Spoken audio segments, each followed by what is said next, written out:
Parties, we are now ready to resume day 3 of Commonwealth versus Ebony Parker. For the record, the Commonwealth Attorney is present with paralegal Ms. May. Good morning to you both. Good morning, Your Honor. We have defense counsel present, Mr. Rogers and Mr. T. Good morning, Your Honor. Good morning to you both. And we have the defendant, Ms. Ebony Parker, present at counsel table with attorneys.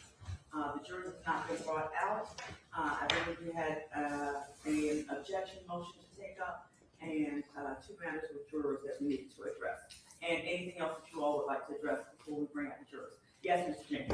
Your Honor, as to the I think the court stated as the objection, I would ask that the efficient way to handle this is for it to be the Commonwealth's motion in limine to admit certain evidence. And there will be 3 things outside the presence of the jury that I'll seek to establish are admissible with 1 witness, Dr. Parrish, who is here. The 3 things that I'll seek to establish that are admissible are parts of the Newport News School District Handbook, parts of the Richneck Crisis Management Plan, and a video interview that Dr. Parrish did with the defendant.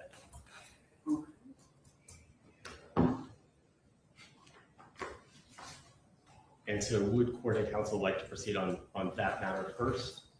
All right, and then Dr. Parrish, are we saying P as in Paul? F-A-R-R-I-S-H. Yes, That's right. All right, thank you, Mr. Jenkins. Okay, defense response. Your Honor, of course, as the court has prevented me from making motions post our previous dates to do that, he's going to try to get these documents in. I'm going to obviously be objecting to them coming in. I really don't have a problem fleshing that out before the jury. Okay. And so I guess defense response is all motions in limine and things of that matter were to be handled in a pretrial fashion. And we had several dates prior to the scheduling of this trial to deal with those matters. Why are we dealing with it now?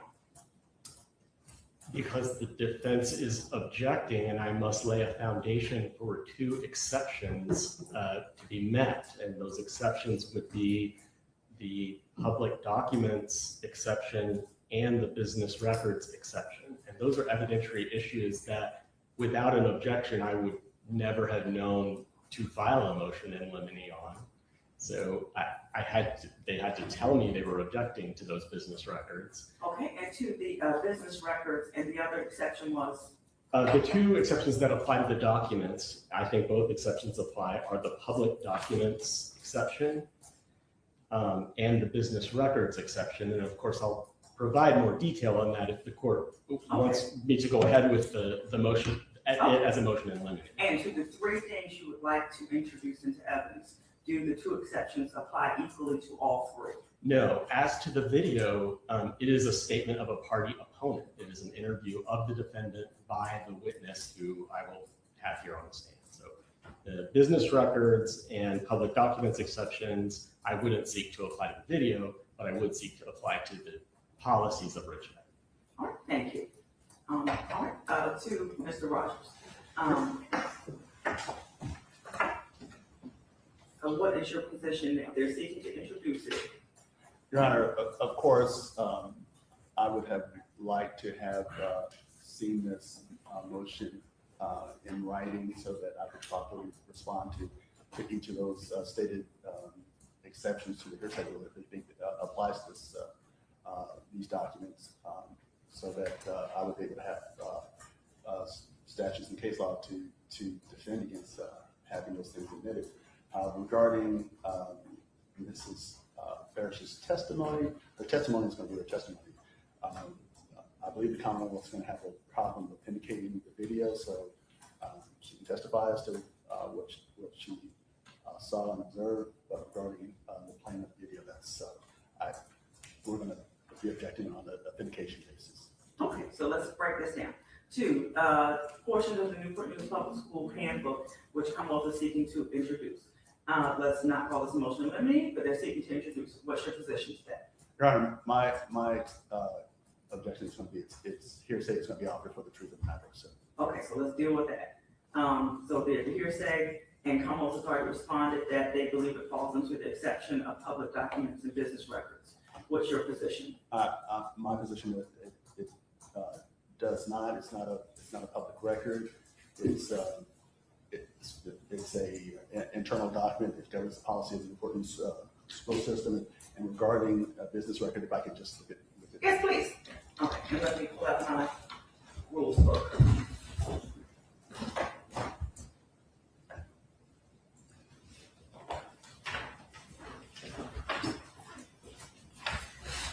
And Ms. James, if you could point me to this section in the rules of the Supreme Court.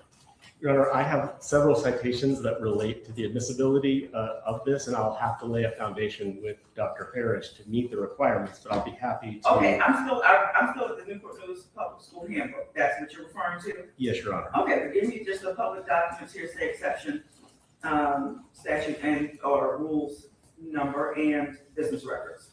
Yes, Your Honor. Both the public documents and business records exceptions are codified under Virginia Supreme Court Rule 2803.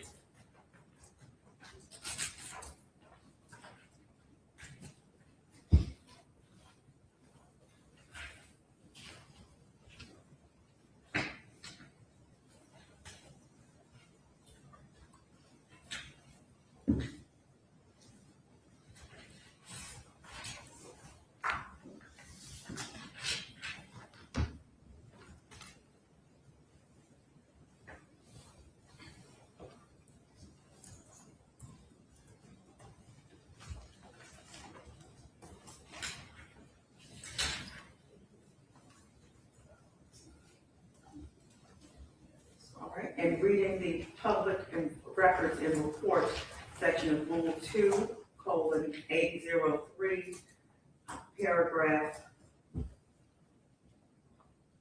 8, public records and reports.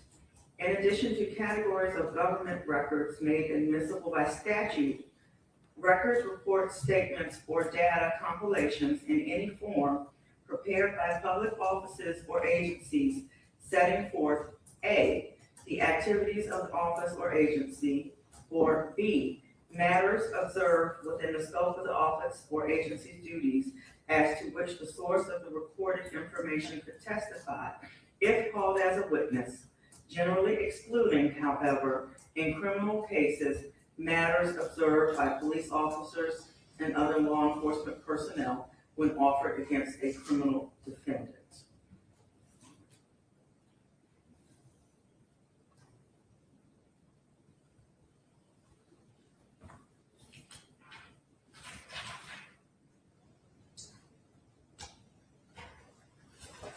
And business records, Ms. Jenkins, are you going under 6 in records of a regularly conducted activity? Let me check the numbers.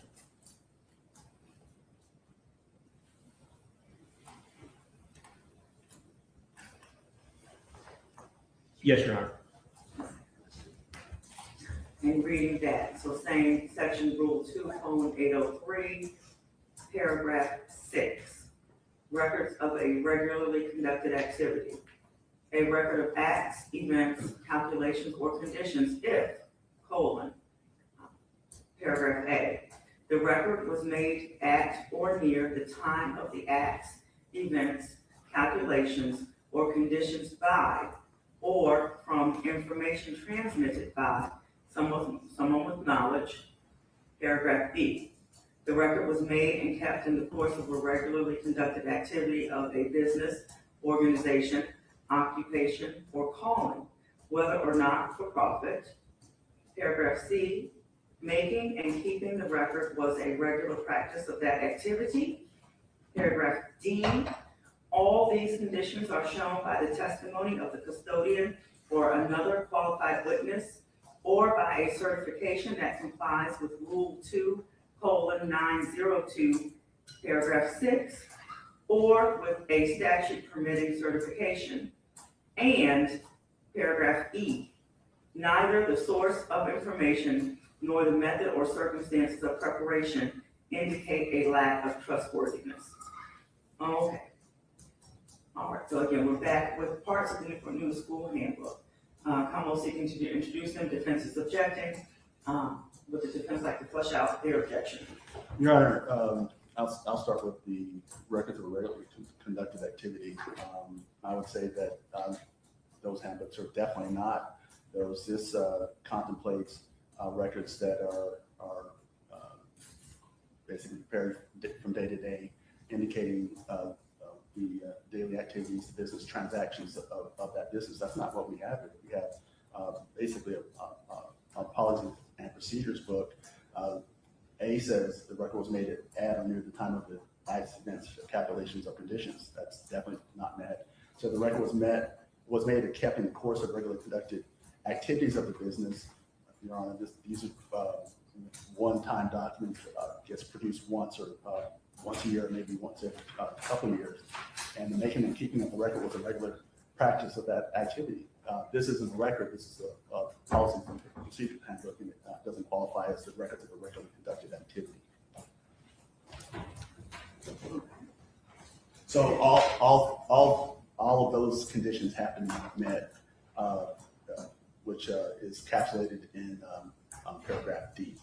Okay, and with respect to paragraph 8, public records and reports. Regarding the public records and reports, I would submit that policies and procedures handbook is not an exception based on a statute made admissible by statute, and it's not a record or report or a statement or data compilation. So I would submit that it doesn't qualify under that paragraph either. Okay. Anything further from the Commonwealth? Yes, Your Honor. And again, we're going one by one. Okay, so with respect to the manual being a business record, I'll start with that one.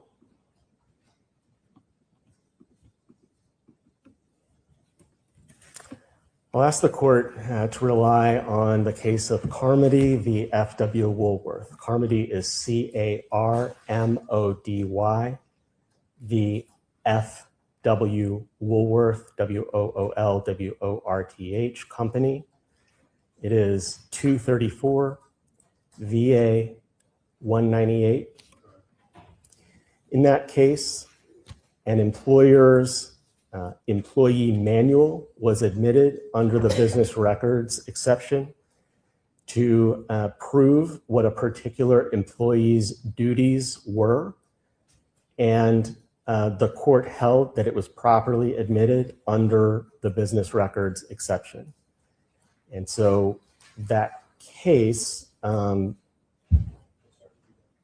establishes a business records exception, and the Supreme Court has said that an employee manual, if kept in the regular course of that business, is admissible under that exception.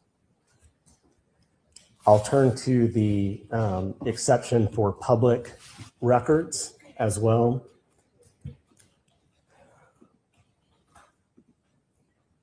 Actually, Judge, as to public records, give me just one moment. Yes, sir.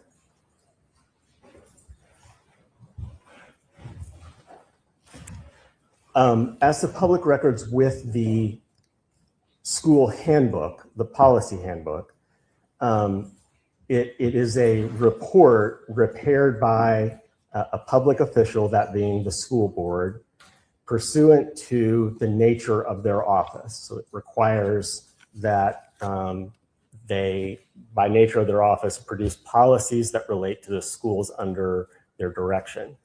And given that, it's admissible under Williams v. Commonwealth, that's 213 VA 45, 1972, among 3 or 4 other cases about public documents. I will have a different argument on that related to the crisis management plan. Anything further as to the Newport News Public School Handbook? Right, could I have just a moment to look at that Williams v. Commonwealth? Yes, sir.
you say Williams v. Commonwealth or Woolworth? Belonging versus that person in Newport. Not a criminal case.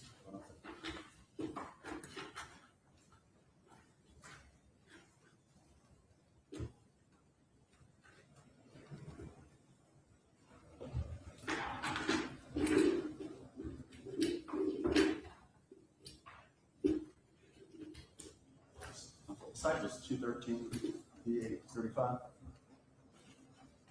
I cited a couple of different cases. Are you the last? Williams v. Commonwealth is 213 BA 45.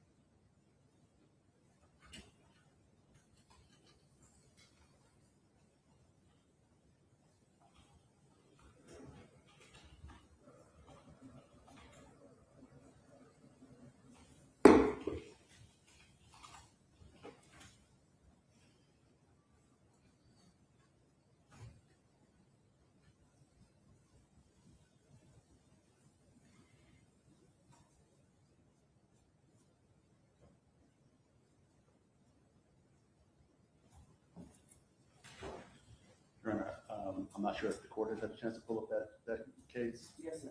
Okay. So it really does not support the Commonwealth's position.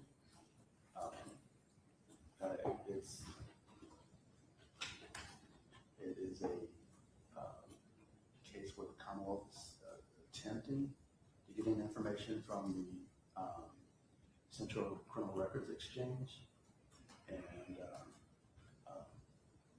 it's the rule that it's referring to. It says it's generally recognized. It is a generally recognized rule that records and reports prepared by public officials pursuant to a duty imposed by statute or require who has the nature of their offices or admissible as proof of facts therein. It goes on to say, but the mere fact that a record or report qualifies as a public document does not automatically overcome thorough state protection. Mr. Rogers. Talking too fast for the Madam Court. I'm sorry. Unless the document relates facts or events within the personal knowledge and observation of the recording official to which he can testify should he be called at trial. That's not what we have here. So that does not support the Commonwealth's position. Thank you. So regarding the Newport School Handbook, I'm oh, sorry. yes, sir. Mr. T is reminding me, the very first case, it's a civil case and it's not a criminal case, so it doesn't apply. Thank you. So the hearsay exception of public records and report does apply to the Newport News Public School Handbook. And we can distinguish the cases as Williams refers to the CCRU, which is a criminal record database and history. And again, which is a different public record. And again, there are exceptions for public records compiled by law enforcement. And then again, defense has already distinguished the civil case. But this clearly falls within the statute as a permissible exception to hearsay. So the Newport News Public School Handbook comes in. Now, the Richneck Crisis Management Book. Can you first explain to me what this is? I don't know. I need more understanding. Yes, I can proffer that if the court wants. Dr. Barish is here and knows more than I do.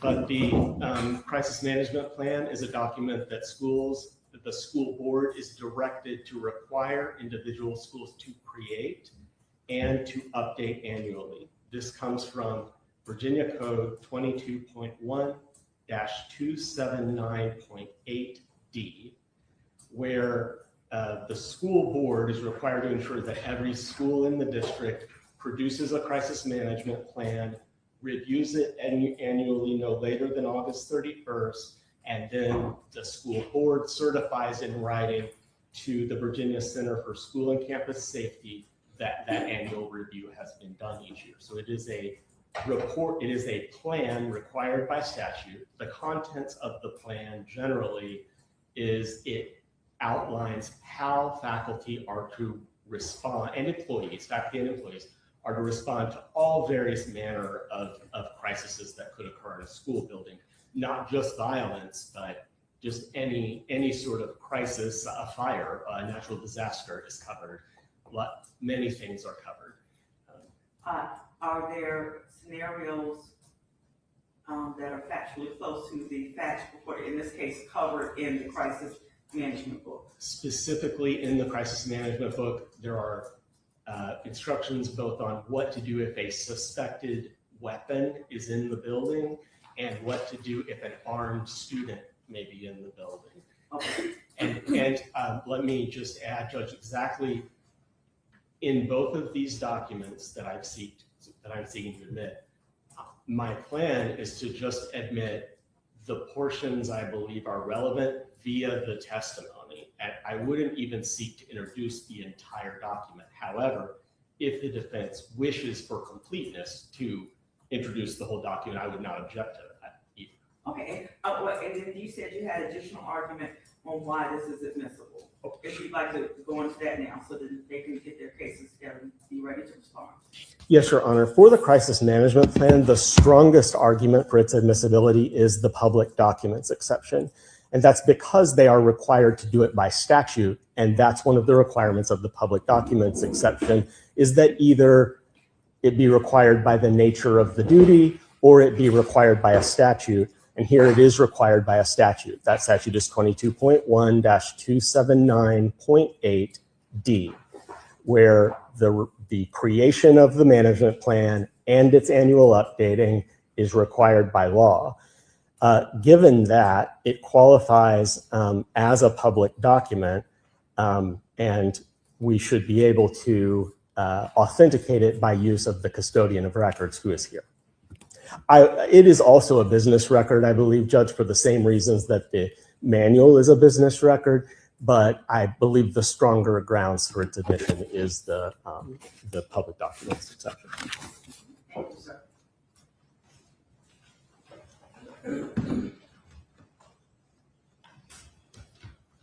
Yes, Ms. D. Your Honor, regarding the handbook and this, the manual that was just referenced by the Commonwealth, the issue with these documents coming in is that it's going to be very dangerous and can confuse the jury. This is a criminal case. The handbook and the manual cannot set the criminal standard here. They're containing, as the Commonwealth has stated, there's a plan in place for what is supposed to happen in certain situations. I believe that the jury may confuse that with the criminal standard. This is a criminal case, it's not a civil case. The criminal case, the criminal standard is much higher than any, and it's not governed by the Newport Public Schools handbooks or manuals. So while they may be relevant to the standard of care violated by an employee, they cannot be used in the analysis of criminal culpability. Additionally, the manual and the handbook presuppose supports that were not present at the Richneck Elementary School that day. In the manuals, it contemplates that there is a school resource officer in the building. That is not present here. So there are supports in those manuals and handbooks that are assumed that are not present in this case. So we object to the admission of both. May I respond briefly, Judge? Yes, sir. The arguments of counsel just now are fair arguments for him to make as to the weight of this evidence, but those arguments don't go to admissibility. The admissibility is defined by the rule and the case law, and I understand counsel's position that there's little relevance is what it sounds like, but there's certainly enough relevance that it should be admitted, and that argument that we just heard could be made to the jury. So, in respect to the Richneck Crisis Management Manual, the court does find that it qualifies under the hearsay exception of public records and reports. Now, I will say there, because it is required by statute, doesn't make it admissible by statute, but it meets all other requirements of the public records and reports. And just for parties' edification, I do not find that these will qualify, neither the public school handbook or crisis management manual under the records of a regularly conducted activity, as it has to be established that it was made at or near the time of the acts or events or calculation. Annual manuals are different from a receipt, a purchase receipt. That's time-stamped to say I bought this item then, which is a business record made at or near the time of events. That had not been established, so it would not come under that exception, but it does come under the other exception. All right, the third matter is the interview with Dr. Parrish, the video interview. Now, I don't know what this is. I don't know what it's purporting to put in evidence. I don't know when it was recorded. So if you could proffer to me some of that, and then we'll get into why you believe it's admissible and why they're objecting.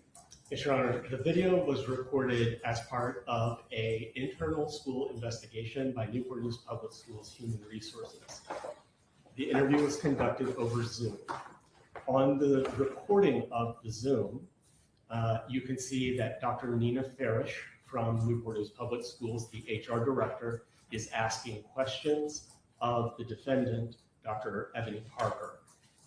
The video, I don't remember its total length, but in the video, the HR director is asking several open-ended questions about the incident at Richneck Elementary, and Dr. Parker is answering those questions about the incident. Okay, and do we know the date or when was that taken in relation to the incident, to January 6th? I believe it was 2023. Your Honor, if I could have just a moment to Yes, look sir. that up, I think I can find it.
Your Honor, Yes, sir. if I may, what I can tell the court myself is that the the HR director was assigned to do this report and began her investigation on January 9 of 2023.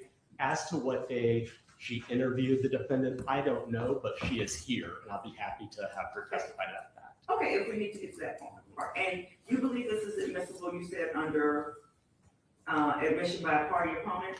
Yes, exactly as any criminal defendant's statements or confessions would be admissible. It's both a party opponent, and a statement against interest. Okay, all right, and let me read those into the record. So again, under Rule 2:803, paragraph 0, admission by party opponent. A statement offered against a party that is A, the party's own statement in either an individual or representative capacity, or B, a statement of which the party has manifested adoption or belief in its truth, or C, a statement by a person authorized by the party to make a statement concerning the subject, or D, a statement by the party's agent or employee made during the term of the agency or employment concerning a matter within the scope of such agency or employment, or E, a statement by a co-conspirator of a party during the course and in furtherance of the conspiracy.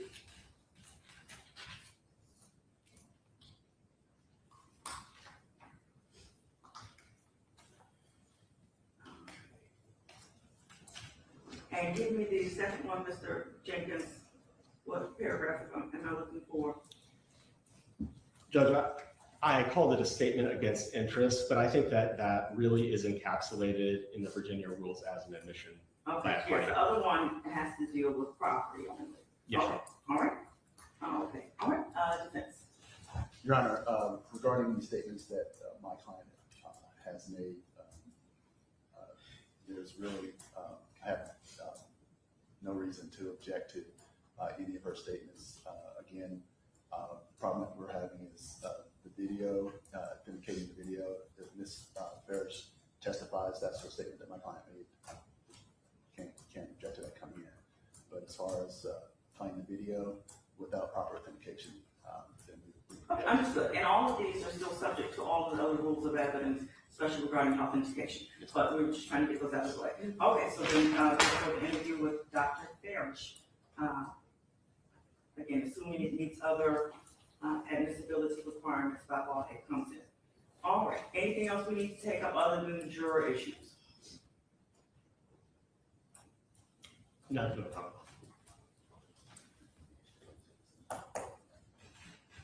Your Honor, Mr. Teague has also advised me that we definitely have concerns regarding the actual interview, the coercive nature of the interview, that setting in whether my client felt like she had a right to not give those statements. Your Honor, we definitely believe that as far as the video is concerned, playing that before the jury would have a profound prejudicial impact on the jury, and we would ask that even though it's relevant, that the court exclude it based on the prejudicial nature of the statement. Okay, and did you receive this in discovery? I did. Okay, why didn't we deal with that in the pre-trial motion? I'll submit it. Okay, you made your position for the record, but it is going to be allowed in. Okay, so we have two juror issues. I'm sorry, go ahead, Mr. Rogers. You say it's going to be, her statement's going to be allowed in, but at this point, Again, it still has to meet other rules of admissibility, but in terms of you saying that she didn't have counsel, she didn't know that she didn't have to participate, if those things could have been done prior to trial and were ordered to be done prior to trial, and they were not, so I'm not considering anything else regarding that. Now, we had one juror state she had a question, and we had one juror indicate he would like some clarity regarding objections to stricken evidence. My position was to have the juror who had the question write it down with the juror number, and we read it out here on the record, and then I'll ask attorneys how they want us to respond to it. If you all prefer to proceed in a different format. That's fine for the common law. That's fine. Okay, and again, they are not to be deliberating. So do you want to have just that one juror brought out here and write the question down so that it's not in front of the other jurors, or do you want the question asked in front of all of the jurors, or just pass us a sheet of paper? I'll defer to the defense on how they want that.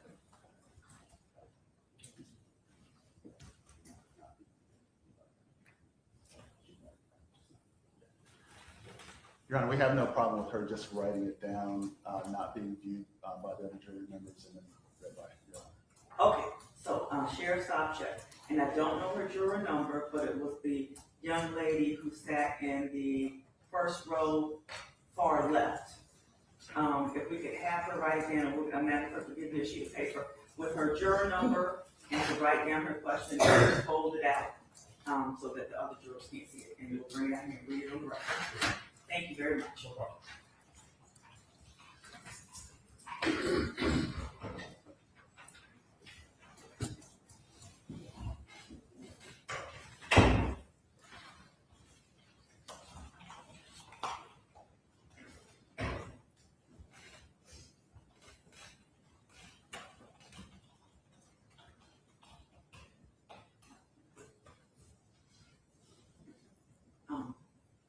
While that is happening, we did receive several media requests for copies of Commonwealth One, the video being played, and it has not been sealed to this point.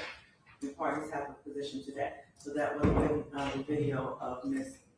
Kovac having JT in a bear hug, which was not played, but I just want the parties to know the media is asking for it.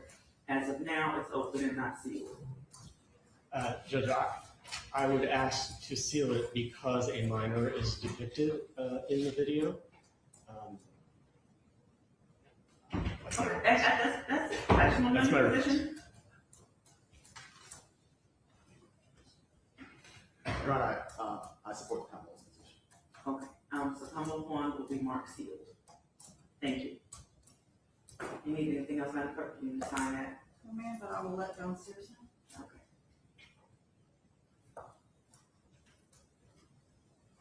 Oh, did he bring up the question? He did, it did not have the juror number on it. Thank you.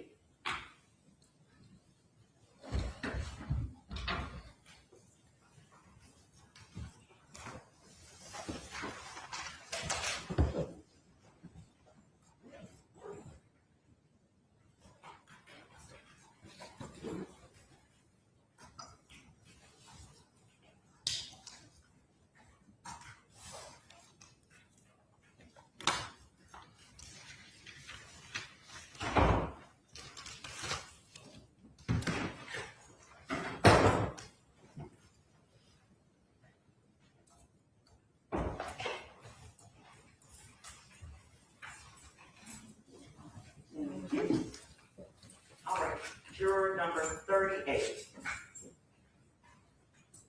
What is written on this paper reads as follows. What are the 8 felony counts? The time from recess to shooting? Did VP make 911 call?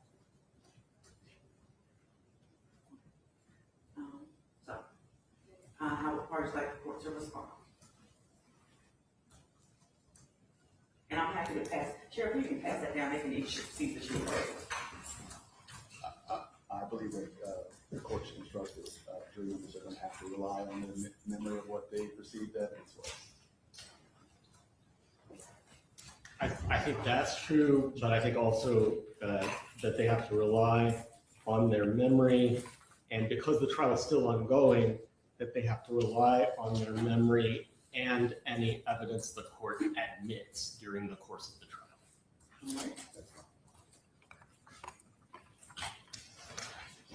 Okay, and again, the court concurs, so that juror will be instructed to rely on their recollection, but wait till the conclusion of all evidence. There will be more evidence presented, and to not start deliberation until the case is given to them.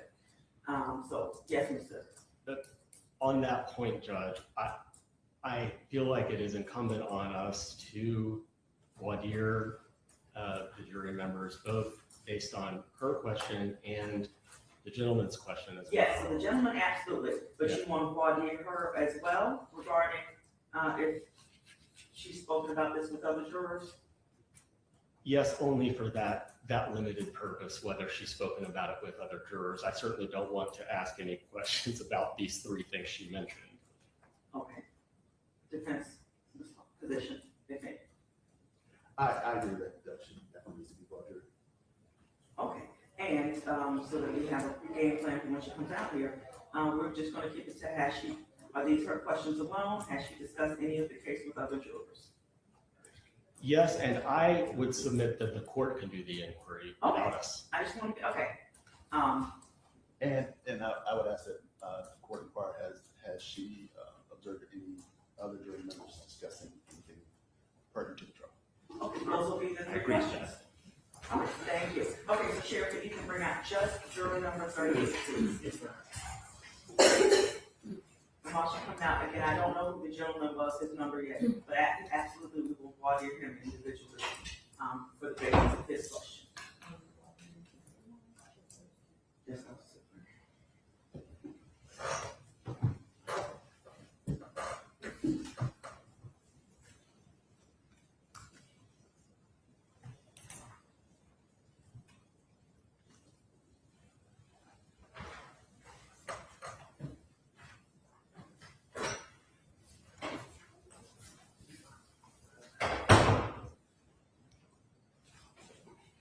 Good morning, yeah, you can have a seat in the jury box, thank you, good morning to you. Good morning. Okay. And I do want to remind you, of course, you're not being recorded, you're not on video, you can have a seat. Your face and information will not be displayed to the media.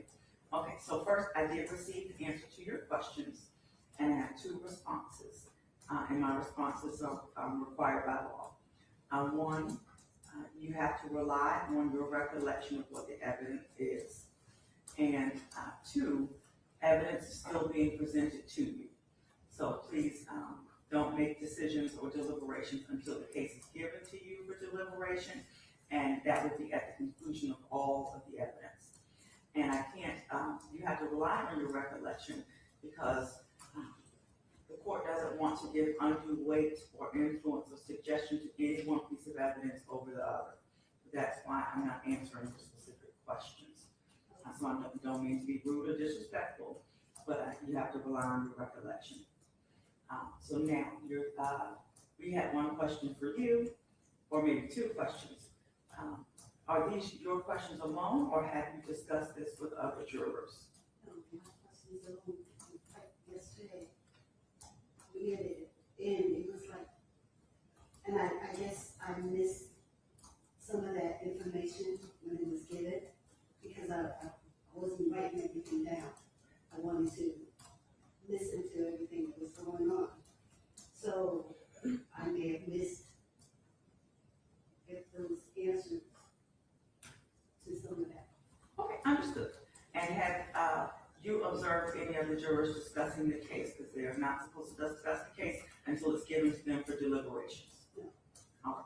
Thank you, juror number 38. One moment, let me see if the attorneys have any follow-up. I don't. I think Okay, all right, thank you very much. Yeah, you can go back to the room, and we have one more thing to do, and then we'll get started with evidence today. Sheriff, the gentleman in the back row far right, you know who it is? Oh, okay, yes, so bring him out, I don't know his number.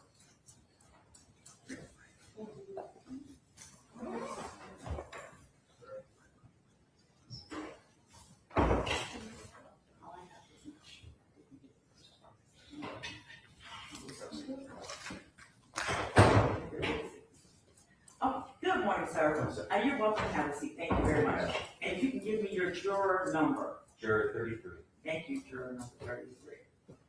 All right, and again, I do want to remind you, your face is not being filmed and your information will not be released to the press. Okay, yesterday you had a question, and so we would like to hear your question, and then we'll decide how to respond, and then we may have questions for you. So yes, sir, juror number 33, what was your question? In this case so far, there have been a number of objections and information we've been told to omit from our consideration. In the event that while we are taking our notes and trying to recall information, we are unclear about what information is to be omitted, are we allowed to ask for clarification from what point in a witness testimony or from what point in conversation we are to omit from? Okay. And I'm now going to turn to the attorneys. My position is by law that we give the response of you have to rely on your recollection as best as you can. Just come up with a different response. No, not on that issue, Judge. Does the defense wish a different response? And I do understand we're going to ask some other questions about the weed part. But Mr. Rogers, can the court clarify the objections and what was stricken and not stricken? I don't have a problem with the court clarifying, Okay. as it did before. Wait, giving the same response or offering clarity? Giving the response that he has to reply, the jurors have to rely on their independent recollection. That satisfies the defense. Okay. Ms. Steve?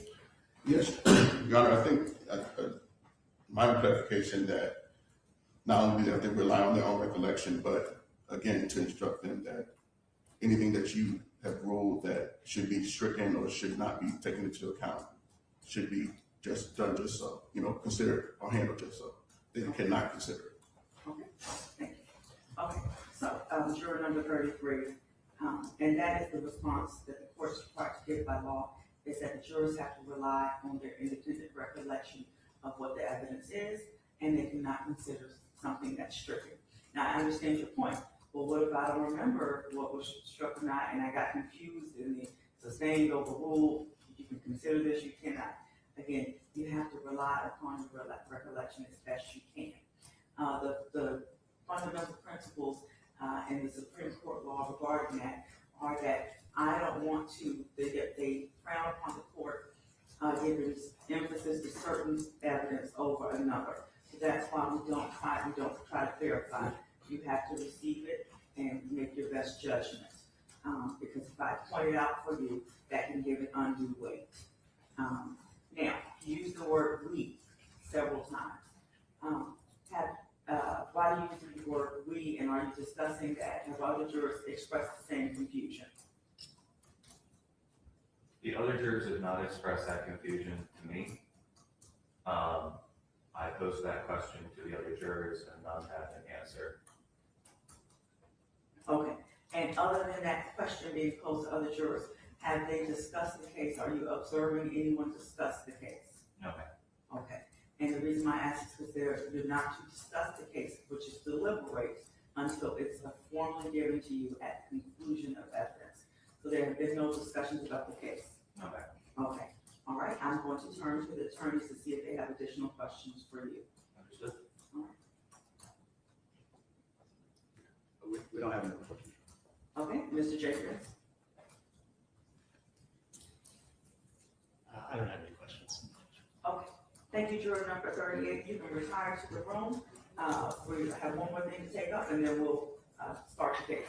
Quick correction, Judge. You have a question? No, quick correction. Just now, we referred to him, the court referred to him as 38. No, 33. Thank you. 33. Juror number 33. I'm sorry. Thank you. You retire to the room, please.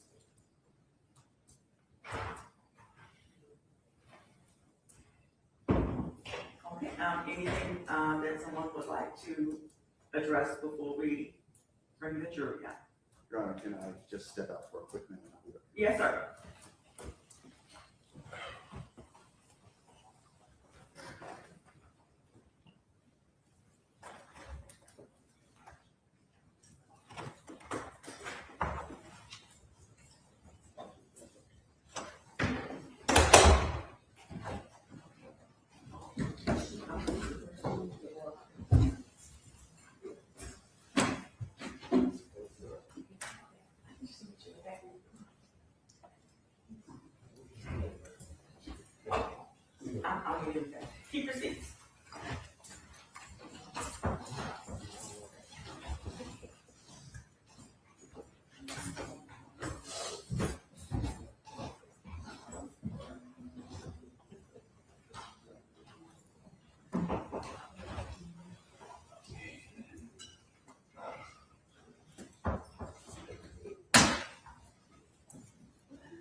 33. Anything in addition to his, or any comment on his responses? Yeah, sure. Regarding juror number 33, I think what's most telling is what the juror stated while he was not being asked direct questions about whether they discussed the issue or discussed the case. Several times he used the word "we," indicating that there had been deliberating before discussion of the case between the jurors. He stated that he asked a question about the objections and what they're to consider and what they're not to consider. And nobody could give the answer to that question. That indicates that there was discussion about the issue that he raised with the court. Moreover, the issue or the questions raised by juror number, can't remember. Was that the young lady? Yeah. 38, she's 38. 38. Your Honor, frankly, I think those questions were improper and have, kind of aided the Commonwealth with knowing what is important to the jury in real time as the trial is going on, allowing them to potentially shape their ongoing examinations of their witnesses. And so, Your Honor, for that reason, we believe that we're making a motion for a mistrial. Okay.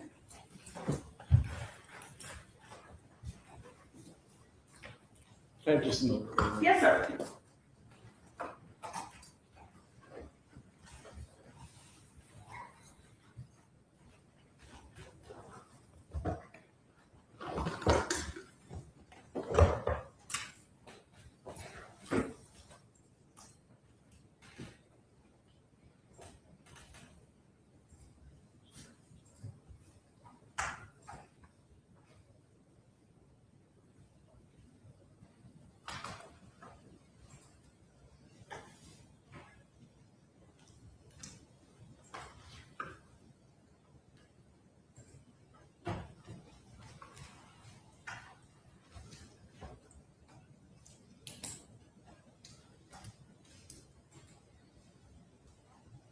Judge, with respect to the issue with number 33, sort of announcing this question to the panel, I share the defense's concerns about that. It sounds to me like the question almost suggested to them that they should be confused about it and started to start them reasoning over the evidence. So I share their concerns about 33. I don't share the concerns about 38 that were mentioned because I can't change what my evidence is based on what they asked. Like I couldn't suddenly admit a 911 call because no 911 call was provided in discovery. You wouldn't be allowed to do that, for example. However, and while I know number 38, I feel like number 38 has, begun to form conclusions in her mind about the case as well. And given that, I think I have to agree with the defense's motion.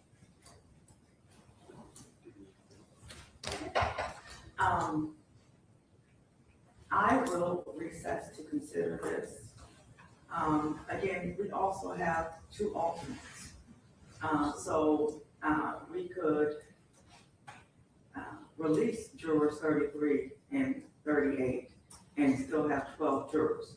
But I do understand your concern that, again, let's parse this up. Jurors 38 were her questions alone and were not shared or disseminated with the other parties. So if there are concerns about juror 38's questions, juror 38 could be released as an alternate and we still have a constitutional jury panel. Juror 33 did ask his questions of the other jurors, and we are all grateful the other jurors didn't respond and followed the cautionary instructions that the court did give not to deliberate until this case is given to you for deliberation. And now, let me add to this. The sheriff has indicated juror 33, the gentleman does have a notepad back there that was not a notepad court issued, but we don't know what's in the notepad. Let's bring him back out again and see what's in the notepad. Well, hold on, Sheriff. Yes, Mr. T. Just for the record, Your regarding juror number 33, his testimony, from what I recall, was not that they did not answer him. He said that they didn't have. Oh, they said, yeah, you're right. They didn't know. Right. So there's, to me, that indicates. So let's follow up on that. Okay, bring out juror number 33 again, please.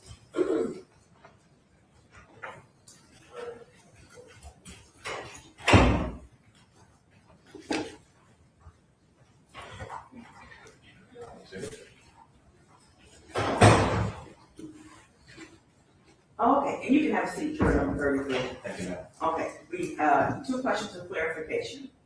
I do understand you said you asked your questions of the other jurors, and if you could give me the detailed verbatim responses you received, whether it was they did not answer you or they said words, if you could give me the actual, your recollection of those conversations, and with how many jurors?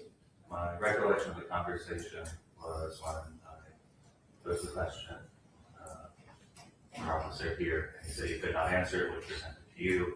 And you posed the question to who? Oh, okay, gotcha, the sheriff, okay? Yes. And he said he could not answer it. Could not answer those questions for the judge. When he stepped out, I said, I'm just curious about making sure that our information is accurate. Trying to remember verbatim the responses, but generally it was just I apologize, I did not try to log that in my memory.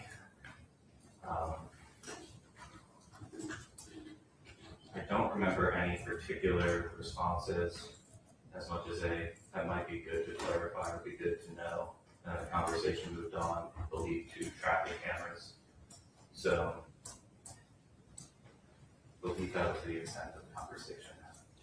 I'm sorry, I can't be more specific. Your memory is fine, and, so did anybody, were there responses, or did they greet you with silence? Did you receive responses to the question? The only responses I can recall to any extent was the general assent that clarification would be good to have. Okay, and how was that general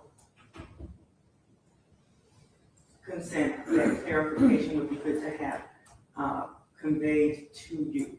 Was it a physical gesture? Was it I would verbal? say verbal responses to the extent of something to the effect of, oh yeah, that would be pretty good. Okay, and do you know how many would have shared that, if you can approximate? Maybe 3 or 4 people at most. Okay, and those are my questions for you, but again, as procedure, I'm going to turn to the attorneys and see if they have additional questions. So you just sort of passing mentioned that the conversation moved on to traffic cameras. Yes. Is that right? Was it like, could you describe the nature of what that conversation was?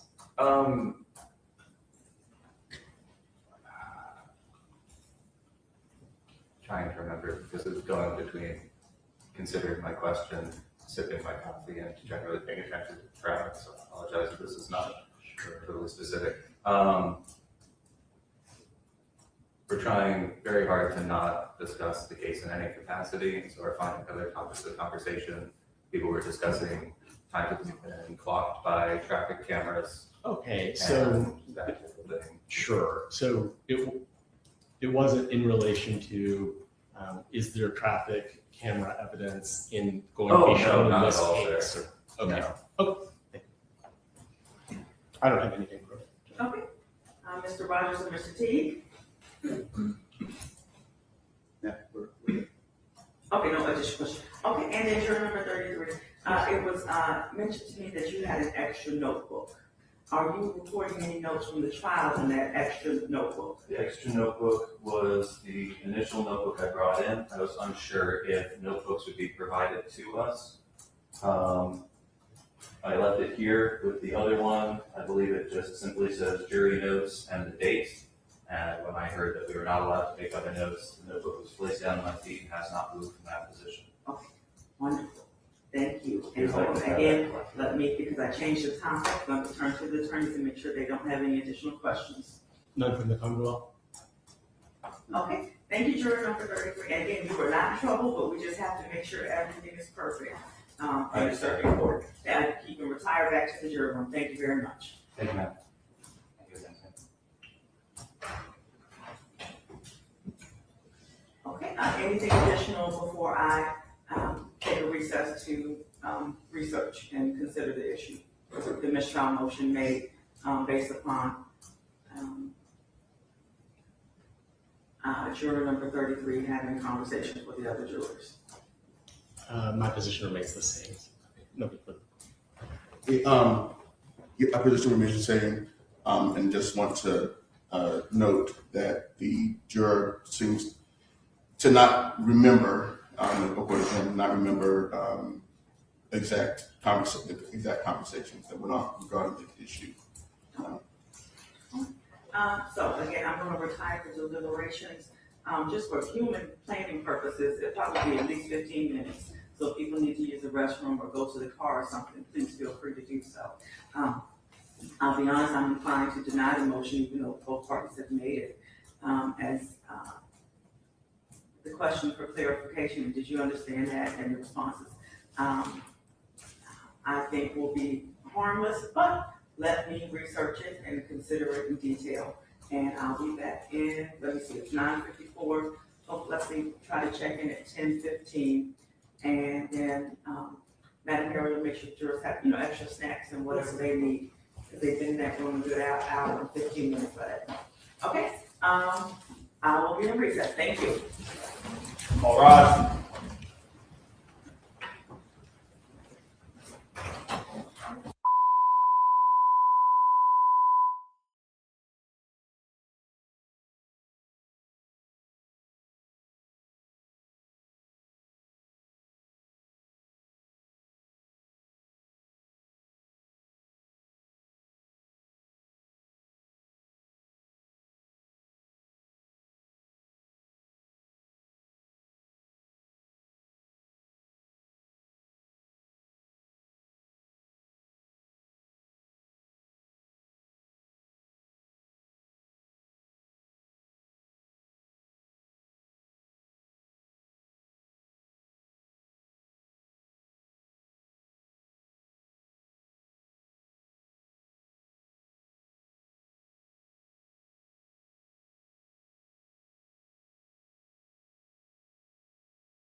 of Commonwealth versus Parker. All parties are present in the courtroom, minus the jury.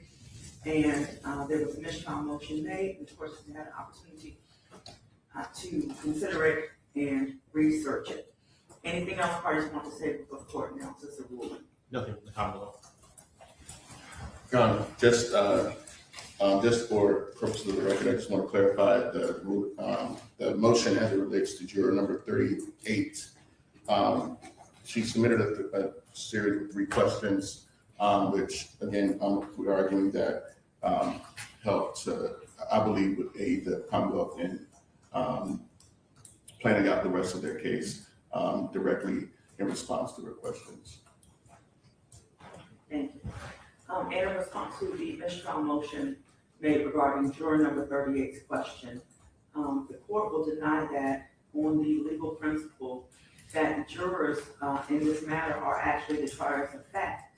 And under law, they can ask questions of the witnesses. Now, of course, our courts aren't set up to do that. We don't encourage it. We don't normally do that. But it is not prohibited.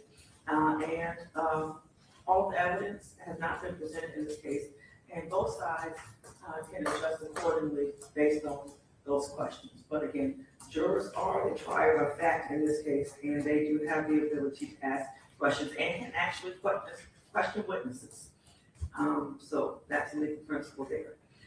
Regarding the motion to mistrial based upon juror number 33, asking questions of other jurors, which means discussions prior to the case being submitted to them for deliberation. The defense has moved for a mistrial.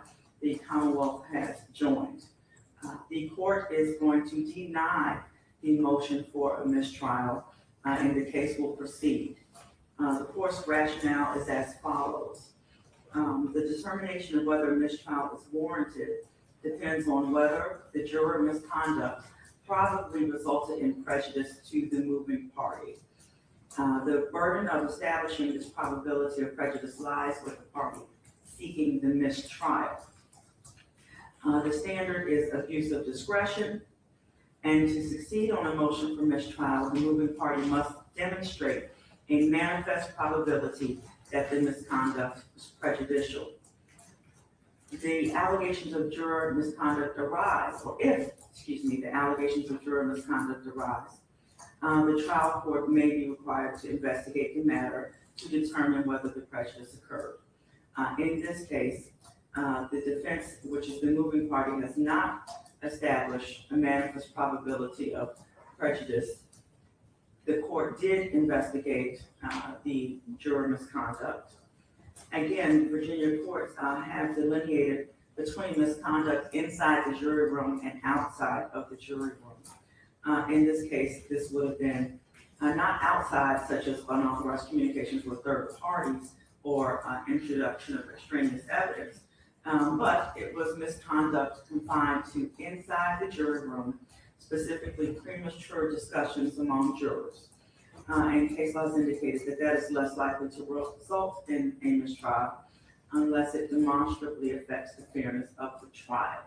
And in this instance, juror number 33 had questions about procedure to other jurors, not questions of fact.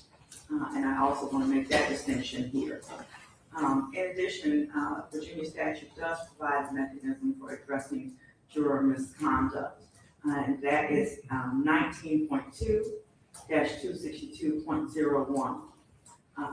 So in summary, the misconduct here was not prejudicial or is not prejudicial as found by the court, a legal decision, and a curative instruction can be given, and I will again bring them out and tell them that they are not to discuss the case, ask questions of each other about the case until it is submitted to them for deliberation.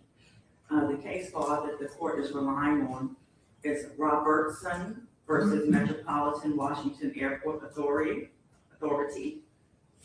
Reiner versus Commonwealth, Caterpillar Tractor Company versus Holby, and Bidet versus Commonwealth, in addition to the statute cited. All right, so with that being said, motion is denied and we're ready to move forward. Can we bring the jurors out? Judge, I understand that the defense has an objection to the authentication of the video that the court has already considered. And that objection is going to require me to lay a foundation by showing her the video and asking her to authenticate it. Okay, so we want to do that outside of the presence of the juror. I think so, and voir dire her both sides. Mr. Rogers. That is correct, Your Honor. Instead of bringing them out, and then having to exclude them again, so we could lay the foundation and authenticate the video, I think it's for judicial economy, we should just go ahead and bring her out, voir dire her, authenticate the video, and then if the court believes that the authentication is proper, go ahead and present that evidence to the jury. Your Honor, I do have another concern, and that is at the beginning of the trial, the court ordered that all witnesses be sequestered back in the witness rooms. I think there's at least 3 rooms, and I think there's multiple witnesses in each room concerning that they may be discussing the case, may have heard about the evidence that has been presented in the case, and may be discussing that. And so I'm concerned that the court's ruling on sequestering the witnesses may have been violated and is being violated. Okay, and again, I believe there are over 20 witnesses in this case, and we don't have the physical space to give them their own separate rooms. But of course, they are sequestered, and it's on the attorneys to identify them and to instruct their subpoena witnesses as to the rules. Do you have a basis for believing that they may have discussed the case? No, I'm just believing that's a probability, of course. Probability just because they're sitting in the same room. And they're talking, but of course I'm not in there. I don't know what they're speaking about.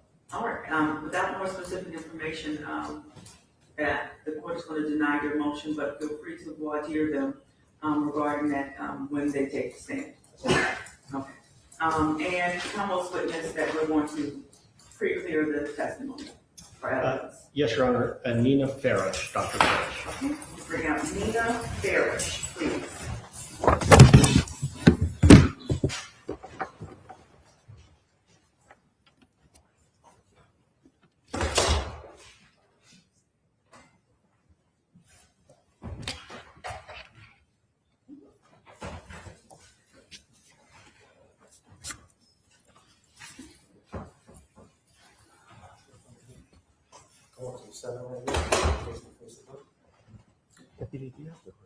Raise your hand.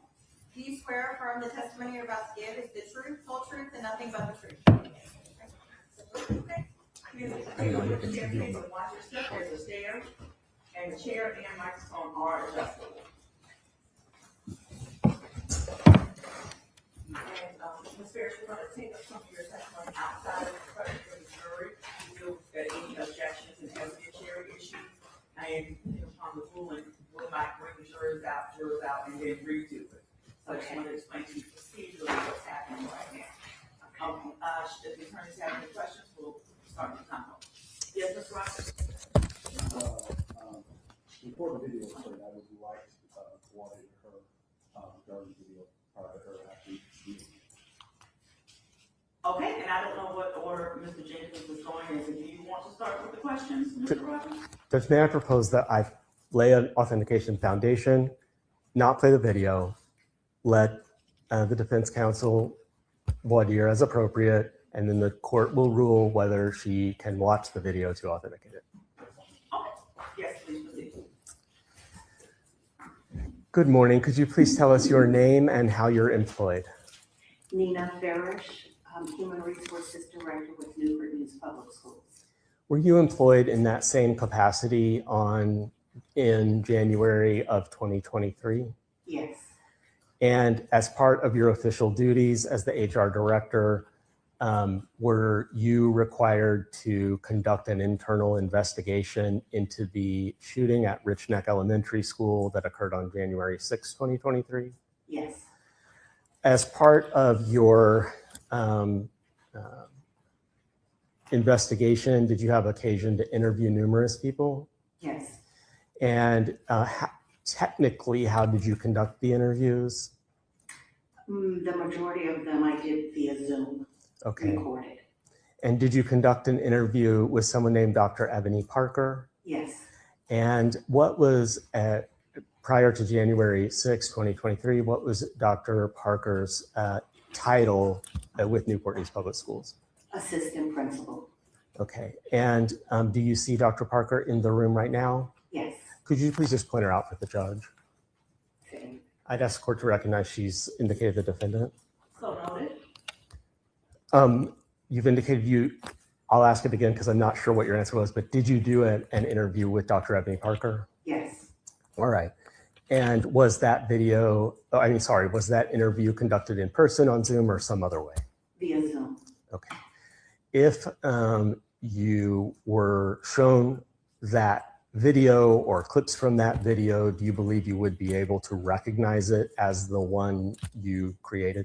Yes. Okay, thank you. For now, I don't have any other questions for you, but defense counsel, I think does.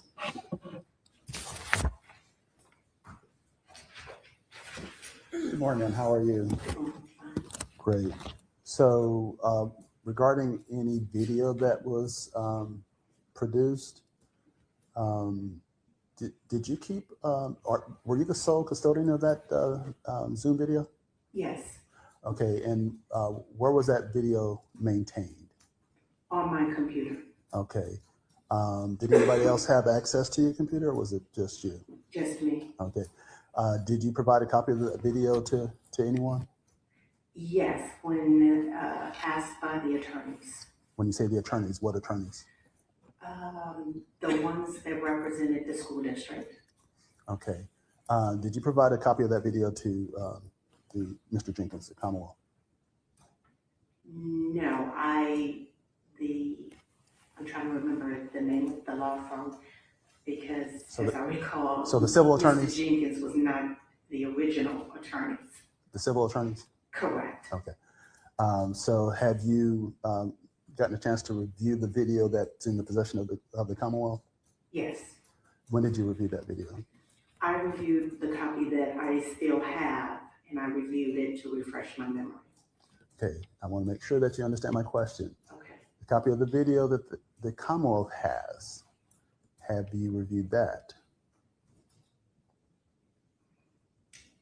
I'm not sure how to answer that question because if I didn't give it to the Commonwealth, I don't know which video then you're referencing. That's right. So you did not personally give the Commonwealth attorney a copy of the video, and you're not sure that the video that the Commonwealth has is an accurate copy. Is that correct? That's correct. Okay. So the video that the Commonwealth has, you don't know if it's actually been altered. Is that correct? That's correct. Okay. So you don't know how many hands that video has gone through before it actually came into possession of the Commonwealth. Is that correct? Correct. Okay. So you really can't verify the accuracy of the Commonwealth's video. Correct. Okay.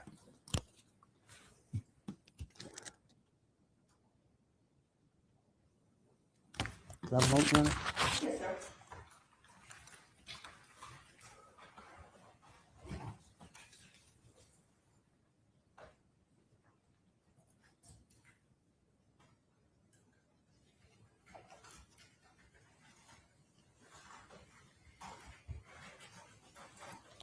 Okay, and this recorded video, is it stored in your office, or is it stored in the cloud someplace, or is it stored on Zoom's the Zoom app, or how is it actually how is it preserved? It's on my laptop. Okay, so you actually have a copy of it on your laptop. I would call it the original because I've never, except when subpoenaed, Okay. made a copy. Okay, and again, you provided that to the civil attorneys, but not to the Commonwealth. Correct. Thank you. I'll tell you what, I'm going to let Mr. Chief step in. Good morning, Ms. Ferris. Regarding the video that you're saying that you recorded, did you record it or did the Zoom platform record it? Well, I pressed record, but it was the Zoom platform that's recording. Okay, so you did not actually record it with your own device or anything like that? No, And so the actual video was something that you downloaded from Zoom or was provided to you later via Zoom, correct? repeat that question. You said, I believe the testimony is that Zoom recorded it. You pressed record on the Zoom platform Correct. and Zoom recorded it. Yes. And then you were able to, I'm assuming, download it in some way, or how did you get it onto your computer? I have the Zoom app, so then I just reopen the recording Mm-hmm. and it can play for me. Okay. Thank you.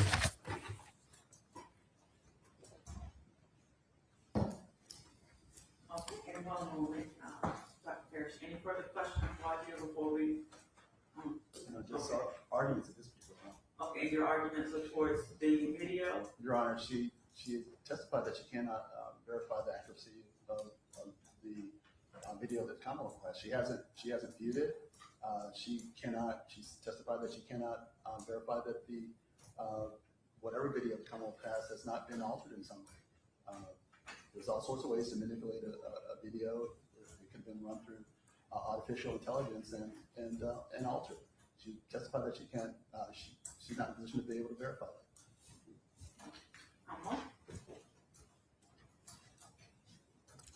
Do I have permission to play the video?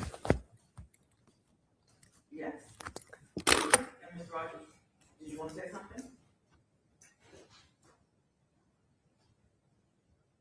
Your Honor, what I don't want to happen is that she's already testified that she cannot verify a video that's in possession of the Commonwealth is accurate. So what I don't want to happen is for her to see the video and just sign off on it without actually having to examine it ahead of time to determine its accuracy. Judge, if I may. You may. The two things I need to say about this. One, the video I'm going to show consists of 3 clips that I intend to admit from a larger video that defense counsel received in discovery back in November. So it has been altered in the sense that I'm only showing the parts that I seek to admit into evidence. Also, it has been altered to mute the name of JT. But if we want to use the original, I have no objection to that. It's just longer and contains what I believe to be pretty irrelevant, but I wouldn't object to it. I'm happy to show it to her now, and we will see whether she recognizes it as being clips of the interview that she conducted. All right, and the 3 clips, are you able to give me a duration of each clip? Because they are in one file, And if you can't, that's fine. I just didn't know if you can. the total duration of the 3 is, let me make sure before I say.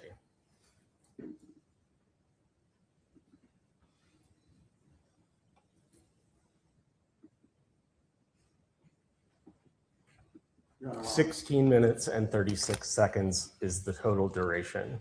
Okay, thank you, Mr. Jenkins. Yes, Ms. Rogers? Your Honor, Commonwealth has already admitted that the video has been altered. So with that admission, she can't authenticate it. There's been, Commonwealth would say minor alterations, but Your Honor, I'm not comfortable with just presenting clips.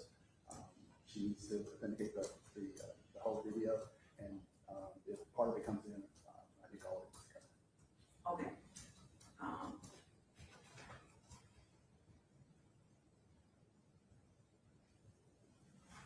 Do you have any authority for that position, Mr. Rogers? Because I'm unaware of the authority that if she is able to say that this is an accurate, fair and accurate representation of the interview she conducted, what authority indicates that it can't be redacted to the relevant parts and that you cannot mute sensitive information such as the names of minors involved? What authority do you have for that makes it inadmissible? Your Honor, I don't have any authority regarding the muting or the name of a minor but I'll just cite Baez versus Commonwealth. And I've got a copy of it before. And regarding clips, 3 clips versus the entire video. It doesn't directly address that. It doesn't. Okay, Just- but the other thing you're saying, if they get parts, I want the whole one. How do you wish to do that? Your Honor, I just, I'm gonna object to just a part of it because of the reports of context. If some of it comes in, I just think that jury's entitled to it at that time. And Commonwealth, if they're not objecting to that. So what I'm asking you is, how do you want that? And well, let me back, Mr. Jenkins, how long is the entire interview? Oh, I will have to look at And that. that's when I asked Mr. Rogers, are you asking him to play the entire interview? Yes, ma'am. Essentially. Okay, that's what I want to know, how long is the interview?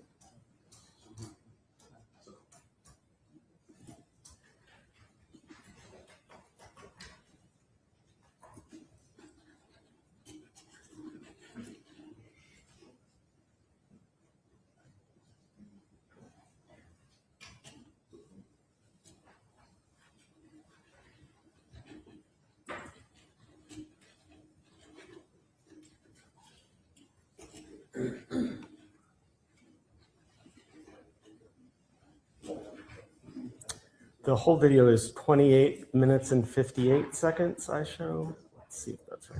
Okay, that's fine, okay, all right. So we'll play the whole video for the jury, should it be the other authentication things. Anything else, Mr. Rogers? Okay, so Mr. Jenkins, what are you prepared to play, now for the witness? Well, I can play the whole video if that's what it's going to take to authenticate it. If defense counsel would agree to let me show her a freeze frame and verify, we can do it that way. Mr. Rogers? So, I'm gonna ask that she be shown the entire video, but then when it comes down to the presentation of the evidence, then, I would suggest that the Commonwealth can show clips at that point. But I want the jury to have the whole video. I want the whole video reading the evidence. I think I understand that the defense is wanting to admit the entire video into evidence on a disc so that the jury could see the whole unedited, unredacted video and only play for the jury the clips, the 3 clips with the redactions in place. And if that is what the defense is suggesting, I do agree to do that. I think that's fine. If the court feels that it has been properly authenticated. Okay, all right, so, okay, we agree to proceed in that manner, except she doesn't need to watch the entire thing. Ms. Farrell, she's going to show you portions of the video and ask you questions about it. But in terms of the entire video, if at any point you say that that's not accurate, please let us know. But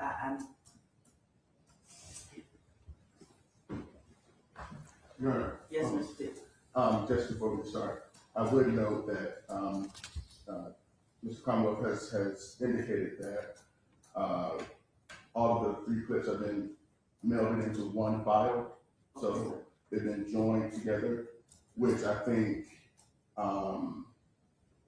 obviously would mean that it jumps from clip to clip without the context in between.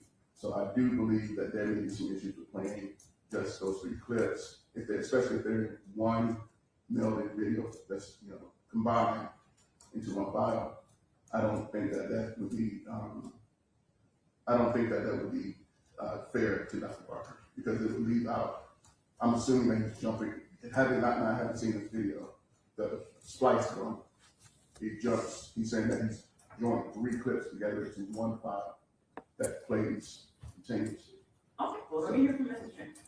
Judge, the 3 clips that I'm playing are melded together, so to speak, as defense counsel says.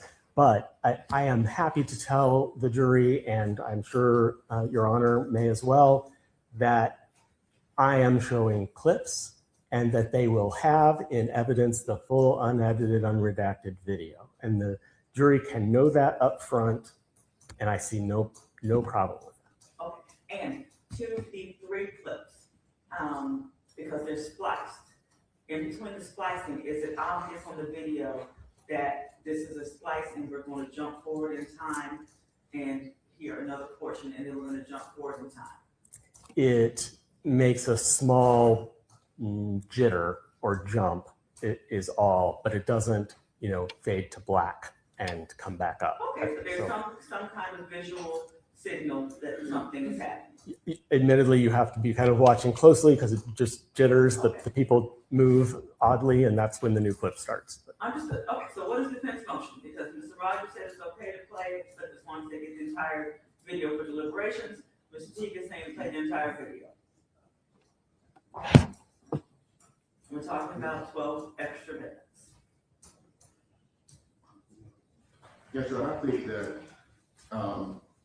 that's an alteration that goes beyond meeting people's names and clicking, making slices that are obvious to the jury.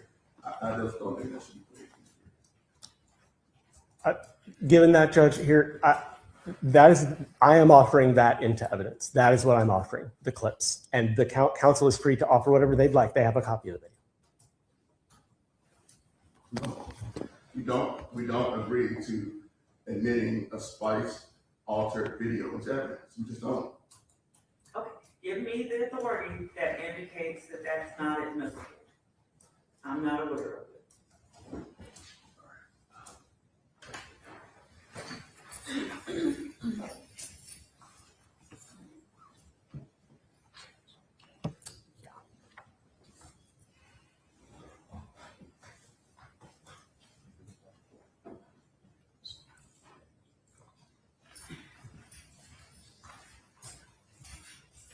Okay, and Mr. Rogers, what case law has been handed up?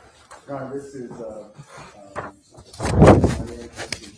Commonwealth, Supreme Court of Virginia, December 19th of 2024. And so I will begin, but the rule begins at, you'll see, designated paragraph 1819. That's probably like 6 pages back. Sir? It says, beginning back here, it says, photograph or video, which is verified by testimony of the witness as fairly representing what the witness has observed is admissible in evidence, and it need not be proved by the individual who made it. And then I'm just going to go on down. It says, if a silent witness or a witness that speaks for itself, video photograph evidence is admissible when given an adequate foundation ensuring the accuracy of the process producing. Obviously, this splice video is not something that she's going to be able to verify the accuracy. And so, going down to paragraph 2223, focusing the authentication clause on one street moment is too more to bear on the genuineness of the video as a whole. And then going down to paragraph 24, it says, for witness to affirm that a video is accurately so in terms of video, it's necessary not necessarily witness will testify to every moment, rather than sufficient for a witness to affirm the video accurately represents what transpired based on the witness's observation. So, Commonwealth has submitted this video in its form as it's been offered. Obviously, the Commonwealth is going to be presenting a video that points more to Dr. Parker's guilt than innocence. So, in its form, it's highly prejudicial to Dr. Parker. We don't believe that just such that should be presented as Commonwealth has a certain prepared. Obviously, Ms. Ferris had not seen the clips in the form, and so she can't verify that the process of how even these clips were produced. Judge, would you like me to respond? No, sir.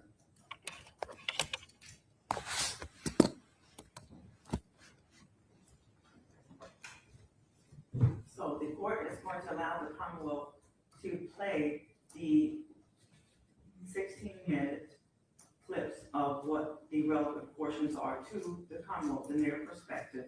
Again, the evidentiary rules are about reliability. Is the thing what it purports to be as proclaimed by the proponent? Are the legal principles involved? And is it a fair and accurate representation? Once those are satisfied, it comes in. I note the defense's exception. Mr. Rogers also brought in the word prejudicial. I don't think he's laid an adequate basis for why this is prejudicial. So you may proceed with your attempt to authenticate this, and then we can get moving with the jury trial. Okay, Your Honor, given the court's ruling, the video that I'm about to play is the video that the Commonwealth would seek to admit into evidence that has the 3 different clips. Yes, sir. Your Honor, before we go, so there was discussion about if the video was admitted, presenting the complete unredacted copy to the jury. Was that Is that still defense request, and Commonwealth is in agreement with that? Yes. We're just talking about the parts that you all were not able to reach an agreement. Okay. Okay. Yes, sir, you may proceed. Thank you, Judge. Okay. So Dr. Parker, thank you so much for joining me today. I'm here to first ask if you are giving permission for me to record this session to discuss the incident that occurred in Richneck on Friday. Yes. Okay. So as part, If I may, Judge, ask the witness, does what I've shown so far appear to be the interview that we've talked about? Yes. Okay. Judge, I can keep playing a little more, or I believe she's laid a foundation that this is the interview. Mr. Rogers?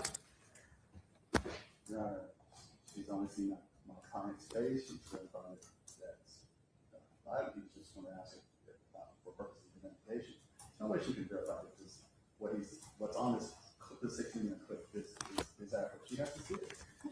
Ms. Jennings, if you just jump to 2 other sections, if you're able to, and play about 10 seconds and ask the same questions. Okay, I can. Oh, sorry. Sorry.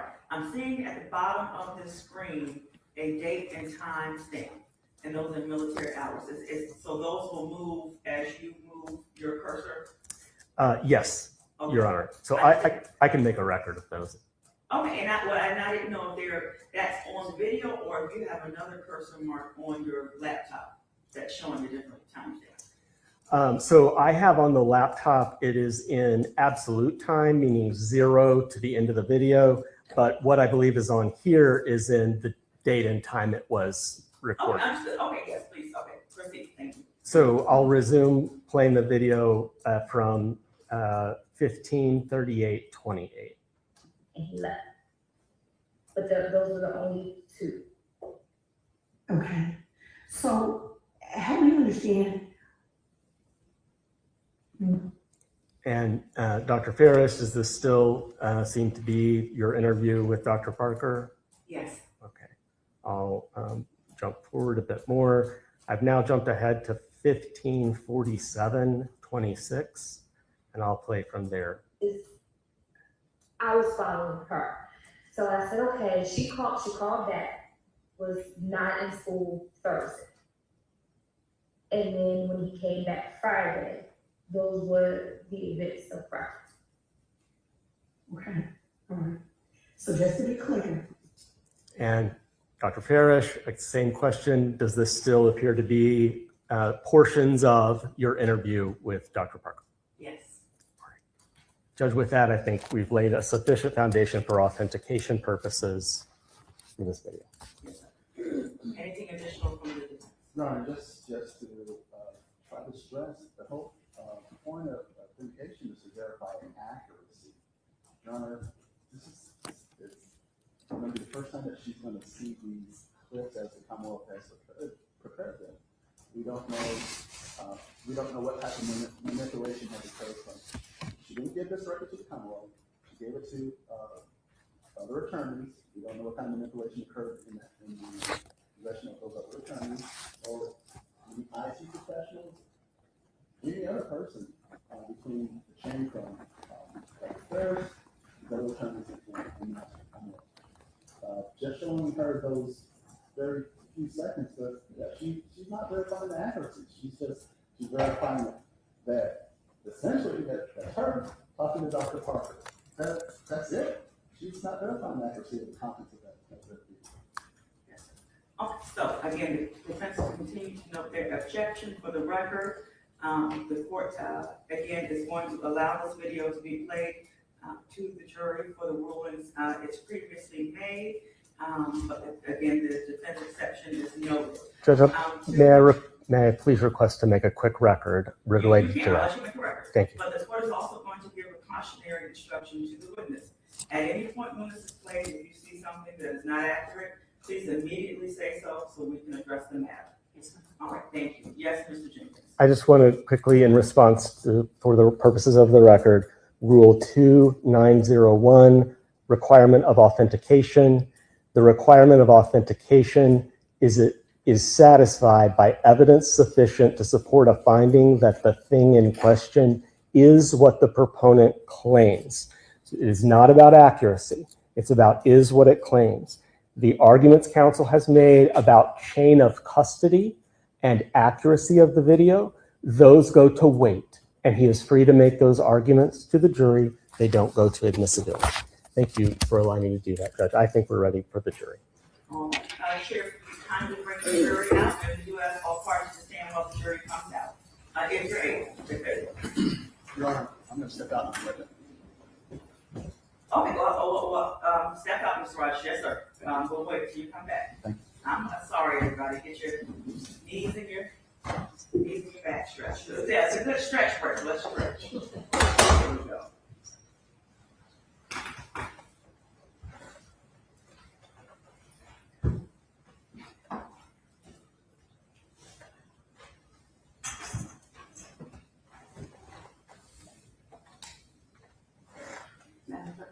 Are you all good?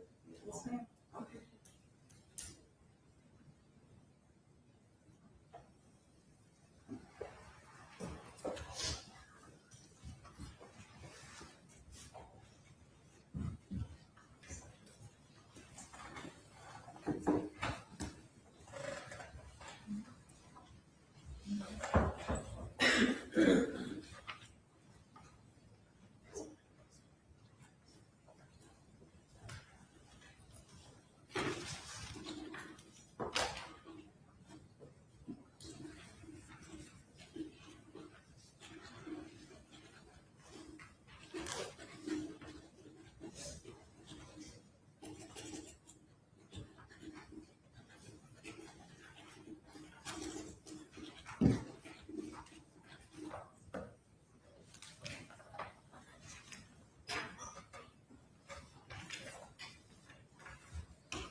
Okay, all attorneys are back in place, and we will bring the jury out. Thank you, Sheriff. And again, okay, let's practice again. Let's all stand.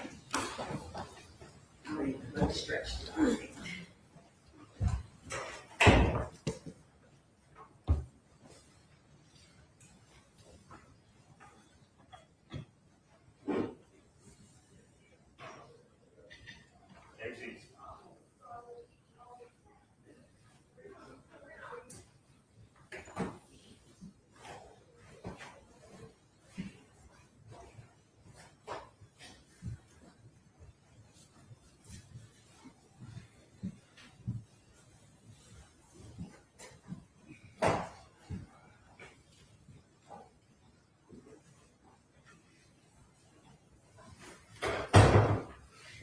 Jurors in the box, please. Thank you so much. Everyone can take their seats, please. Do you mind having your head count?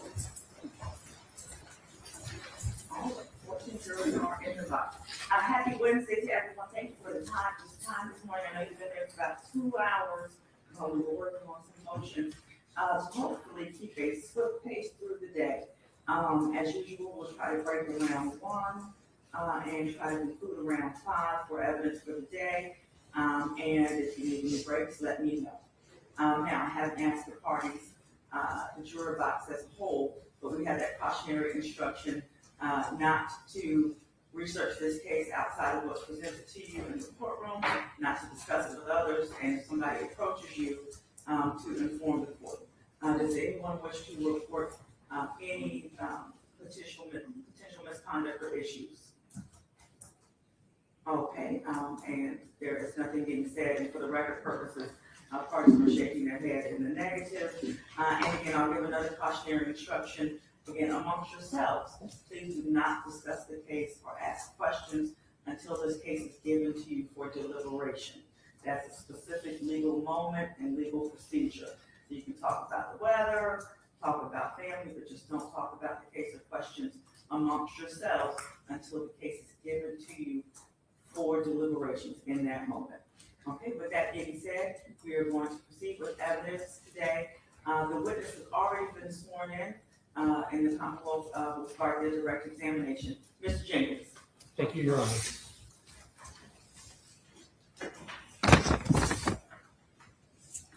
Good morning again. Good morning. Would you please tell us your name and how you're employed? Nina Farish, Human Resources Director for Newport News Public Schools. And Dr. Farish, how long have you been in that role? For 4, going on 5 years. And so were you in that role on January 6, 2023, and in the month of January 2023? Yes. Do you know someone named Dr. Ebony Parker? Yes. And was she employed by the school system? Yes. How so? As an assistant principal. Okay. And is she in the courtroom right now? Yes. Could you please point her out? Yes. And Judge, I'd ask the record reflect that she's identified the defendant. So noted. After, did you become aware of an incident occurring at Richneck Elementary on January 6, 2023? Yes. And after that incident, were you called upon to investigate it? Yes. Generally, what was the nature of the incident you were told to investigate? A student shooting at Richneck Elementary School. Understood. As part of your investigation, did you conduct interviews with many people? Yes. Did you conduct an interview with Dr. Ebony Parker? Yes. And technically, how was the interview done? Via Zoom recorded. Okay. If I were to show you different clips that have been edited of that interview, would you be able to recognize those clips as being the interview that you did? Yes. Okay. Judge, with the court's permission, I'll publish this to the jury and indicate as well that this is 3 clips from a larger video that we will enter into evidence as well, and that the audio on this has been muted wherever a child's name was spoken. May I publish to the jury? You may, and for the jury, defense has objected, and of course allowed that the video will be played.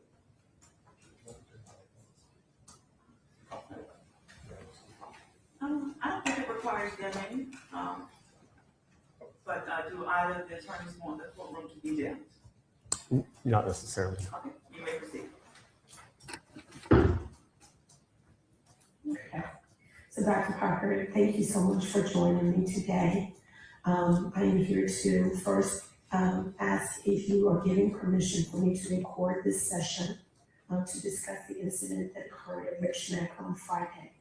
Yes. Okay. So as part of our internal investigation, I have some questions for you. I do ask that you please answer questions honestly. Also ask that you please keep our investigative conversation confidential so that to maintain the integrity of the investigation, because I do have several people I need to speak with. Okay? Okay.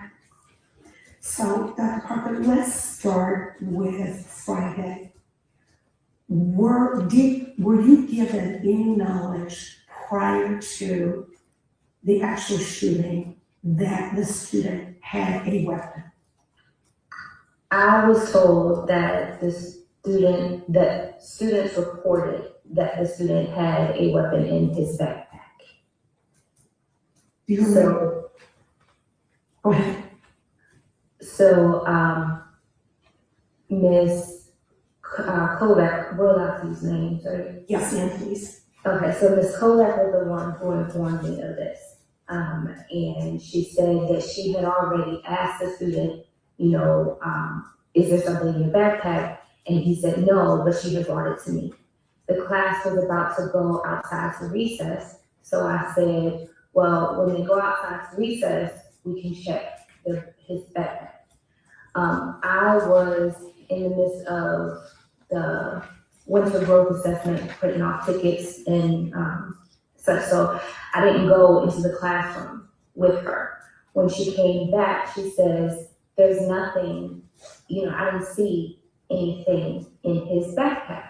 And I said, okay. And she says, but, what about in his pocket? And I said, well, I don't know. Are they going out to recess? She said, yes. She was also my person that was helping me with testing.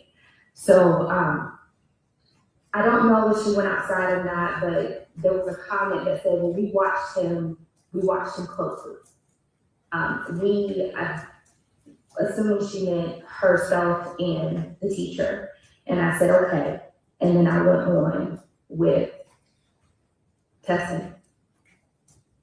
So was all of that conversation from Ms. Kovac all at the same time, or did she come back to you with the comment about we watching him? She came back. Okay. So, do you remember approximately what time it was when she reported to you, the students reported that he had a weapon? They were going outside for recess at 12:20, so it was right before that. So I don't know how far between them, but I know from the time that she said it to the time that they went outside for recess, it wasn't very long. Okay. Did you report this to Ms. Foster? I did not. She was in a meeting with a military counselor that we were supposed to be getting, and I was supposed to be going into that meeting at 1. The meeting was at 1, and I didn't make it into that meeting. But because I was in the midst of testing, I don't leave my office when we're in testing to maintain, the testing tickets and the security of that. And so I had not spoken with Ms. Foster. Okay. So can you tell me, did anyone else come to you before the shooting to tell you that the student had a weapon? So, after we checked his backpack and there was nothing there. And you say we? Well, I say we because I said check it. So, but Ms. Kovac went in to check it. Okay. Yes. Okay. But I said we because she came to me to ask, should we check his backpack? Do we check his backpack? Mr. Rawls, after that situation was settled, came back into my office and he said, hey, did you hear what they said about?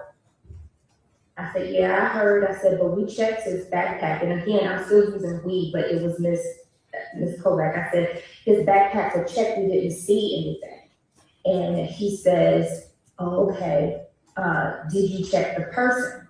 And I said, ooh, no, we didn't. And I remember looking at the clock and it was 1:40. And this particular student is on a modified schedule. So I said, his mom is due to come here soon. So when his mom comes, we need to inform her of what was said, what we did, and then she can, we'll let her go through the rest of his things and check it. He nodded his head and he left. But those were the only two. Okay. So help me understand,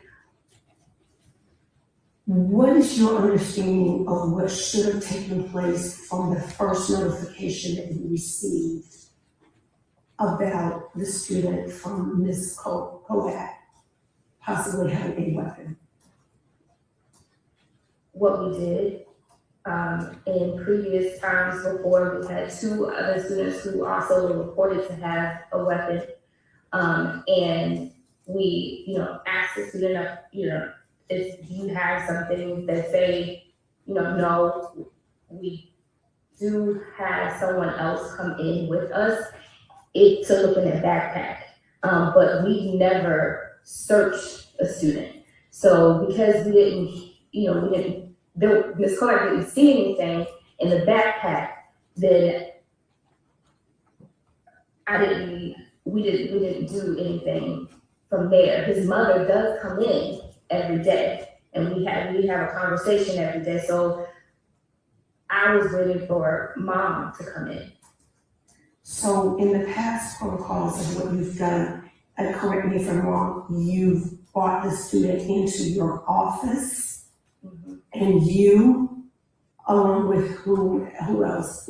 So the first time it was Mr. Rawls, and then the second time it was an incident of a parent had already called the police because the report was given to her from her son, so she had already called the police. So the second time it was the police was at the school. Okay, all right. Had Mrs. Zwerner on that Friday come to you and express concern about the student's behavior, or did she express that she thought the student had a weapon? No. So Ms. Warner never said that she thought that the student had a weapon, and she never said to me directly that it was reported to her that the student had a weapon. So I was about to get the PM session of the testing started, and she came into my office and she said, is being extremely defiant today. And she says, if he hits me, I don't know what I'm going to do. So I acknowledged what she said, and I said, oh, okay, and then she left.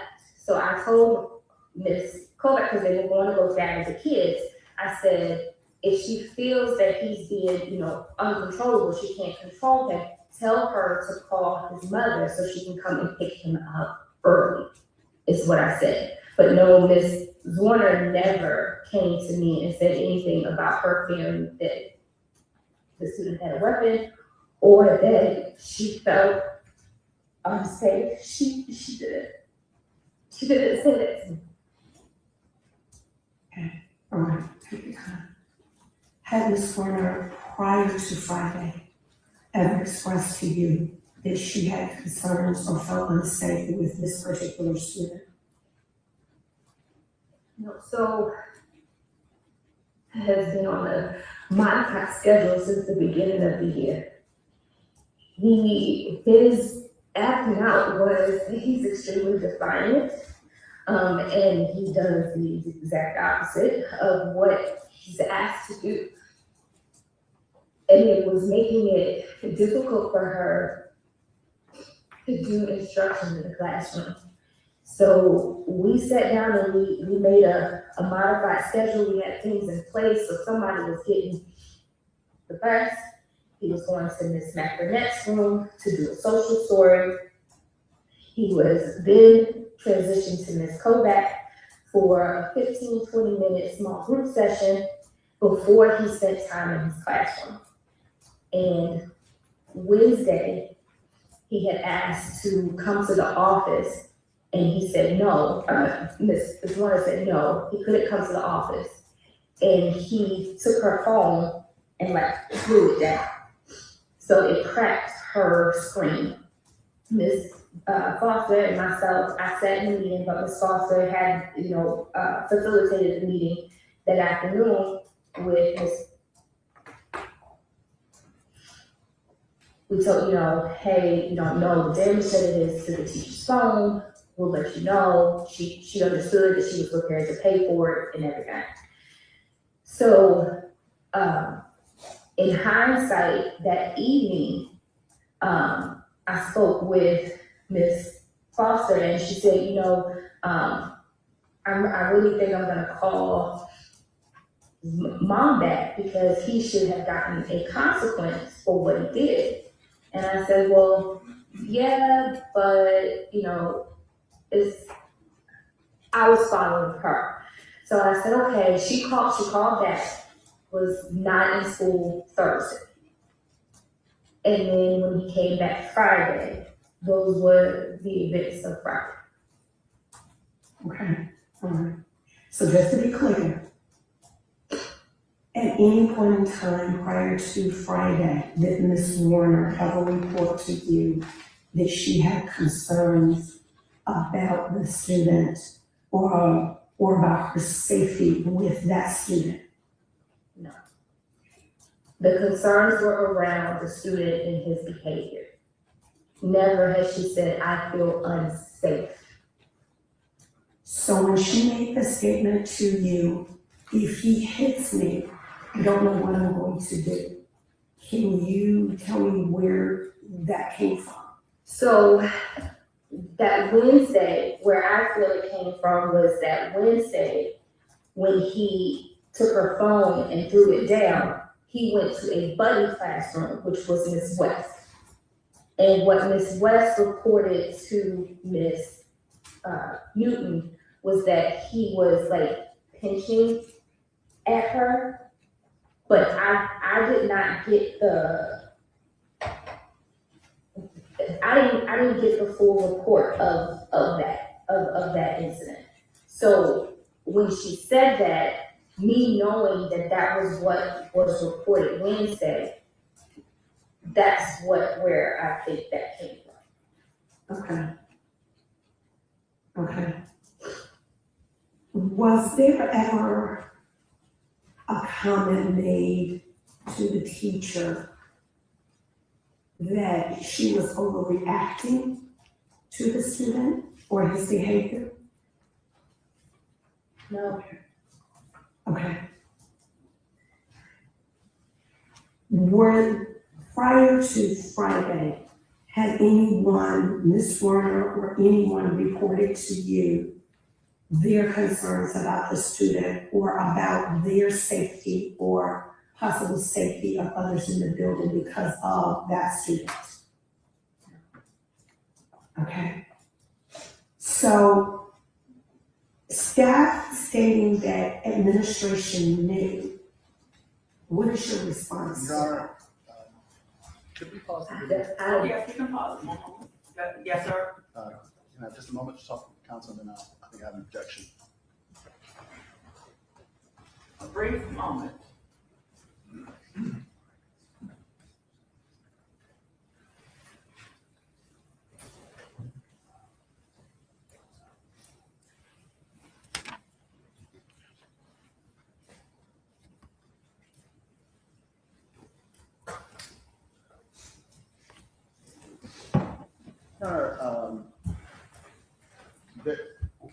There's a lot of, I'll say hearsay statements that are being propounded by Ms. Ferris, things that other people may have said. And so I understand the video is coming in, and it should come in regarding my client's statements. But any statements made by Ms. Ferris, I would submit to the court that I believe those are hearsay.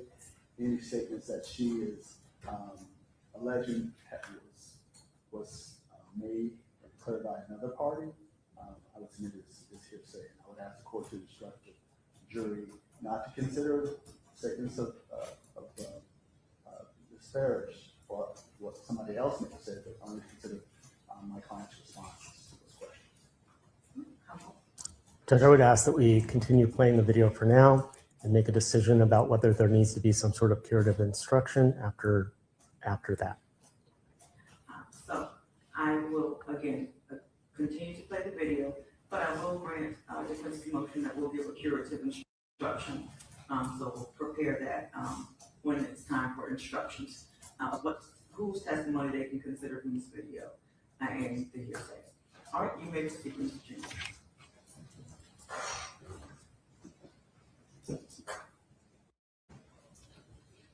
I don't know.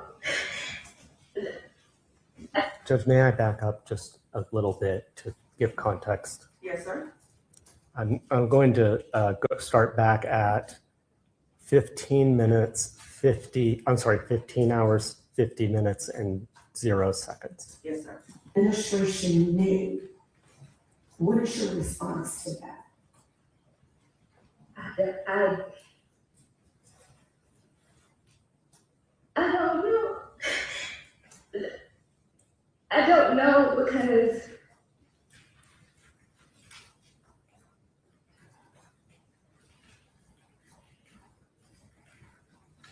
what I did and what we did in the moment with how to support with him is what I thought the teachers, Ms. Warner, was asking for. Like, just, I can't get instruction done. He doesn't sit down in his space. He won't follow directions. Those were the things that Ms. Warner were reporting to me. Okay. I want to go back real quick because I want to make sure I'm clear on something. Ms. Kovac, check the bag. What is Ms. Kovac's title? She's our reading specialist. So help me understand why Ms. Kovac why did you direct Ms. Kovac to check the bag?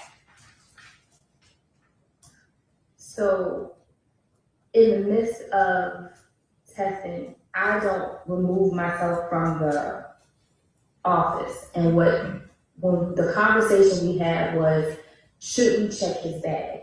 And the reason why we waited till they went out to recess is because I couldn't leave to go and check the bag. So it was my director that said, Ms. Kovac, when they go out to recess, check his bag.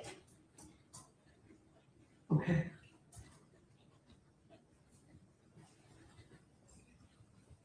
Did you talk to your resource officer that day? She was not there. Okay. Oh, the resource officer, the actual, I didn't call, I didn't call. And our security officer, Ms. Lee, she leaves every day at 2:00. She leaves at 2, so Ms. Lee was. I'm sorry, not 2:00, 12:00. And she comes back after McIntosh's dismissal for our dismissal. So she works in the morning from 9 to 12. I'm sorry. Okay. Okay. All right.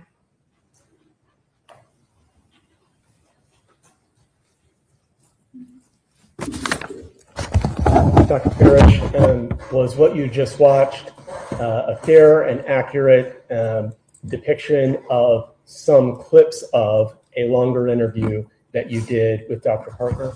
Yes. Judge, at this time, I would seek to admit into evidence a USB thumb drive and an envelope labeled HR Interview Parker that contains the clips that have just been shown to the jury. I would move to enter that as Commonwealth's 2. I so introduce over defense's previous objections, which were made, considering to be marked as Commonwealth 2.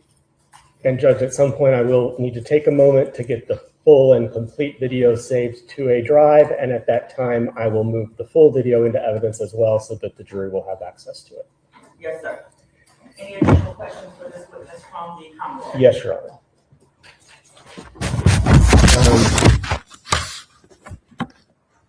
Dr. Parrish, do you serve as a custodian of records for the purpose of providing things pursuant to a subpoena? Yes.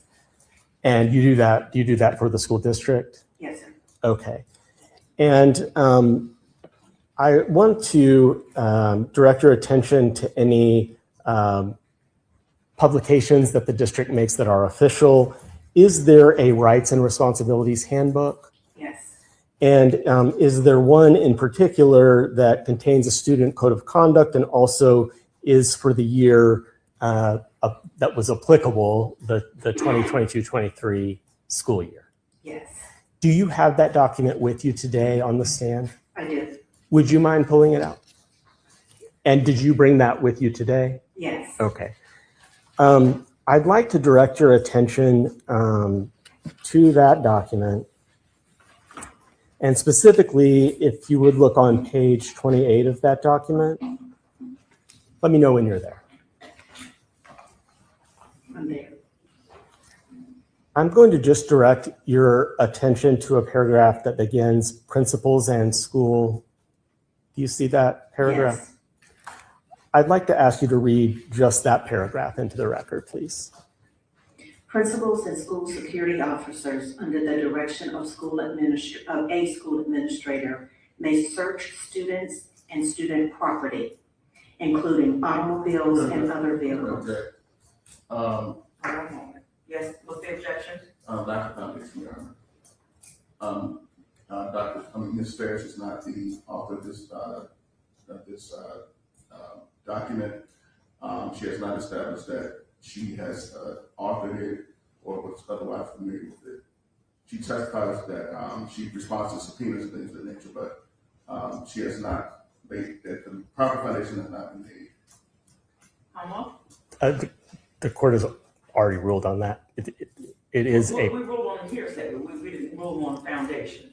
okay. Well, she has testified that on hearsay, we had a ruling that this was a public record. She testified that she is the custodian of records and that what she's reading from is in fact an authentic record of the Newport News Public Schools. She brought it with her here today herself, and that it was in effect on the time in question. So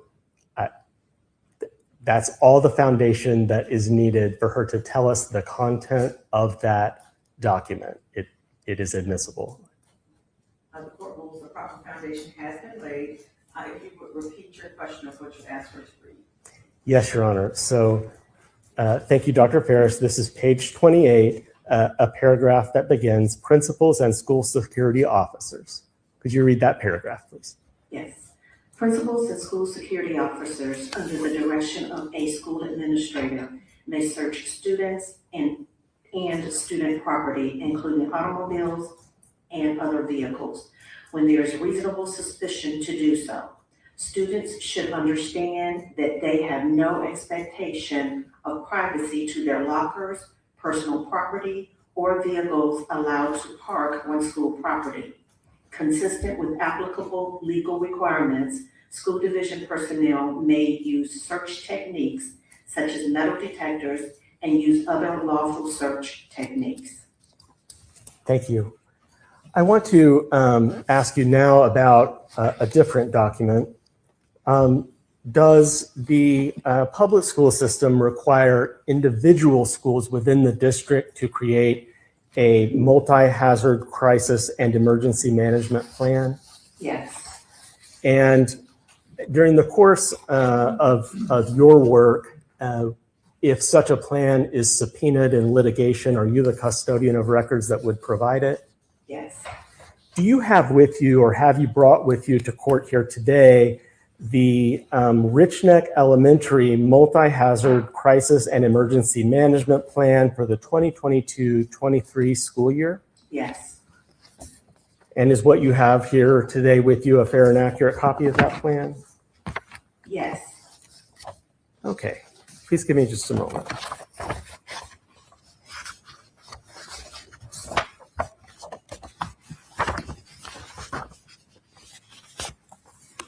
I'd like to direct your attention to page 18.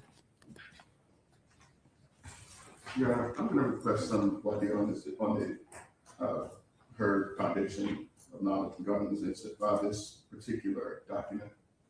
Okay. If the voir dire is going to admissibility and it's going to be allowed, we will have to remove the jury from the room, because admissibility is not a factor for them. Yes, sir. And what's the basis for this again? I don't think the proper foundation has been laid regarding her familiarity with this document itself. Again, he says that she responds to subpoenas and produces it in response to subpoenas. that does not mean that she has familiarity with the document, knowledge of who created it, or anything of that nature. So I'm not gonna allow you to want here at this point. Mr. Jenkins, can you try to lay a better foundation? Okay, Dr. Ferris, let's back up. Is the multi-hazard crisis plan for 2022, 2023 required by law to be created by the schools? That is my understanding. Okay, and are the plans records of the schools? Yes, Official records? yes, Okay. And is what you've brought here today an official record of the school that was in effect at Richneck on 2022, 2023 school year? yes. That's that. Foundation established, you may proceed. Objection is overruled. So I'll direct your attention to page 18. Do you see the heading that begins imminent warning signs? Yes, 18? And also, I want you to just look over to page 19. Do you see the heading that says mitigation? yes, I am going to ask you to read everything between those 2 points, stopping before the mitigation heading. okay. And also, the court reporter is writing this down, so if you could read relatively slowly to make sure. Your Honor, I'm sorry, I need to select. 10 seconds. I'll provide it, Judge. Thank you. All right, you may proceed. Unlike early warning signs, imminent warning signs indicate that a student is very close to behaving in a way that is potentially dangerous to self and/or to others. Imminent warning signs require an immediate response. No single warning sign can predict that a dangerous act will occur. Rather, imminent warning signs usually are presented as a sequence of overt, serious, hostile behaviors or threats directed at peers, staff, or other individuals. Usually, imminent warning signs are evident to more than one staff member, as well as to the child's family. Imminent warning signs may include serious physical fighting with peers or family members, severe destruction of property, severe rage for seemingly minor reasons, detailed threats of lethal violence, inappropriate possession and/or use of firearms and other weapons, other self-injurious behaviors or threats of suicide. When warning signs indicate that danger is imminent, safety must always be the first and foremost consideration. Parents should be informed of the concerns immediately.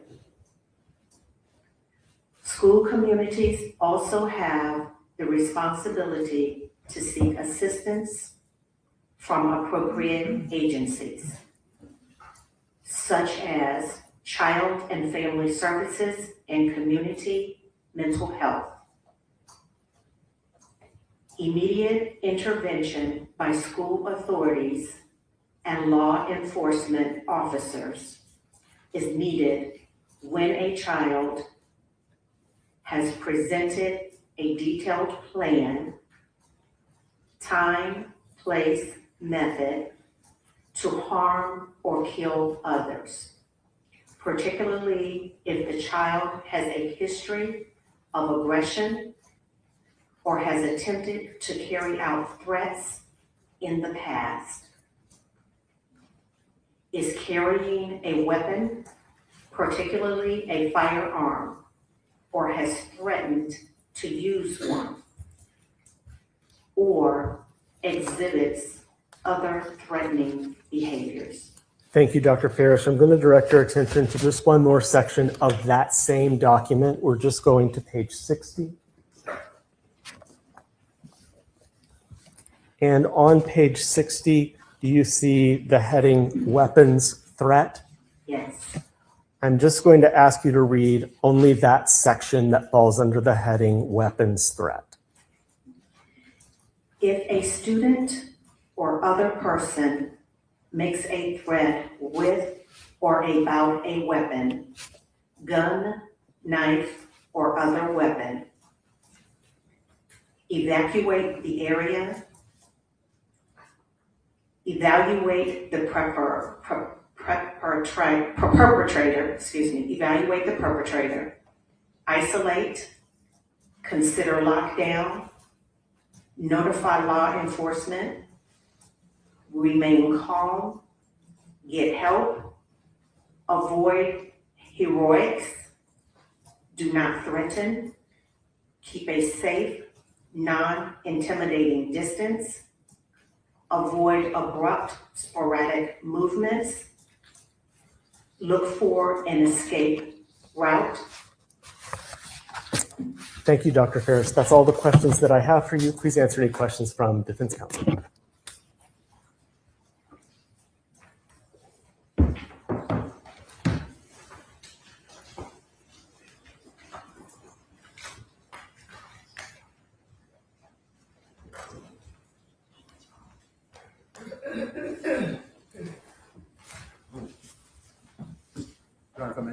You may.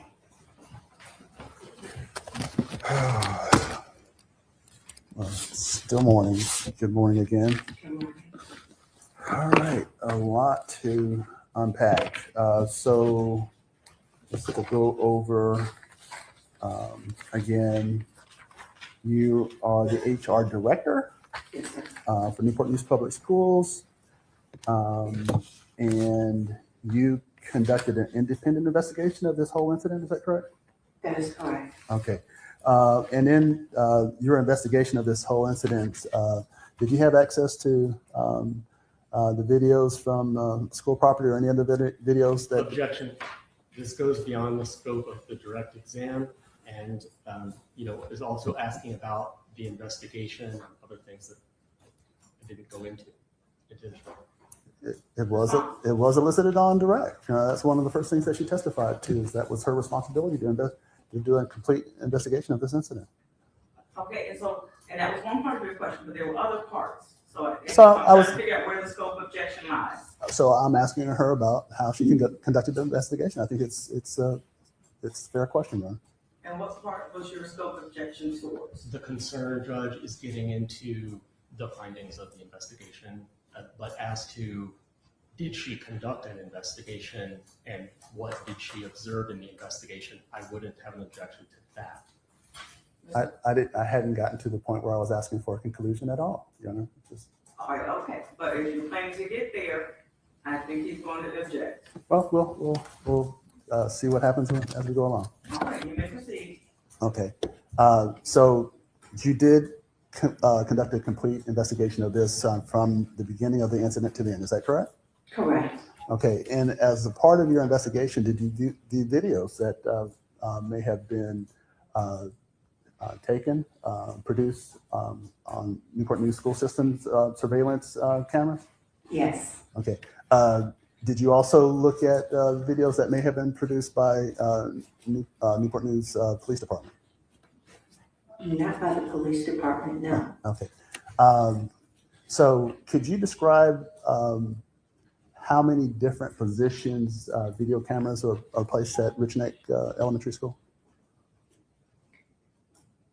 You want me to describe? You're not asking me how many. I'm asking you how many. How many different positions, sir? Is it?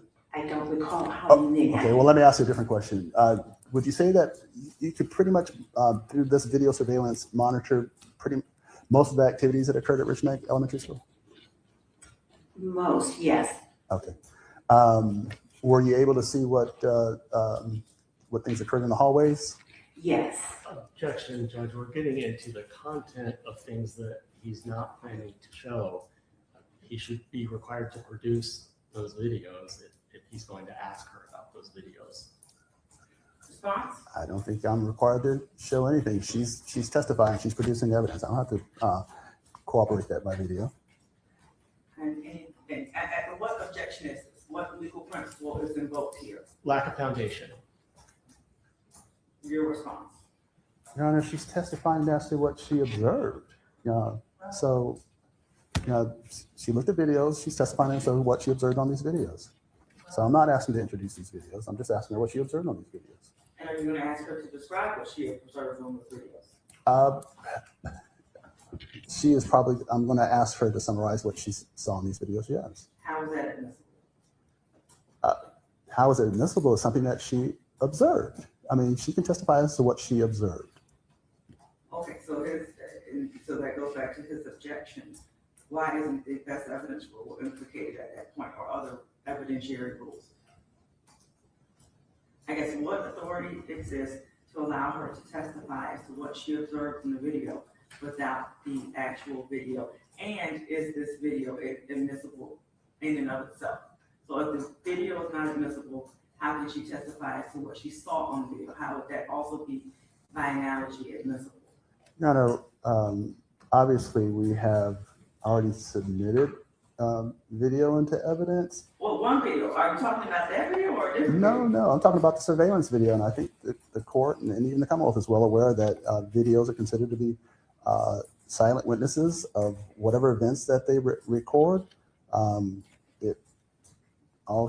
If I had the videos, I can, I guess I can ask the court to take a recess so I can show her several videos that the Commonwealth just released. Okay, two questions, or I guess one rule. Yes, she cannot testify to what she saw on the video. Second, are you asking to introduce evidence in the Commonwealth's case in chief? Obviously, evidence is coming in through the Commonwealth's case in chief. I'm saying, is the defense asking to introduce defense evidence in the Commonwealth's case in chief? Not at this particular time, other than the testimony, Your Honor. Okay, so again, my ruling is that she cannot testify as to what she observed on the video. I sustain Commonwealth's objection. My next question. Okay, so I'll continue to ask the questions, and then the Commonwealth can object it, and the court can rule. Yes, sir. And again, to the attorneys, I know there's been a lot of objections, and there were a lot of objections yesterday, and swirls all over, and sometimes I might be grumpy, but I'm not grumpy at the attorneys, and they are doing their job, so don't hold that against them. That was a cautionary instruction in the beginning. It is their duty to object, to make sure the rules are followed, and we analyze the rules of evidence. Okay, you may proceed, Mr. Rogers. Okay, other than Dr. Parker, were you able to determine the conduct of any other employees that were at Richneck Elementary on January 6th? Okay, you don't answer. So your question was, she able to determine? Observe the conduct, behavior of other parties, other staff members at Richneck Elementary School. Okay, and in reference to this incident? Yes, ma'am. Okay, and your objection is what, Mr. Jenkins? Authentication, that she's testifying to that, what she would have seen on a video. She wasn't there. She can't authenticate the video, and she can't describe a video that counsel's not produced. It's the same objection. Your Honor, if I don't have the videos to produce right now, so she conducted an independent investigation. Obviously, she observed a lot of things by video. If the court believes that she should not be able to testify as to what she observed by video, then I'm prohibited. So I sustain the objection because it's the same thing we just discussed. And Right. again, if it can't come into the front door, it cannot come into the back door. Next question.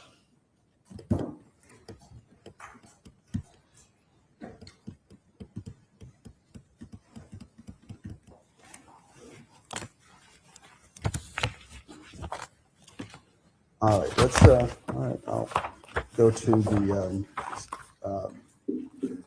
let me first talk about you being a custodian of records. Have you testified as a custodian of records for Newport News Public Schools previously? Yes, Okay. And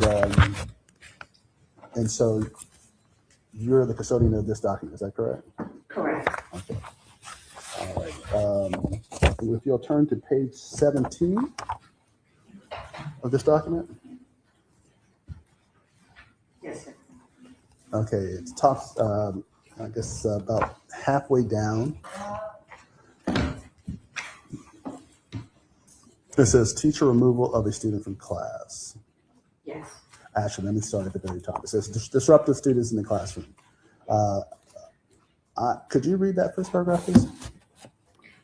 Under the disruptive students, Yes, ma'am. the code 22.1-276.2 provides statutory guidance related to the initial authority of a teacher to remove a student from class for disruptive behavior. The code 22.1-276.01 defines disruptive behavior as a violation of school board regulations governing student conduct that interprets or obstructs the learning environment. The provisions set out below are supplementary to and are not intended to replace the authority of a teacher or administrator to discipline students according to rules described in this handbook. It is the school board's intent that the process of working with students and parents should be focused on seeking solutions to eliminate disruptive behavior in order to improve student achievement and student citizenship. Okay. So would you agree that this paragraph, which cites Virginia Code 22.1-276.2, gives a teacher the authority to remove a disruptive student from her classroom? Objection, that's improper opinion testimony. She's not been qualified as an expert to answer that. Response? Your Honor, she is here as an agent of the Newport News public school system. She can advise whether or not she believes that Virginia Code allows a student to be removed by the teacher. It spells it out pretty clearly there, but I just want her to verify.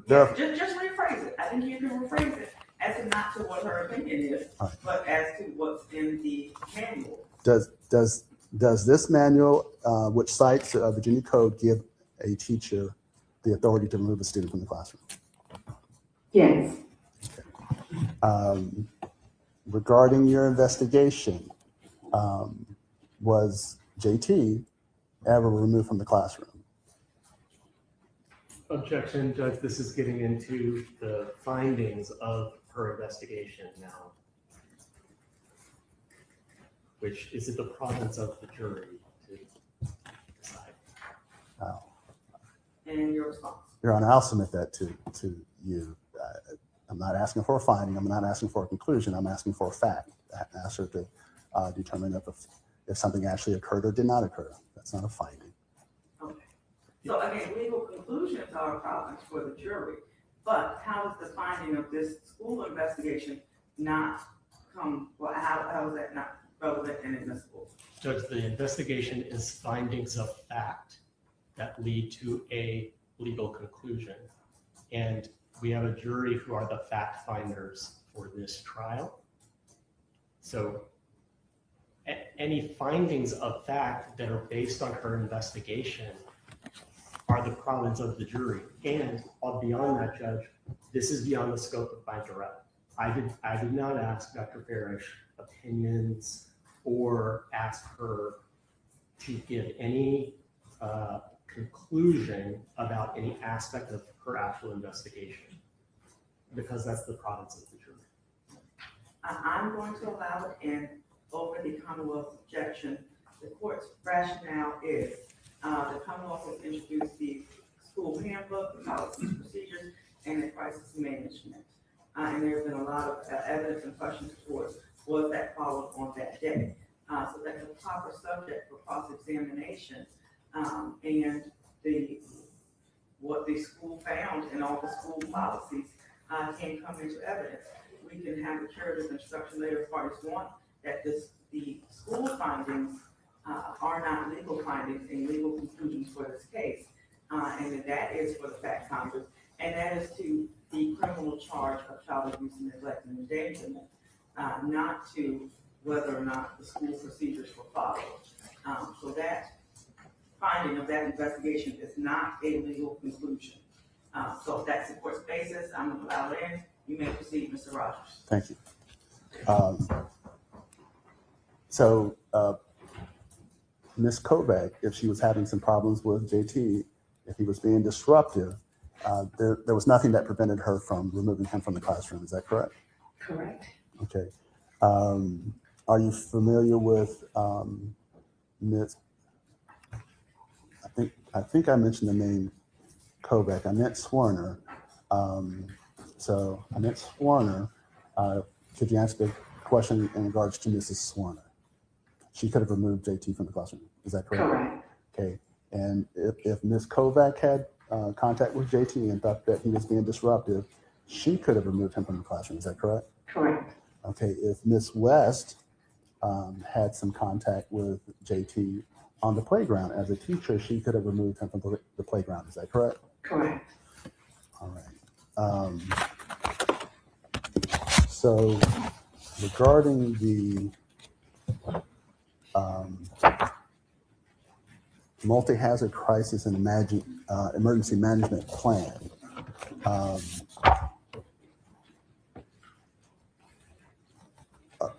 this is a plan for each individual school. Is that correct?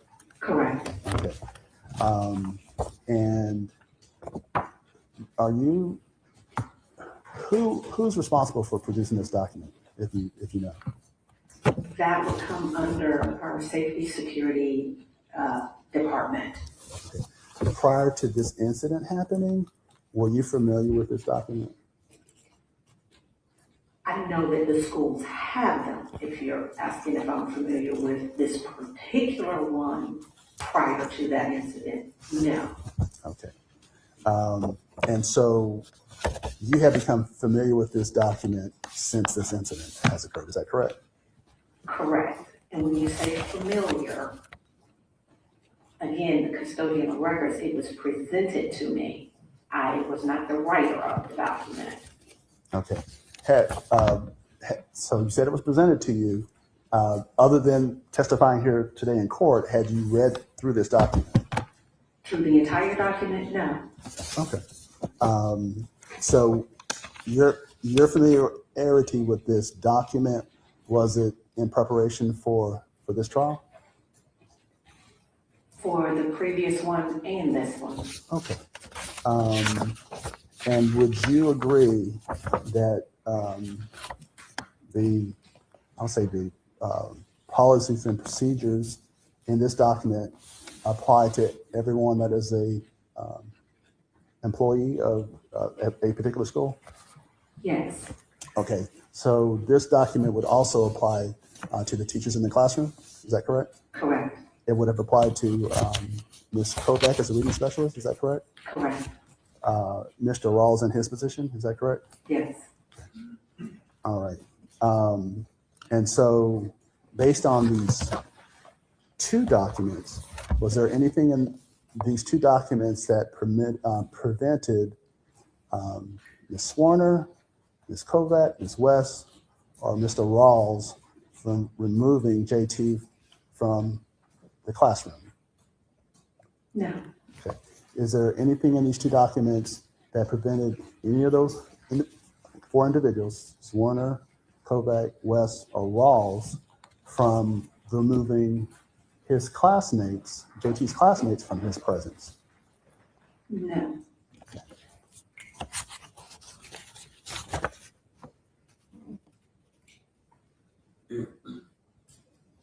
So I'm going to actually go to the page 60 in the multi-hazard crisis and emergency management plan, which the Commonwealth directed you to. Speak up for me, Mr. Rogers. Okay. Did you hear what I said so far? I heard you say you were going to go to page 60. That's correct. Okay, and even when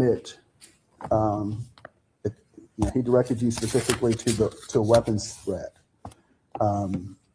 It says if a student or other person makes a threat with or about a weapon, it has bullet points. Are you testifying that each one of these things should occur?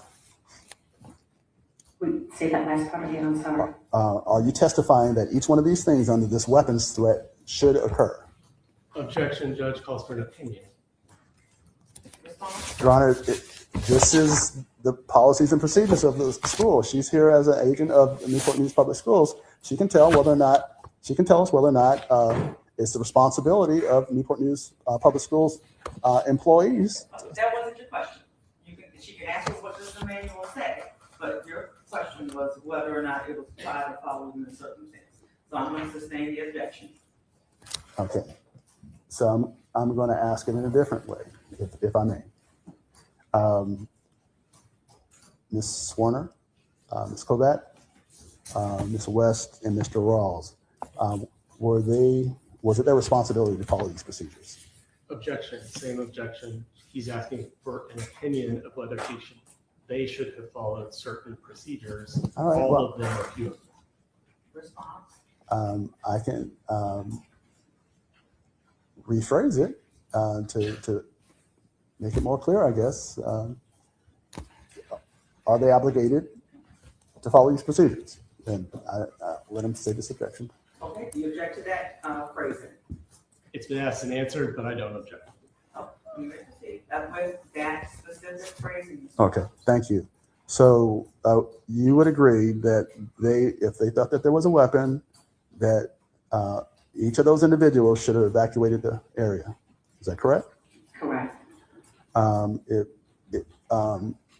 For each of those 4 individuals, if they believe that there was a weapon, they should have. Objection, judge. This isn't the question that the court.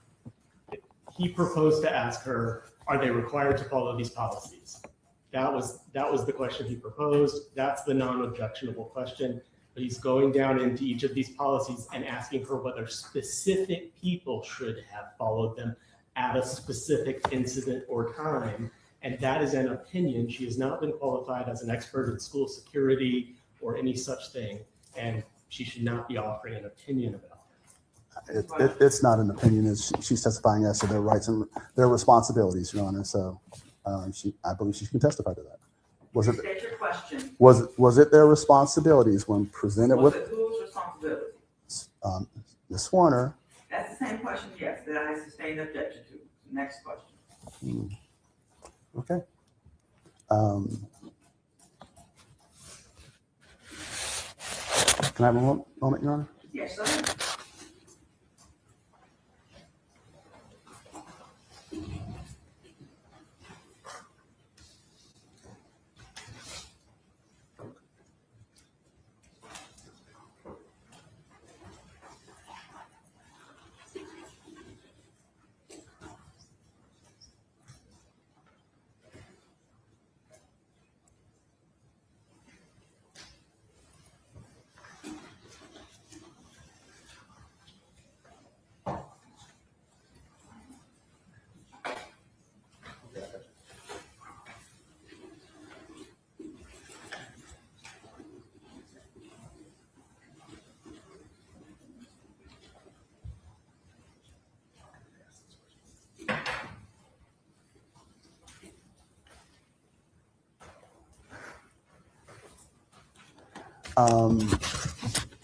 Ms. Ferris, Dr. Ferris, are you familiar with the training that Dr. Parker or anyone else may have had regarding the rights and responsibilities that are contained in this handbook?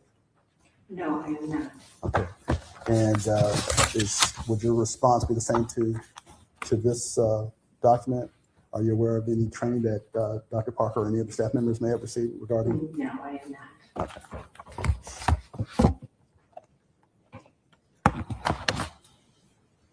Your Honor, I'm going to relinquish this witness to my colleague.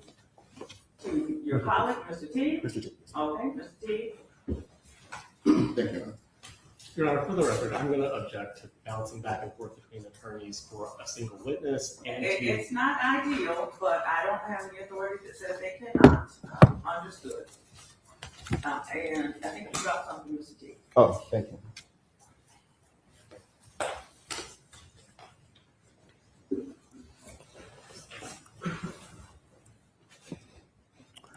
Good morning again, Ms. Farish. Are you Doctor or Ms. Farish? Doctor. Dr. Farish. You were shown a video of about 16 minutes earlier during your testimony, correct? Yes, Okay. At certain points of the video skips forward, correct? the entire video, I didn't see a skip, but I saw a muting at certain sections. Okay. So are you aware that the entire video was 28 minutes or 28 or 29 minutes? Based upon the timeline I saw, Okay. And you were shown about 16 or 17 minutes, correct? yes, as I recall. And is it your understanding that the video clip that you were shown contains 3 different clips joined together? The video that we saw here Yes. was the whole video except the end. It stopped before the very end. So I'm not aware that it's in snippets, it's the whole video. Okay.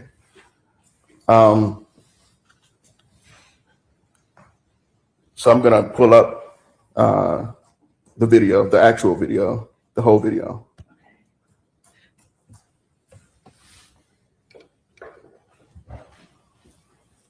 Judge, I'm going to object to this. I don't know what the relevance of this is. Okay. And I'll give him a moment to respond to relevance.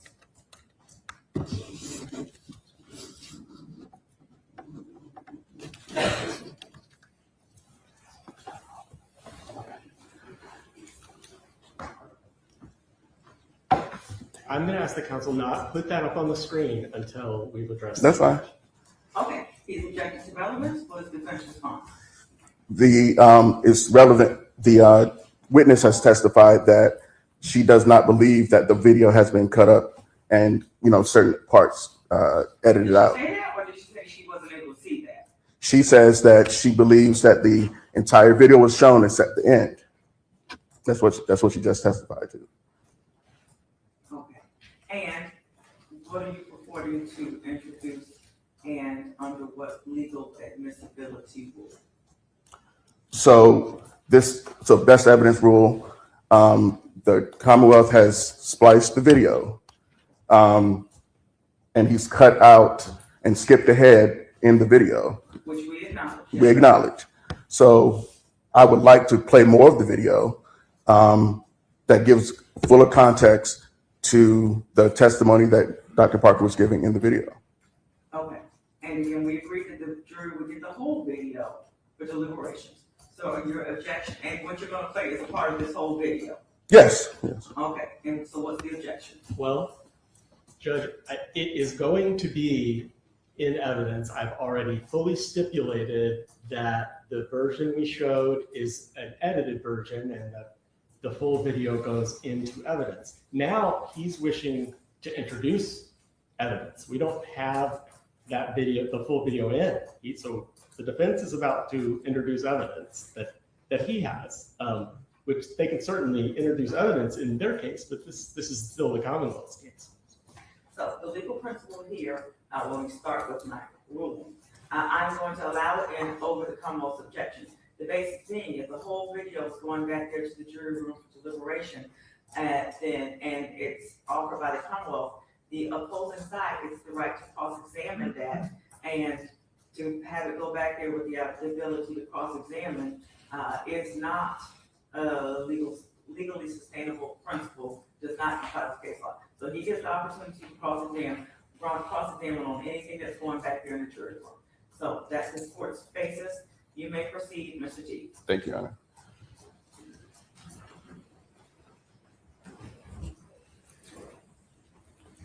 And Dr. Judge, I'm sorry, I just want to advise that the full video many times contains the name of JT. Understood. Okay, the whole name, not initials.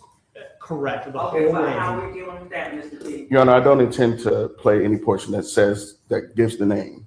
I can ask some additional questions if we can. I can try to avoid We're it. talking about, again, audio and press coverage to the world. I understand. So Yeah. you're able to not to play portions that do not state and the names of any minors. Yes. Okay, you may. But just to be safe, I'll just try to elicit the testimony from her directly, and then if I need to, I'll play the portions that I need to. Playing video or not? It would just depend on her answers. Okay, you might, Okay. okay, but understand we have that I cautionary understand. instruction. We are not releasing the names of any minors. Okay, you may proceed. Thank you, Your Honor. Dr. Farish, during the narrative that Dr. Parker was giving you in the video of what occurred that day, her actions, did she also mention that in the midst of all of this, she was also attending to 2 other students that were acting out? Yes, Okay. And that was not played in that video that you heard earlier, was it? I want to just refer back to my notes.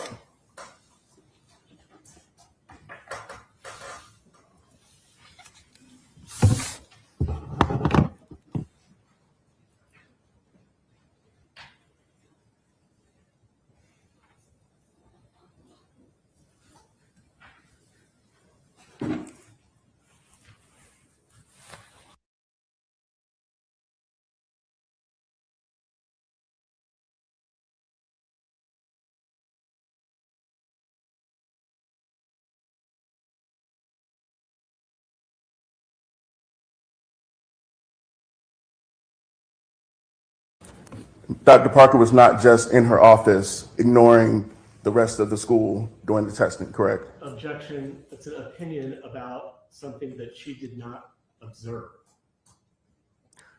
I'll rephrase the question, Your Honor. From Dr. Parker's testimony to you regarding the events of the day, she mentioned that there were 2 other student issues that she dealt with in the school, correct? Objection, that was the most recent question. It's been asked and answered. I want to narrow down and go down the path of asking about these 2 other. Okay, repeat your question again. During the day, during the narrative that Dr. Parker gave you, Dr. Farish, of what was going on regarding her conversations with Mr. Kovac and Ms. Zwerner, she also mentioned that there were 2 other student issues that she dealt with regarding misbehavior, correct? Okay, hold on, that's the question. What's the objection, Mr. Jenkins? This is the second time he's asked that question. Her answer is yes. Also, just ask and answer. Yes. Okay, you can ask it one more time. You can ask it, go ahead, so overrule. Okay. Do you need me to repeat the question, Dr. Farish? Yes, she responded to other issues. Okay. Students' issues. Okay. And one of them being a student was trying to elope from the school, correct? Correct. Okay, Or a student who was an eloper. and An there was eloper. something that happened. right. And that was prior to the shooting, according to your interview of Dr. Parker, correct? Correct. Okay.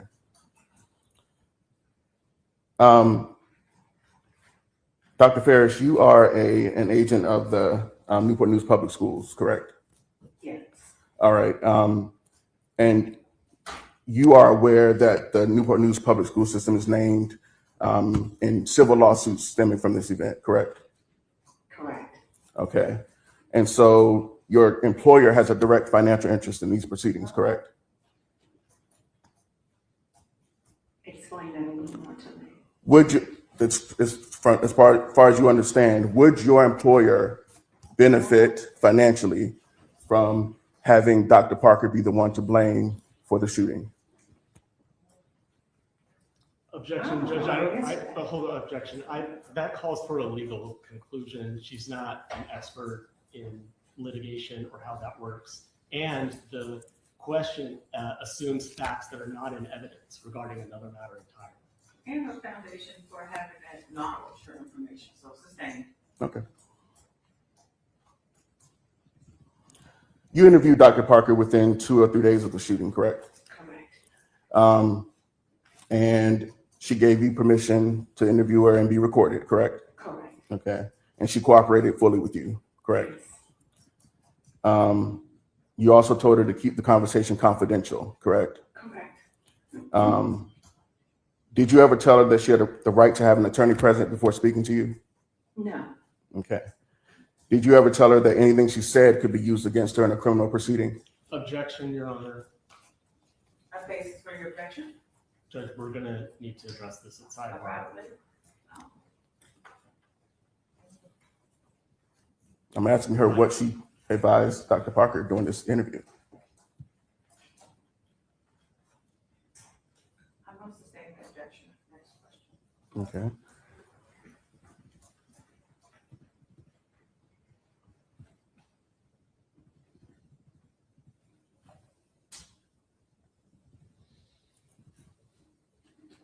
According to your interview with Dr. Parker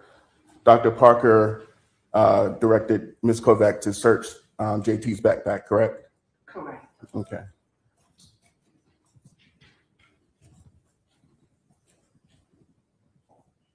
And as far as what Dr. Parker told you, Ms. Kovac did check the backpack and found nothing, correct? Correct. Okay.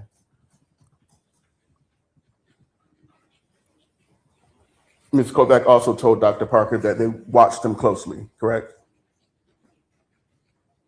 If I remember, the phrasing is that they were watching him. Watching him closely. Correct. Okay.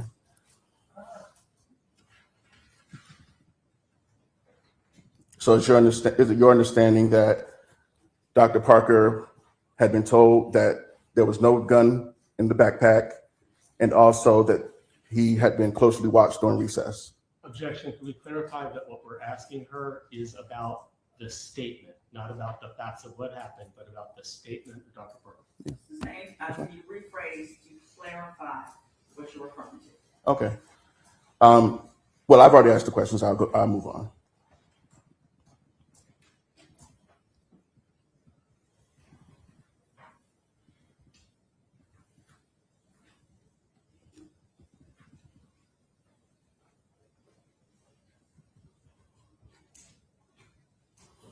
Dr. Parker also stated that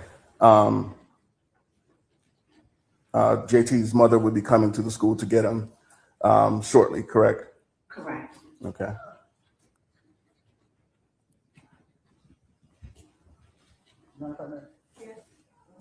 There is something in background noise. I'm not sure where it's coming from. I don't know, somebody's cell phone or, but if we could try to take care of that, it's very distracting. Yes, I keep hearing it and it's distracting. Okay, well, Yes. the sheriff will be on top of that. Okay. And I'm hearing it too, but yeah, we'll work on it. All right, thank you. And again, it's 12:23, we're gonna keep going. Again, we'll try to go to 1 for lunch, but do any of the jurors need a break? Okay, they're good. Okay, I'll proceed with your cross. Thank you. Dr. Parker also testified or said to you during the investigation that Ms. Zwerner never stated that the student had a weapon, right?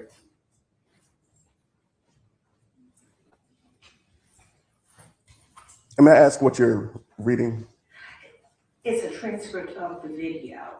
Okay. Do you have any independent recollection of I what? don't remember her saying Zwerner said the student didn't have a weapon. I asked her, did Ms. Zwerner ever say she had concerns about the student and the student being a threat to her or her feeling unsafe? Okay. Do you recall when the video was played here in the courtroom? That's what I was trying to remember, if Ms. Zwerner said that. I remember Ms. Kovac saying she did not see anything in the backpack. Do you recall the video today where Dr. Parker was speaking to you in an interview and she stated that Ms. Zwerner never came to her and said that the student had a weapon? Then, yes. Okay. And everything that Ms. Zwerner related to Dr. Parker was about behavior, of the student, correct? Correct.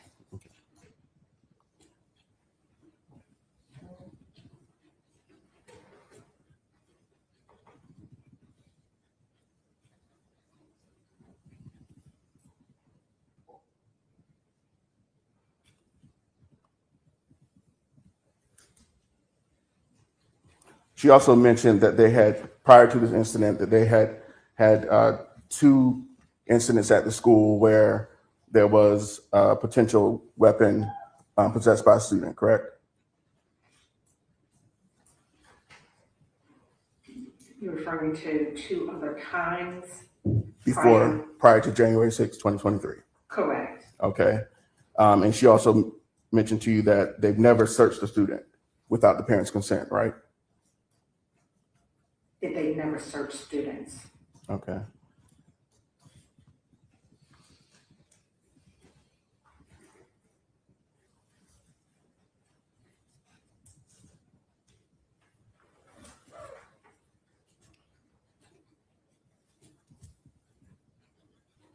And she was also managing state testing that day.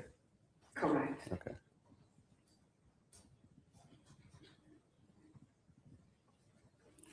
Based on your investigation, did you conclude that this was foreseeable? The shooting specifically was foreseeable? No. Right. In fact, you came to the opposite conclusion, correct? That is true. In fact, you said that this is something that none of you could have ever imagined, correct? I'm going to refer to my summary.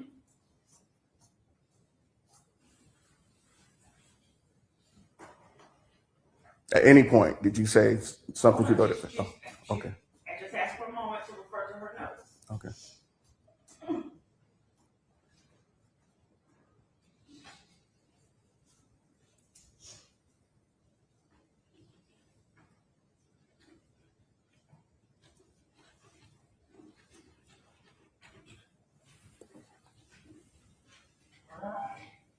I do not recall making that specific statement. Mhm. Okay, but you do agree that this, based on your investigation, that this is not something that was foreseeable? Correct. Okay. Did you ever make the comment in the civil trial of this matter that this was something that you could never have imagined? Objection, hearsay. It's her own statement. Correct. It's her own out-of-court statement being offered here for the truth of the matter. He can ask her what she believes today, now, but not what she said out of court. I thought you said during the civil trial. Does that make it in court, or am I missing something here? It's out of court because it's not within this proceeding. Yeah. She says that she cannot recall, she could not at that time recall making a statement, and I believe I was asking her about the actual report itself that she created. Okay, well then rephrase, because that's not the question as I understood it. Okay. Did you ever make a statement during the civil trial that this was not a foreseeable incident? Okay, hold on before you answer. So, assuming she says yes, which I don't know what her answer is going to be, are you going to ask her to then give that statement? I just want to know whether she made the statement. So you just want an affirmative or a negative response? Yes. And your position, Mr. James? He's feeding her the statement and just asking her to say, didn't you say at the civil trial? He's going to give her the statement and he expects her to say, yes, I did say that at the civil trial. I just asked another question. I said, did you ever make a statement to the effect that it was not foreseeable? That was my last question. Exactly, to the effect that it was not foreseeable. At the civil trial, that is hearsay. Okay, yeah, understood, and your response to that, Mr. T. Your How Honor. is it admissible? What exception applies? I can ask her about her statement. This goes to the foreseeable. You know what? I will try to question Your Honor. She's already answered that she has determined that it was not foreseeable. So I'll withdraw the question. Okay. No further questions. Any redirect? Yes, sir.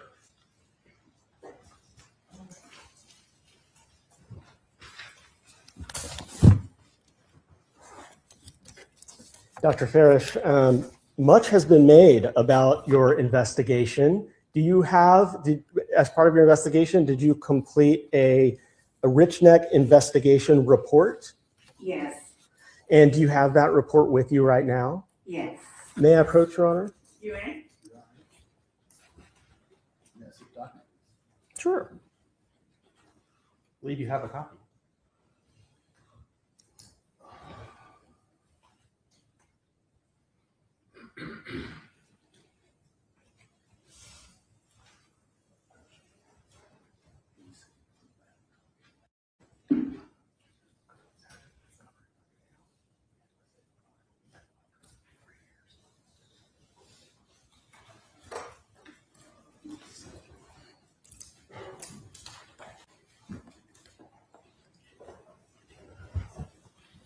Judge, I've provided to the defense counsel a copy of the plan. Do I need to wait? To review what you're presenting to the witness. Of course. To make sure that it is the same.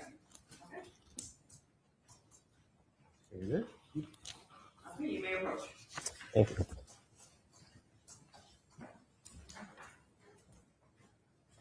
Could you just take a moment to just look at each page of that, compare it with the one you brought with you, and let us know if it's an identical copy?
Yes. All right, so is that a fair and accurate copy of your complete, full report of your investigation? Yes. All right, Judge, I move to admit that as Commonwealth's 3, I think. Your Honor, I'm going to object. This is the investigation, confidential Richneck investigation report that contains hearsay from other parties. It's not admissible. Response. The court's ruled otherwise already. Counsel has been allowed to elicit her opinion, the results of her investigation. Counsel has cross-examined her about the conclusions that are in that document. We have had a full interrogation about the facts found by her investigation and her conclusions. To not give the jury that document now is misleading. And so for the rule of completeness, the defense has been allowed to go in and talk about, cherry pick little pieces that they want to talk about. And I'm seeking to admit the whole document so the jury can see it for themselves. Ms. T? Your Honor, we are on cross-examination allowed to ask anything you want to ask about. It's monitored so for the direct examination. This is a report that contains hearsay statements from other parties.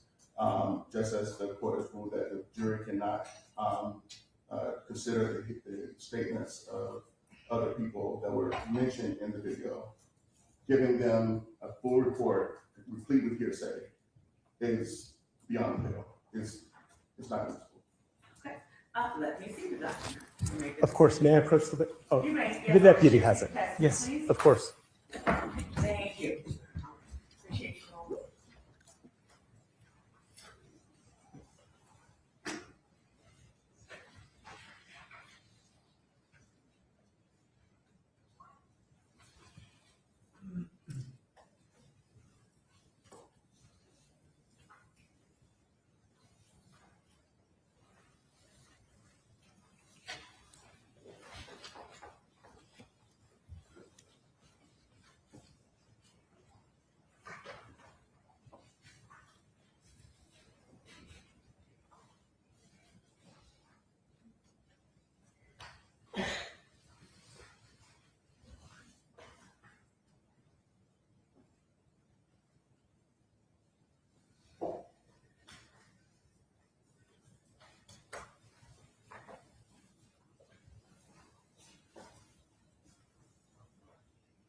Your Honor, I would add that, Dr. Ferris has not been qualified as an expert.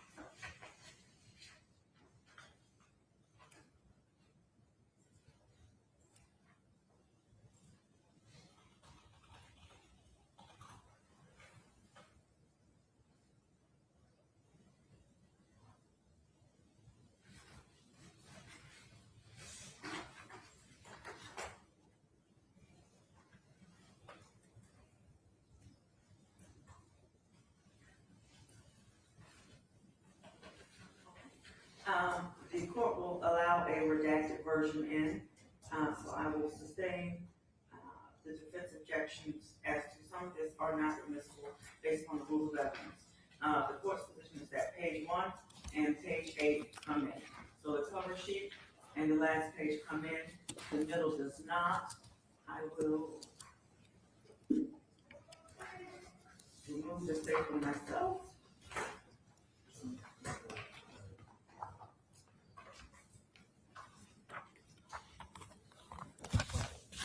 And does the Commonwealth want the portion removed to be marked Commonwealth rejected? Yes, please, Judge. Thank you. Okay. Thank you. We're mad for amazing. Commonwealth, this we're at 3, Commonwealth 3. Rejected 1, rejected Commonwealth 1. Okay, you may proceed with the rest. Judge, may I retrieve Commonwealth 3 from the court to bring to the witness? Yes, and I'm going to ask. Yeah, I do.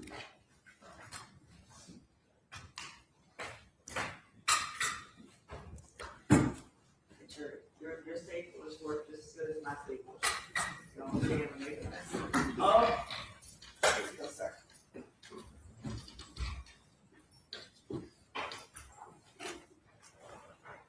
Dr. Parrish, for the purposes of these questions, I'll just ask you to refer to Commonwealth 3, which I have just handed you after it's been marked and entered by the court. There is a section on the second page of the 2 that were marked called Summary and Conclusion. Do you see that section? Yes. Could you please read it? Yes. An investigation was conducted to review internal processes and establish if there were any deficiencies. From interviews, several employees were told that the student had a weapon. All instances were reported to Dr. Parker, assistant principal. An inquiry was made to Dr. Parker if the student could be searched. Your Honor, again, I'm going to object to hearsay. Those are statements coming from other people. You asked for the finding to be in evidence, the findings in evidence. So noted your objection, overruled. Please continue. The book bag was searched independently by Ms. Kovac. Permission was never given to search the student. At no time was the principal, Ms. Foster, notified of any communications about the student and the alleged weapon. Dr. Parker never left her office to investigate the situation with the student. Dr. Parker never spoke to Mrs. Foster, although they communicated about other school business prior to the incident. Dr. Parker admitted to handling a prior search situation with another student earlier in the school year, where she brought the student into her office to conduct a search. Although she says previous students' persons was not searched, she admitted that these students were pulled into her office to search their belongings at a minimum. This process was completed with the police or another adult present. Dr. Parker never left her office on the 6th to pull JT into her office. Dr. Parker responded that she could not leave her office due to testing as the reason for responding personally to the report of the student possibly having a weapon. Ms. Zwerner, Ms. Kovac, Mr. Rawls, Ms. West, Mr. Sims, and Dr. Parker all had knowledge that the student was in possession of a possible weapon before 2 p.m. Root cause: failure to follow a process and to appropriately detain a student and conduct a proper search once first notified that a student has a possible weapon. Lack of urgency and attention to multiple notifications. Lack of training and knowledge of the staff on how to handle this type of threat. Thank you. May I approach the witness, Judge? You may. I'll repeat Commonwealth 3 after you and return it to the court. Thank you.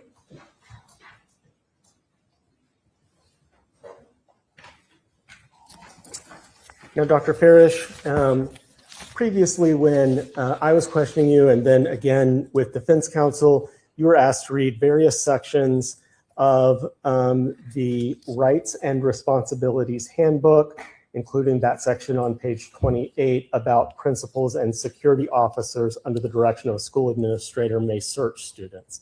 Do you recall that document? Yes. All right, and that document is an authentic manual that provides all the policies that were in place at Richneck in the 2022-2023 school year? The Rights and Responsibilities Handbook for the district for 22-23. Yes, that's an official document of the district. Yes. Judge, I move to admit that document in whole into evidence as Commonwealth 4.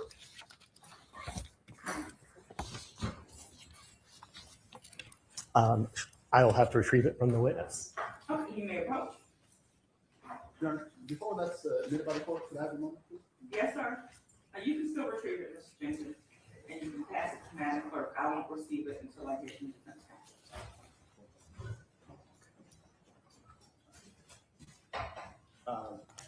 The court order is a little bit of comments. All right, so this is marked Commonwealth 4.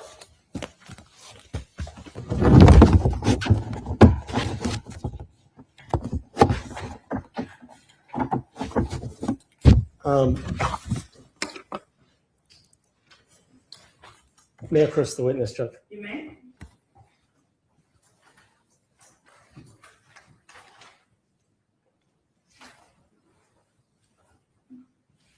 Dr. Farish, could you take a look at what I just handed you and identify it? Yes, this is the Newport News Public Schools, Richneck Elementary 2022-2023 Multi-Hazard Crisis and Emergency Management Plan. And is that a copy of the same document that you have that is the emergency management plan that I have asked you about and defense counsel has asked you about? Yes. Judge, I move to admit this in whole, unredacted as Commonwealth's 5. May I approach the witness? You may. I just want to make sure our objection is noted. Continue. Yes, yes, continuing objection, which was previously ruled on, and for the record was made contemporaneously.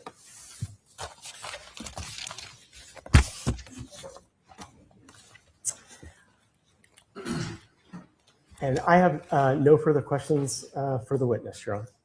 Thank you. Any recross? Yes, Your Honor. Okay, briefly.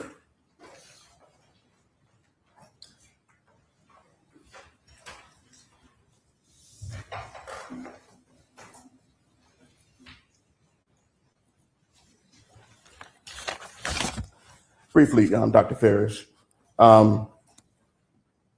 Again, the portion of the report that was just entered into evidence, your investigative findings, you were conducting that investigation on behalf of Newport News Public Schools, correct? Correct. Okay.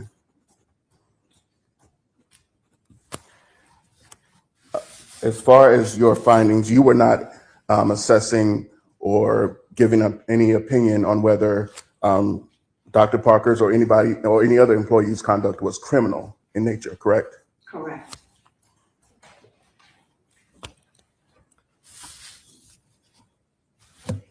You also mentioned in your root cause section of your report a lack of training and knowledge of the staff on how to handle this type of threat, correct? Correct. And you're referring to the staff as a whole, correct? Correct.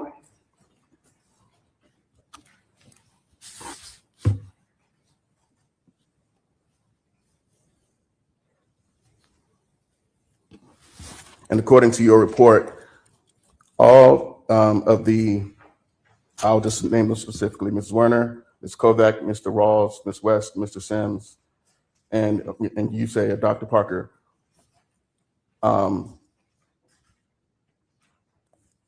Your finding is that none of them responded adequately, correct? Objection, Judge. I think that misstates the evidence. To respond adequately, I do think it's a misstatement. Can you rephrase? Okay, all right. In your root cause section, you write, failure to follow a process and to appropriately detain a student and conduct a proper search once first notified that a student has a possible weapon. Does that apply to all of the people I just named? Ms. Zwerner, Ms. Kovac, Mr. Rawls, Ms. West, and Mr. Sims, and Dr. Parker? Yes. Okay.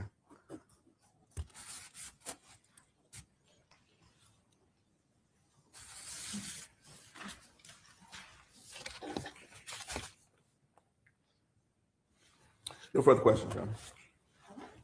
I have a follow-up, Judge. Yes, sir.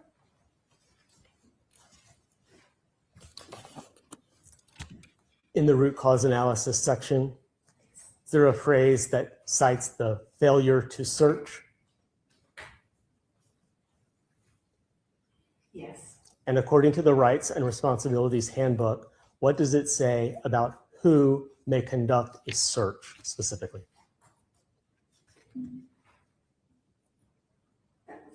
That was the one. We took it away from you. That's Can okay. I please retrieve Commonwealth's You may.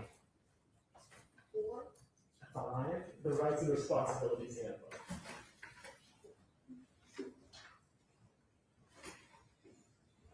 And I can give you a page 7.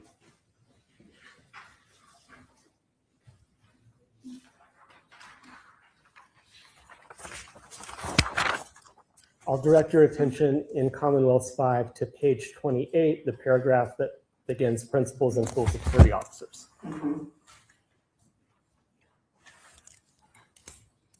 Principals and school security officers under the direction of a school administrator may search students and student property. All right. So given the root cause analysis that involves the failure to search, who was authorized by the district's rights and responsibilities to search? The school under the direction of the school administrator. Okay. And are teachers that work in a school considered school administrators? No. Are reading specialists that work at a school considered school administrators? No. All right, thank you. I don't have any further questions, please.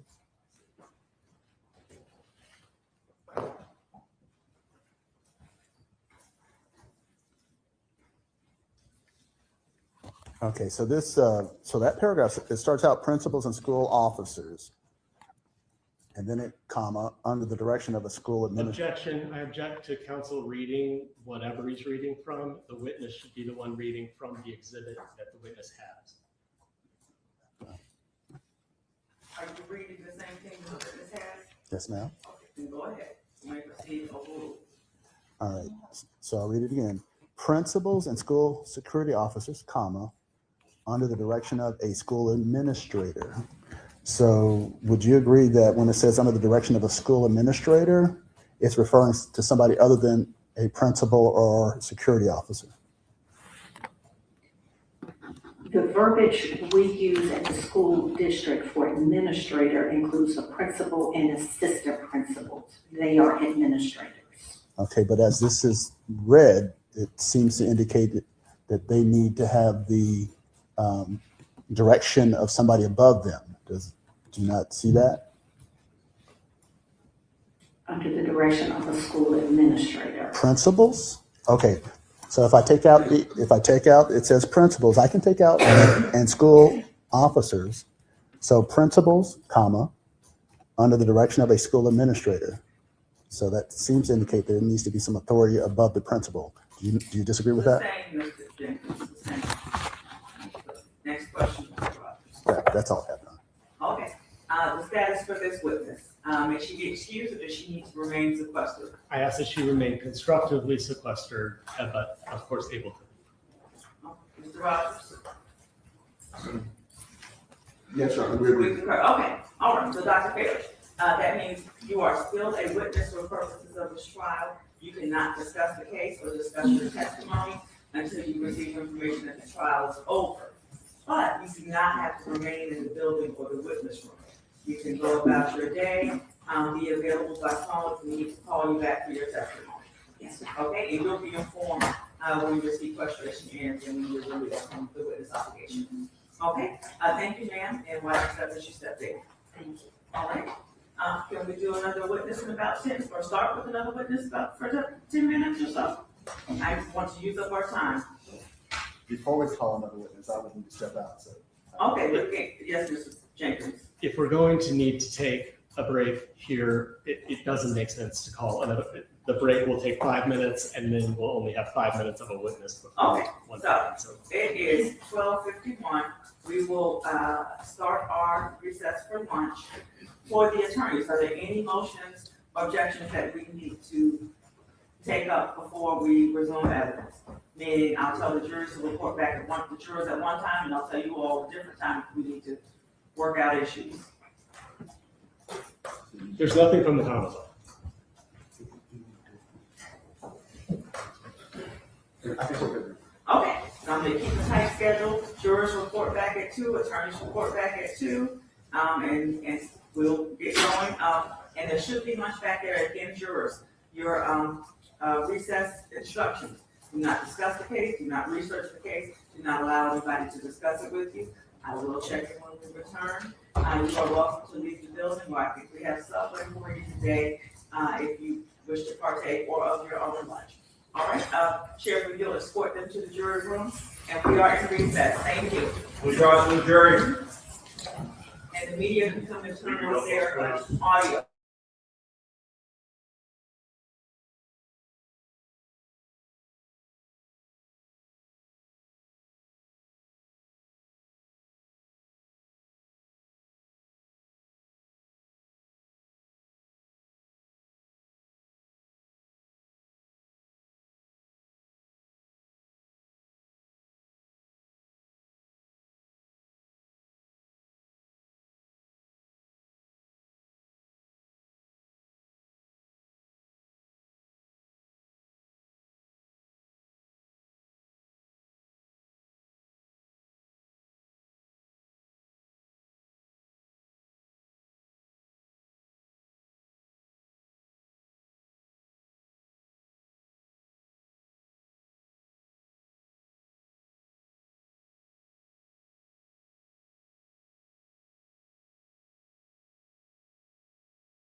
Coming on day 3, after the lunch recess. Anything to take up before we bring the jurors out? Nothing from the Commonwealth? We're good. Okay, Chair, please bring out the jurors.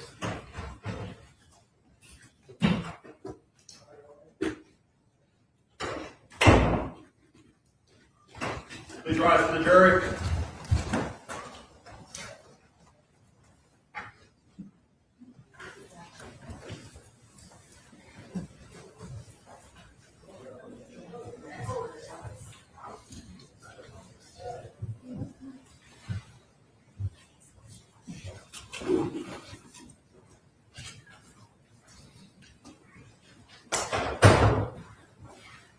Jurors in the box. All right, thank you so much. You all may have to take your seats.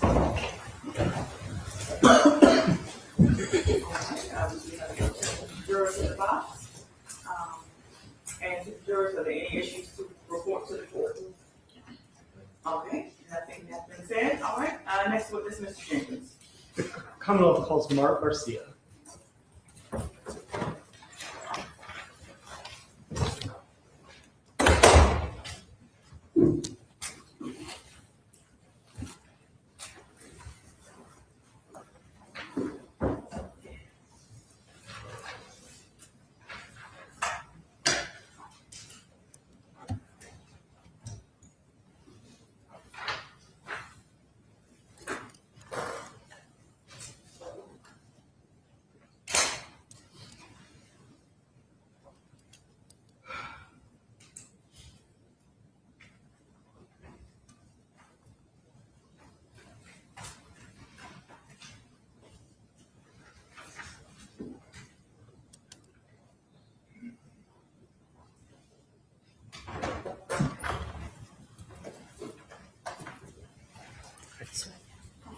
Good afternoon. Come stand in front of Madam Clerk, please.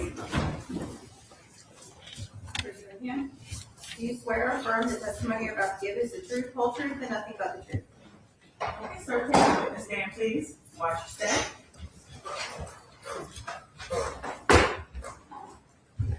Okay, you can adjust the microphone and please answer questions the attorneys may have. Good afternoon, sir. Afternoon. Would you please tell us your name? Martin Garcia, Senior. All right, sir. And I know that I mentioned this to you earlier, but just as a reminder, we're not saying the names of any children at all today. You're welcome to use initials or refer to them, like my son, for example, but no names.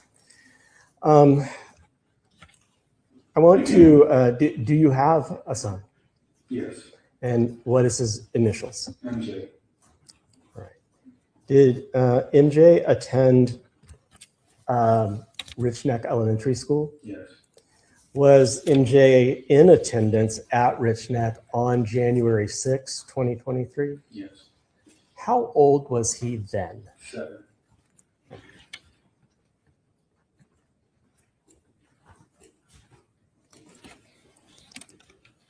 On January 6 of 2023, did you go to Richneck Elementary School?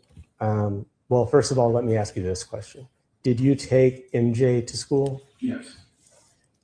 So was that in your car? Did you personally drop him off? Yes, I drop him off every day. Okay.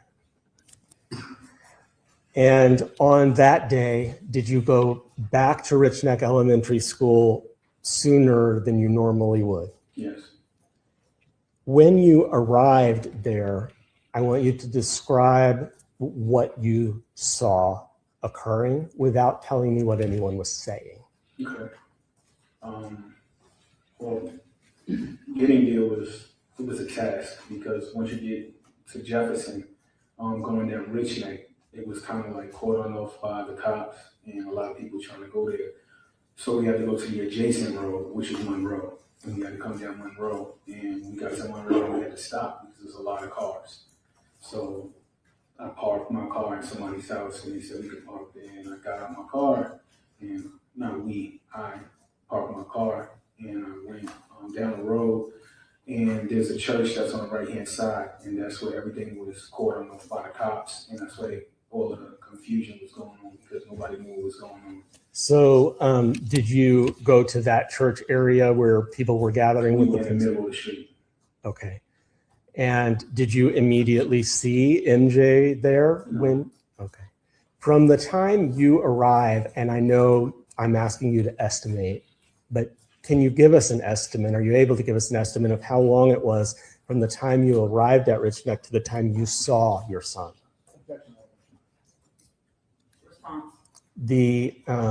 This is the connection, Judge, that we have been talking about in this case between the shooting and the ensuing trauma to the children. And that came from a delayed reunification. And that came from, as we will hear in a moment, that came from the continued chaos leading to these children in a panic and a state of trauma. Your Honor, I'm going to continue to object. Even his response to this is a narrative testimony from the jury. What's the nexus to why we're here? And I guess I'm missing that. If you can expand on that, if not, it's sustained. The nexus for why we're here. Let me look at the statute and read from the statute.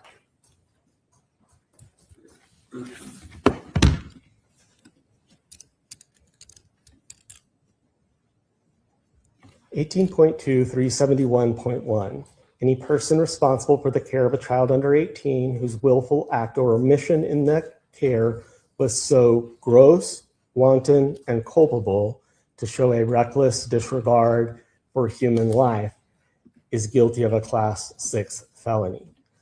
As to how A delayed reunification. the shooting, Yes. Judge, the shooting occurred, and everything that has happened to these children is a follow-on from the shooting that establishes it is gross, wanton, and culpable behavior of Dr. Parker. It was the willful omission that caused these children to be separated from their parents in a state of chaos. I sustain the objection. Next question, please.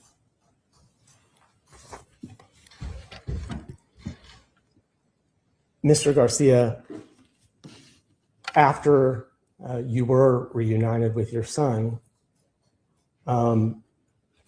describe his demeanor, how he looked to you. Objection again to relevance, Your Honor. He can describe that out loud.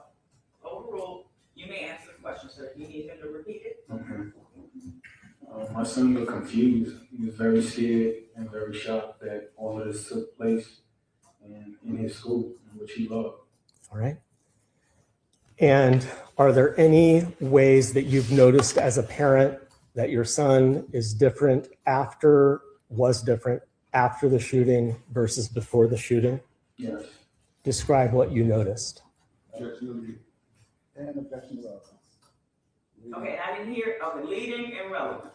He can describe what he observed when he sees his son. Go ahead. Overruled. So my son, he's in therapy. He has to go to therapy now. He's still scared of the dark areas in which they have to be pushed in there safely.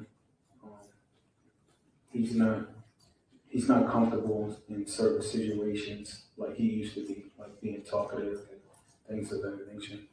Objection, Your Honor. If I can just start question. Yes, sir.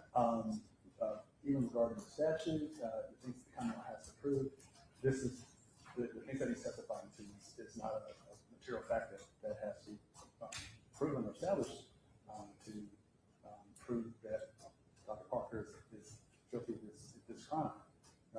He's testifying as to things that occurred afterwards, but nothing regarding Dr. Parker's conduct or lack of conduct. So it's not relevant. Response?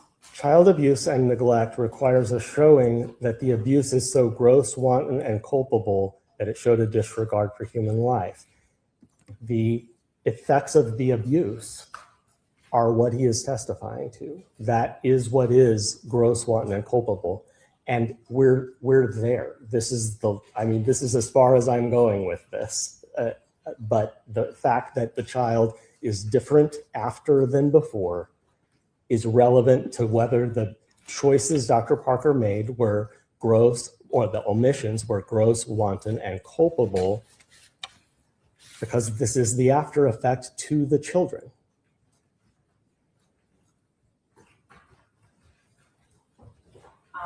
It can end here, but again, I'll let you finish, Mr. Rogers. But as to where we are now, I'm going to overrule the defense objection. You can ask that one question. The gentleman may answer that question, but then we're going to stop. Yes, Mr. Rogers. Just a minute. Your Honor, I might agree with Mr. Jenkins if the Commonwealth had to prove some type of serious injury, but that's not what it's charged. It's felony abuse and neglect, but it's not based on any injury. It's based on my conduct and not any impact on these children. Anything additional? Not from me, Judge. Okay. Do you need the attorney to repeat his question? Yes, please. Okay. How was your child different after the shooting versus before? Yes. Describe how he was different after. Would you like me to describe before? If You you, have to answer the question Yeah. that he asked. Okay. Yeah. So after, again, my son, he doesn't like sleeping in the dark because of being in that safe room for however long they were in that safe room, being confined to an area, having, I don't know how much light it was, but he's scared of the dark, having added more light and going to therapy. okay. And were any of those things present prior to the shooting? No. All right, thank you. I don't have any further questions for you.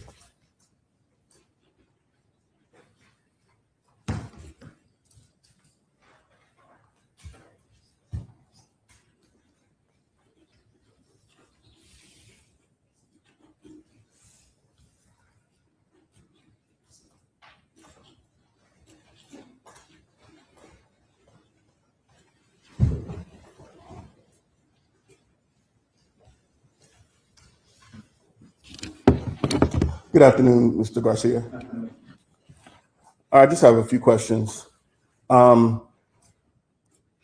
you familiar with any relationship that your son had with Dr. Parker? No. Okay.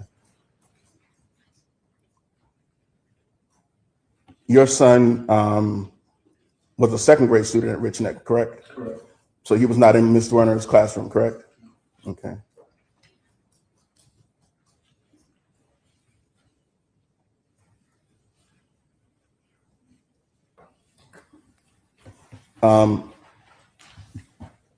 You mentioned something about a safe room.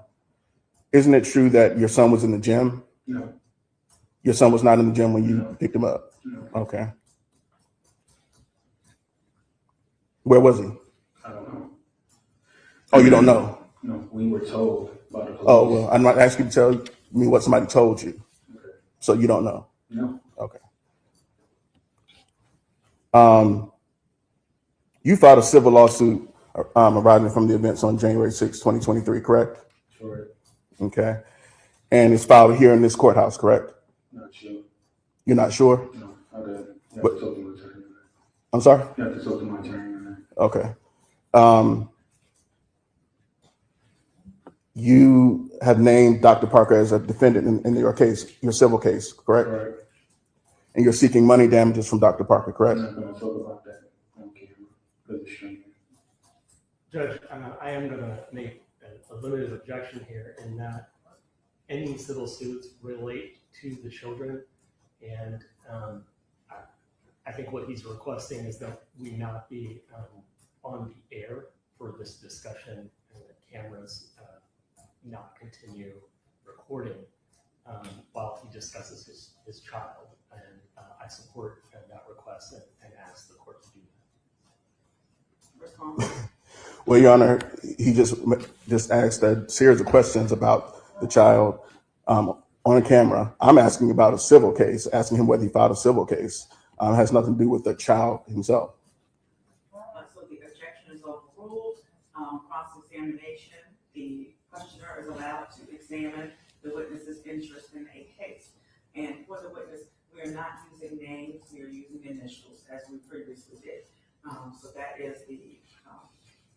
protection to minors in this case. All right, you may proceed, Mr. T. Mr. Garcia, you are seeking money damages from Dr. Ebony Parker in that civil case, correct? Yes, And a criminal conviction of Dr. Parker would assist in your civil case against her, wouldn't it? I believe so. Okay. So you have a financial interest in the outcome of this criminal trial? Financial, what do you mean? Well, you just stated that you believe that a criminal conviction of Dr. Parker would assist you in your civil case where you're suing for money, correct? Yes, Okay. So you would agree you have a financial interest in the outcome of the criminal trial, correct? possibly, yes. Okay.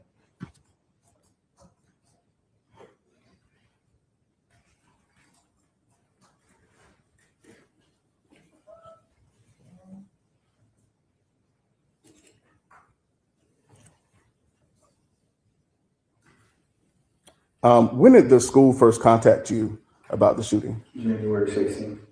16th? Yes, Okay. So 10 days after the shooting occurred. Okay. And how did you get that notification? I was called by the city, the Newport News Public Schools, I forgot the name of the downtown director of people, but I know her name, but she called me at 6 o'clock on the 16th. Okay. And do you consider that failure to notify you for 10 days a failure? Absolutely. And do you believe that failure is on the part of Newport News Public Schools? I believe it's on the part of the school system as well as Newport News Public Schools. Thank you. No further questions. Any redirect? Yes, Your Honor.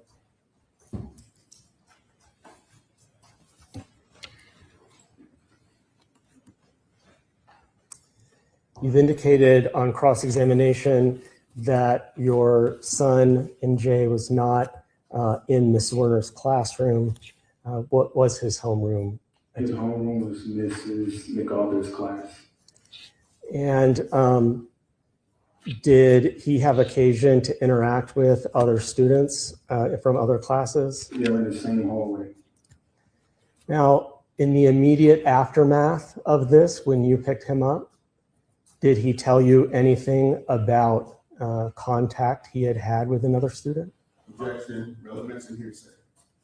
Okay, and I was going to ask you, are you asking me to give the statement or just to? I am going to attempt to establish possibly an excited utterance. Okay, all right, so there's an objection. Yes. What's your response? What is the legal basis for the objection? I missed it. If you can repeat, Mr. T. Relevance and hearsay. Okay, so it would be hearsay unless the court finds that the excited utterance exception applies. I'll need to lay a foundation for that. So if you can lay a foundation, and to the witness, sir, when we ask you to pause, we can make sure that the evidence is appropriate under the rules of evidence. You may proceed. In the immediate aftermath of the event, right when you see your son, does your son speak to you about the event? Yes.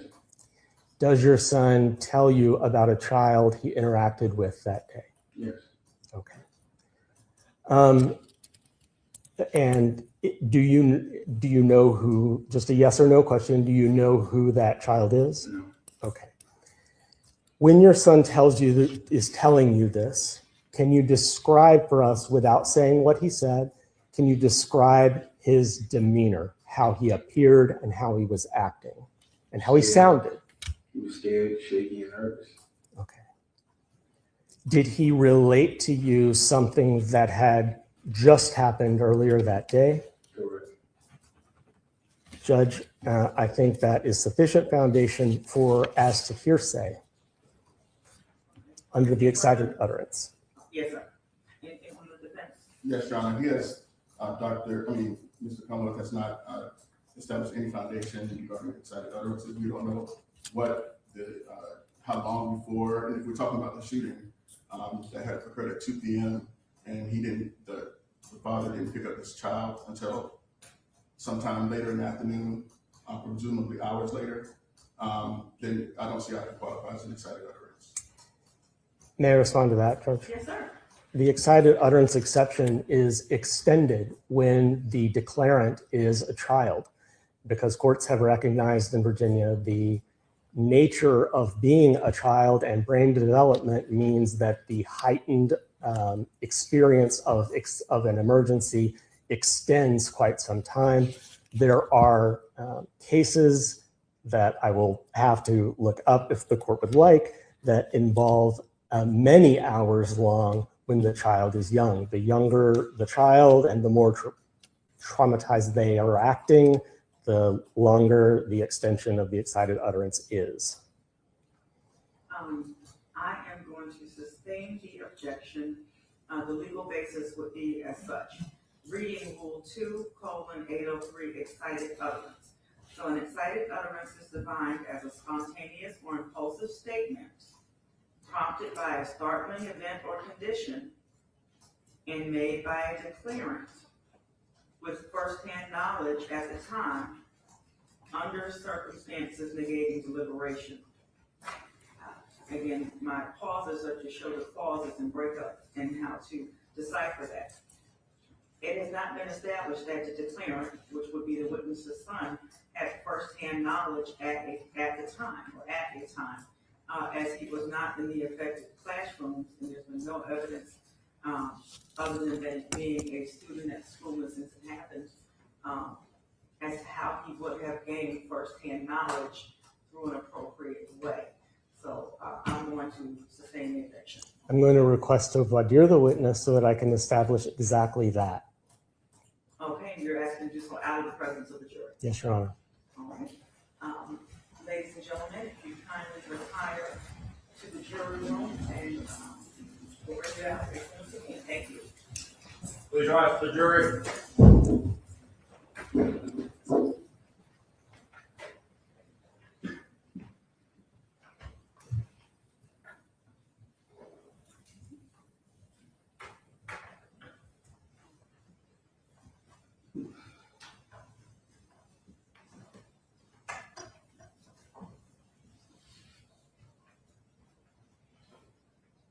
Okay, parties may have a seat. And to the witness, you're still under oath. We're going to have some additional questions for you. But one more will work for the door. You may proceed. In that moment where you were just describing his demeanor, tell us what MJ told you. My son sits on the last seat because they don't have any doors in their classroom. So his seat, he could hear the pop. When he heard the pop,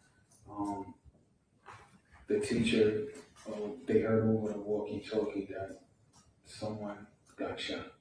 And they got everybody scrambled into the outside of their classroom, which was in the direct line of supposedly their safe zone, which is outside of their classrooms.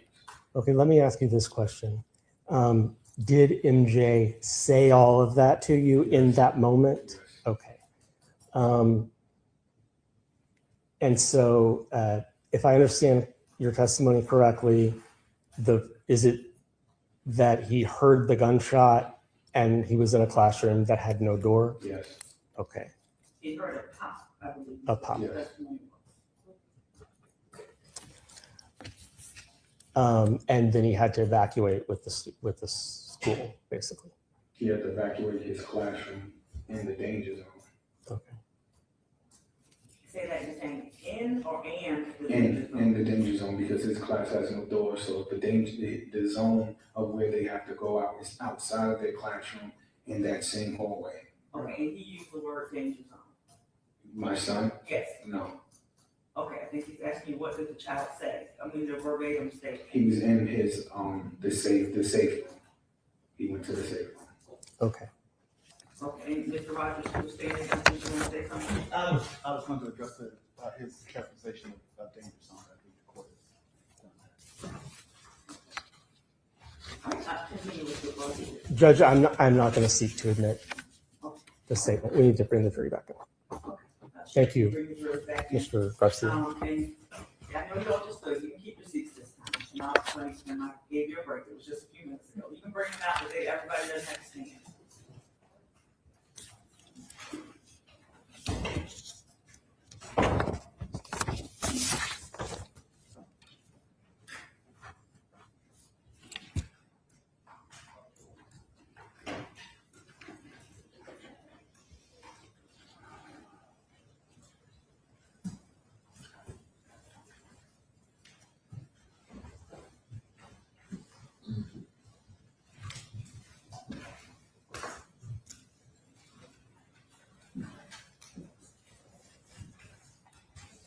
You all are welcome to have a seat once everyone comes in.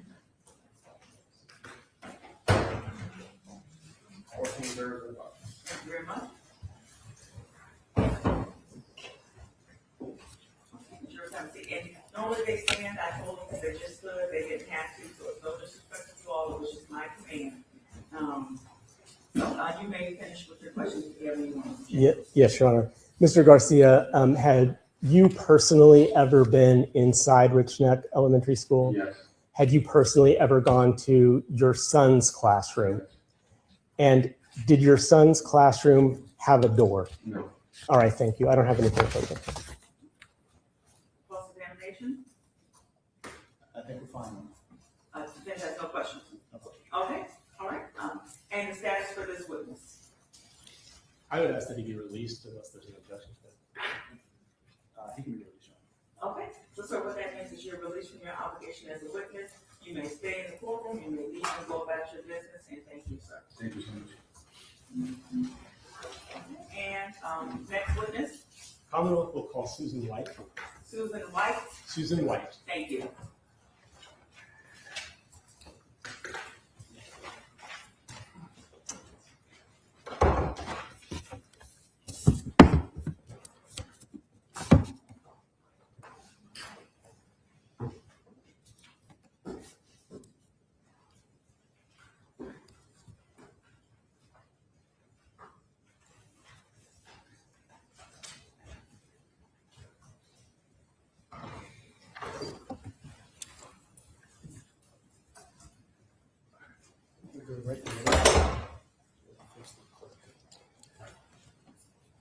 Raise your right hand. Do you swear or affirm the testimony you're about to give is the truth, whole truth, and nothing but the truth? Your Honor, if I may, Yes, sir. I know the court has already ruled on Mrs. White's. I mean, come on, hold on one second. Come on in the witness stand and watch your step, and yes, you can move the chair and microphone. Yes, Mr. The court's already ruled on Mrs. White's ability to be able to testify today. So doing my objection to any testimony that she will give regarding how it's not relevant to what happened on January 6th regarding my client's conduct in the actual mission that occurred on there today. She can't testify to that because she didn't observe it. So I don't believe that she had anything of relevance to offer the fact finder to be able to decide if my client's conduct is appropriate.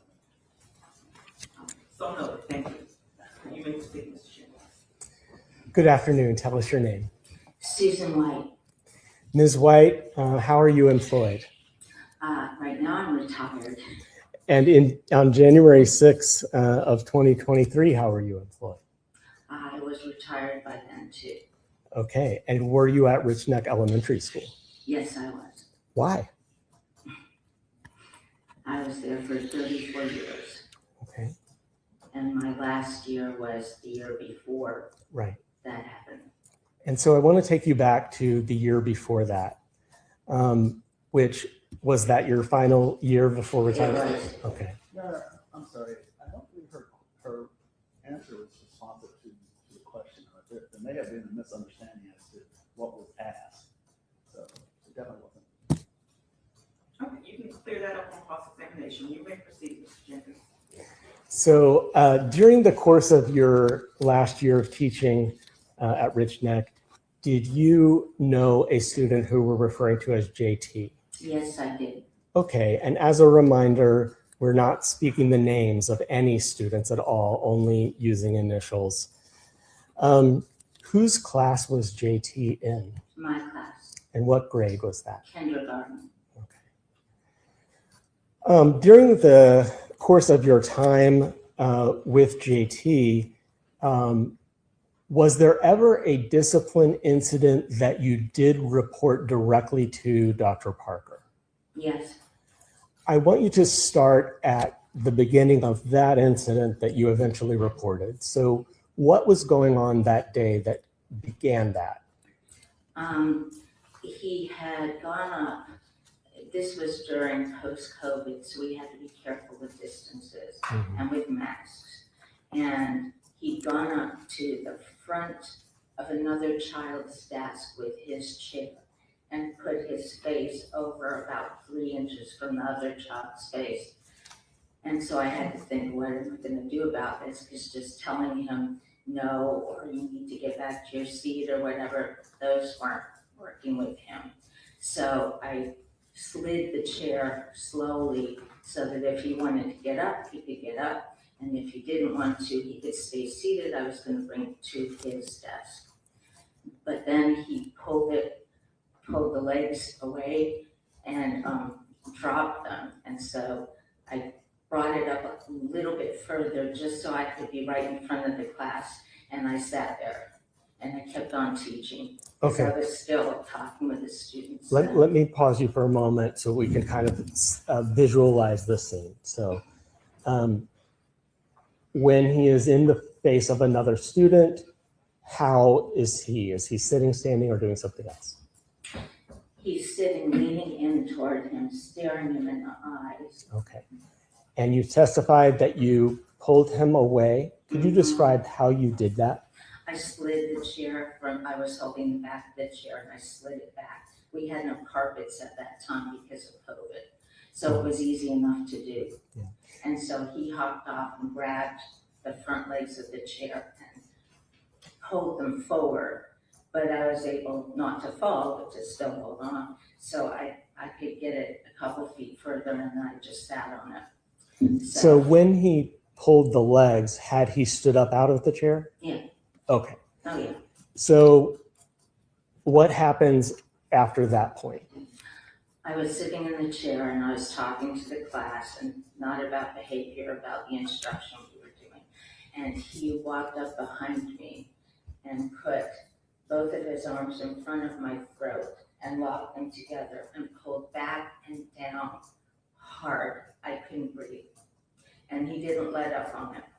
The only way I got out of that situation was the teacher's assistant that I shared with another teacher happened to be in there at the time. She was in the back of the room. So she came up and pulled him off with me and took him out of the room. But until she pulled his arms off, I couldn't breathe. What, if anything, happened with JT immediately after that? Does he remain in your room? No, I wouldn't have had it. I would have left if he did. No, Mrs. Parker, my assistant, took him out of the room. But then sometime later in the day, and it got very blurry after that for me, so I can't tell you how long. One of our counselors and our security officer came and brought him back to my room. So when you say, hold on, when you say brought him back, do you mean JT? Yes. Okay. Yes. So when They you each had him, I'm sorry. when you see him come back to your room with the counselor and school security guard, what happens? They each had him by one hand and they were trying to get him to move into the room. And he was yelling, no, I don't want to go back in the classroom. And I looked at them and I had his back to the doorway so I could talk to them without everyone in the classroom hearing. And I said, well, he's right. He does not belong back in the classroom. What he did was severe enough for me to contact the police and to press charges. And the security officer agreed with me. Okay, so what happens with JT next? Well, they told me they were bringing him back to me because no administrator was available to handle the situation. Okay. So I said that if he was going to stay in there, I was going to need to leave the room. Did you in fact leave the room? I did, but not because of that. I believe they took him back out again, but it's very fuzzy. Okay. What I know is by that point I was so shaky that Mrs. Carter, my assistant, said, go ahead and take a break. And I took my laptop and went to the lounge and got the incident referral form because I wasn't going to leave school without reporting that. Okay, so hold on just a minute. Mhm. You've mentioned an incident referral form. Can you just kind of explain to the jury what that is? That's if you think the discipline problem is dangerous enough or bad enough that you need to refer them officially, formally to the administrators. And when you say the administrators, what titles do you mean? Assistant principal and principal. Okay. And who was the assistant principal at Richneck Elementary School at the time that this happened? Dr. Parker. And is Dr. Parker in the courtroom right now? Yes. Could you just point her out, please? She's right there. Okay. Will the record reflect that she's indicated defendant? I was not able to, you point her out again, I didn't see your hand. Okay, so noted. Thank you, Jim. So you've told us that you got an incident referral form, okay? And what did you do with it? I filled it out and I typed up a whole description of everything that had happened that day because I had had some positive moments with him earlier, so I wanted those included too. So typed up the day and then I attached it to the referral form as the attachment and the explanation of the behavior. And then I went to the office and I saw that Dr. Goodman, the principal at the time, and Dr. Parker, they were in her office at the time. And did you go into the office? I went into the office. I told them everything that had happened. Let me ask you this question. Did you have the incident referral form with you? I had it in my hand. Do you know who you handed it to or what you did with it? I handed it to Dr. Goodman after I explained everything on it to both of them. I understand. So after you explained everything that was on it, did, if you remember, did Dr. Parker or Principal Goodman react to that in any way? And if so, how? Dr. Goodman did. When I was talking about the fact that if an attack is occurring, it should never be that no administrator is available to help with it unless there's a worse attack going somewhere at the same time. Okay. Did Dr. Parker say anything or No, have she was making eye contact. She was looking at me. She didn't say anything. Okay. Dr. Goodman said, sort of under his breath, prioritize. And I thought, well, yeah, that's what I wanted him to get from that. And then he told me to go to the nurse and have my neck checked out afterwards. Okay. That year, did JT ultimately return to your classroom or not? He did. Okay. He returned the very next day.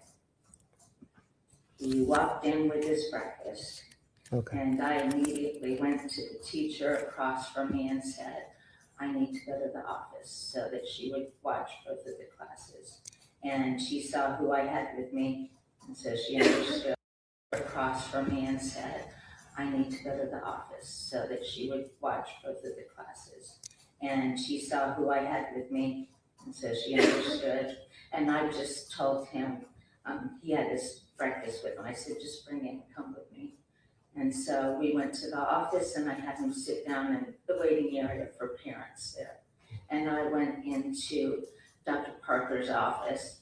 And I knew at that time that my assistant had to stay in a first grade class all day because the sub hadn't showed up.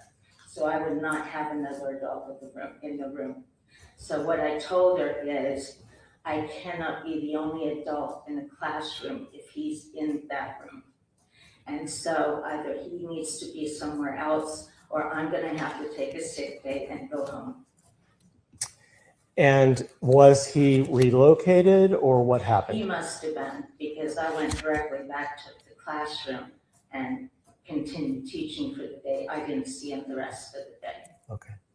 At some point later in the year, does he come back to your classroom? No.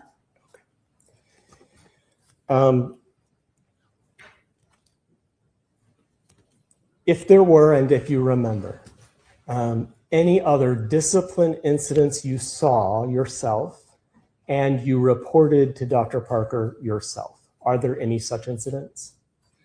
With him? With JT, that's right. No, I don't believe so. Thank you so much. I don't have any further questions for you. Please answer any questions of the defense counsel. Can I have a moment? I'm sorry. Are you all right? Yeah, okay. I thought he was asking me. I'm Also, sorry. it's a moment to confirm.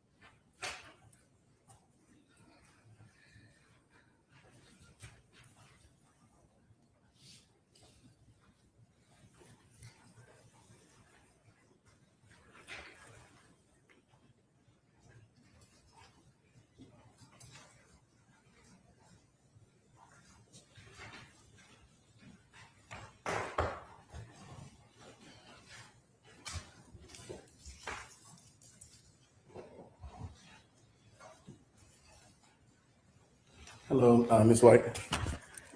You just testified that you reported JT's behavior or his presence in your classroom to Dr. Parker directly when he came back the next day, correct? Mhm. Okay.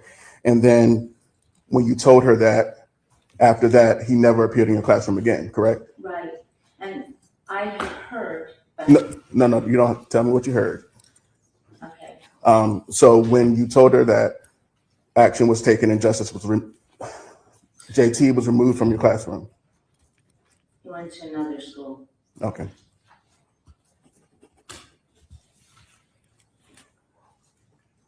All right. Regarding the incident referral that you mentioned, do you know whether Newport News Public Schools retained a copy of it? I was told they didn't. Okay. And did you have to then supply it to someone else, your own copy that you maintained? Yes. No further questions. And read direct.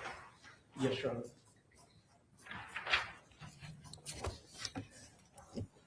Ms. White, I want to just direct your attention to the incident referral form.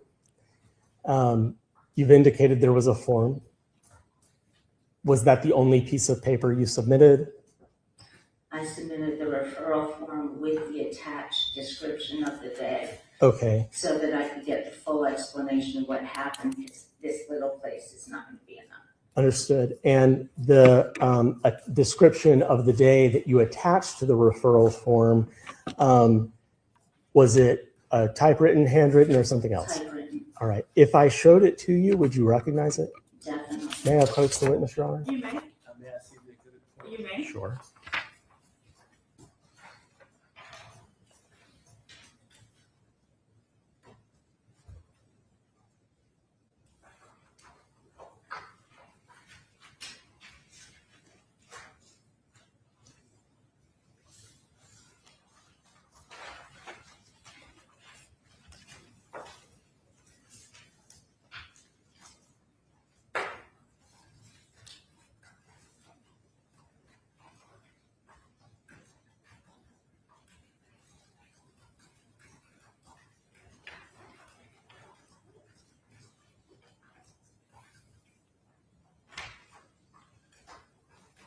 May I approach the witness, Your Honor? You may.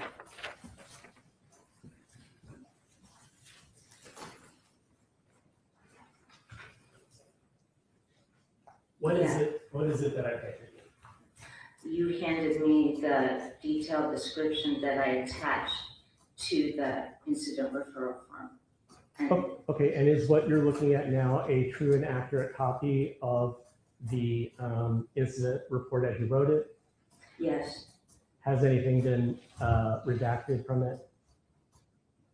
well, yeah, but I did that myself for some that I gave to other people. What was redacted? Is it a category? I don't know, I sort of words. Is it names? Names. Hold on 1 second, ma'am. What? Yes, sir.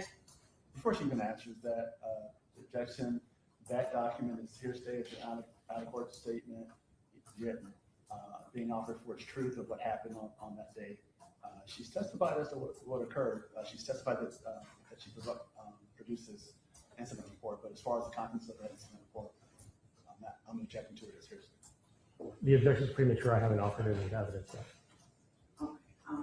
Agreed, premature, not yet right. You may proceed. The redactions that appear are the redactions that you did. The names, yes. I don't know what I had at the top. Okay. Are you sure that that is the incident referral that you submitted attached to the form? It looks like it. Okay, it either is or it isn't. Take your time to read it. Yeah. I was gonna say I write a lot, but yeah. So is it the incident referral? Mm-hmm. Is that yes? Yes, it's the Okay. attachment that I attached to. Thank you. Judge, I am moving that now into evidence as Commonwealth 6 as a past recollection recorded for one thing, and also as a prior consistent statement, because the defense was alleging that or suggesting that it didn't exist, essentially, in cross-exam.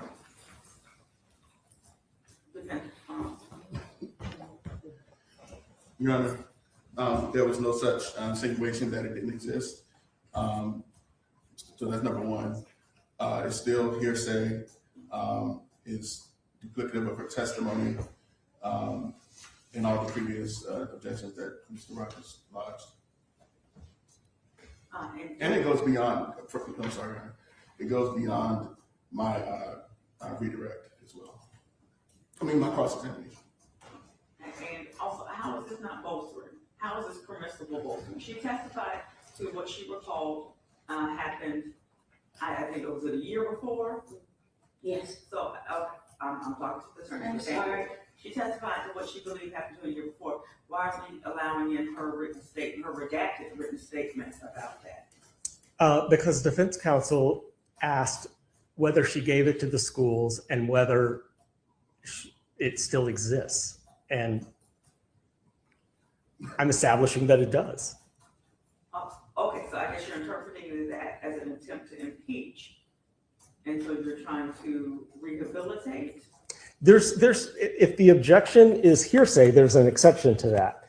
If we want to talk about why it's relevant at this stage, yes, we can go to the relevance rules and find that a prior consistent statement does become relevant when on cross-examination, or does become admissible when on cross-examination, the witness has been challenged as to having a memory or forgetting something. I can find the rule.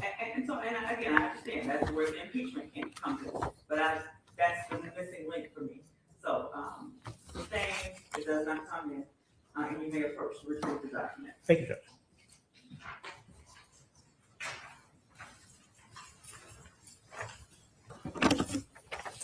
So thank you. I don't have any further questions for you. Anything further? Okay, and the status for this witness?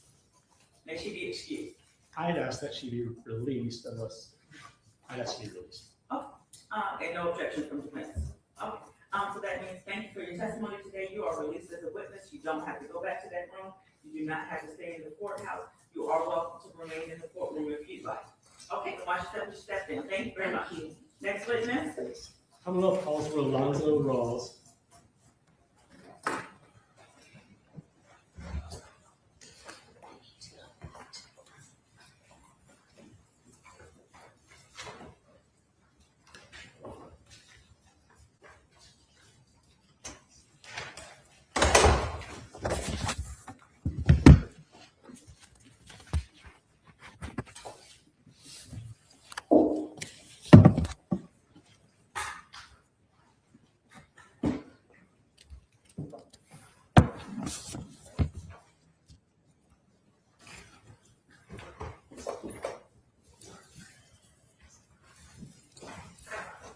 Raise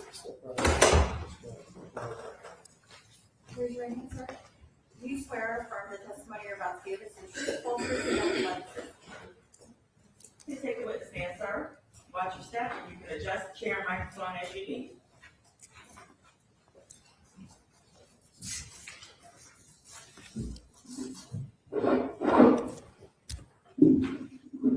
You may proceed.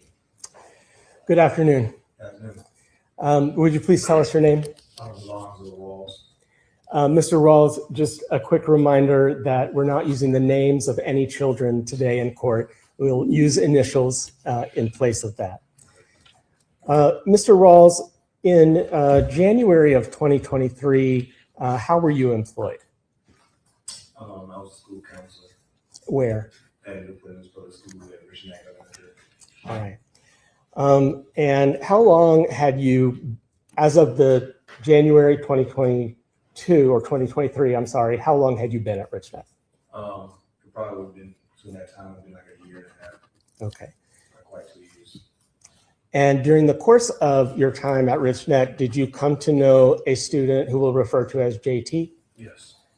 And in the course of your duties, did you receive an assignment related to JT? Yes. In his second year at Richneck, I was assigned to kind of be like his one-to-one within a set schedule. How did that assignment come about, if you know? I don't recall in its entirety. I do believe that originally, because he was having some issues, they were trying to put a plan in place to help him to adjust him to the school and, be more productive. So I believe the administration came with a plan up and they administration needed to help him out with that plan. Tell us how, if you could just describe for the jury how the one-on-one assignment worked. What did you do? Well, in the morning when he got off the bus or was dropped off, I would proceed to have a morning session with him, kind of set goals and plans for him in the morning. He would then go to one of the, I believe it was one of the SPED teachers to kind of reiterate those plans. After that, he was working with Mrs. Kovac on some things like reading assignments. She was a reading specialist at the time. And then when that point, after her time was up, I would come back, retrieve him, and I would take him to the classroom. I would be with him in the classroom. Okay. And did you ever speak to Dr. Ebony Parker regarding this assignment with JT? My recollection, I don't recall. I just remember this is what they were requesting of me. Okay. Do you know of any behavior issues that JT exhibited? Yeah, his first year there, he exhibited a variety of different behavioral issues where he was out of the classroom or taken out of the classroom for whatever case may be, but it varied from time to time. Okay. Mr. Rawls, do you know what an SST is? Yes. Okay, what is that? Can you tell us? Student support team. It was basically a process or a program to put in place to help to assist him in trying to once again be more productive in his school system. And did the SST plan involve regular meetings? Yes. Did JT have an SST plan? They were in the process of moving forward with SST because I believe they were trying to transition that SST into more like an IEP, which is like a more specialized support system for students, and it was called the SPED system. Okay. And who all was involved in the SST process for JT? I was currently at the time on the Newport Public Schools and policies. Counselors were one of the main people that ran the SST process. Administration would be involved when they were available and things of that nature, but it was more so put on responsibility of the counselors. Okay. Coordinated the SST meetings. And so at those SST meetings, who would typically attend JT's SST meetings? It would be either the principal, the AD, myself, or another counselor, a parent, and if they had any advocacy who has been willing to be part of the meeting. That's how kind of group of people would be.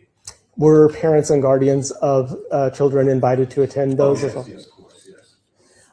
You've mentioned principal and AP. What's AP? Oh, systems. Thank you. And As of JT's SST, who was the principal at the time? During the time, the principal, I'm sorry, I put you on the spot. I can't remember. Okay, do you remember who the assistant principal was at that time? Dr. Parker was the principal during the SST process in that second year, yes. Okay. Did Dr. Parker sometimes attend the SST meetings, if you know? I believe she may have attended some, yes. Okay. Did there come a time when you decided you no longer wanted to, or maybe that you no longer thought it was useful to have that one-on-one assignment? Yes, because. Hold on just a moment. Okay, what happened? I heard something. I object this meeting. Object leading, okay, response. I'll rephrase the question. Thank you. Did you ever decide that you did not want to continue the one-on-one relationship with JT? As a school counselor. Okay, same objection? Yes, sir. Response? I asked, did you ever decide that you didn't want to continue the one-on-one relationship with JT? He's already established the foundation that he had the one-on-one assignment. And did you decide is a question he can answer yes or no? He did decide it or he didn't. I'm not suggesting which of those answers is the right one, so it's not leading. Okay, I think the leading part is to just continue the relationship with JT. I think the proper phrasing would be, did you decide whether or not to continue or discontinue a relationship with JT? So if you could ask that, or do you want me to just?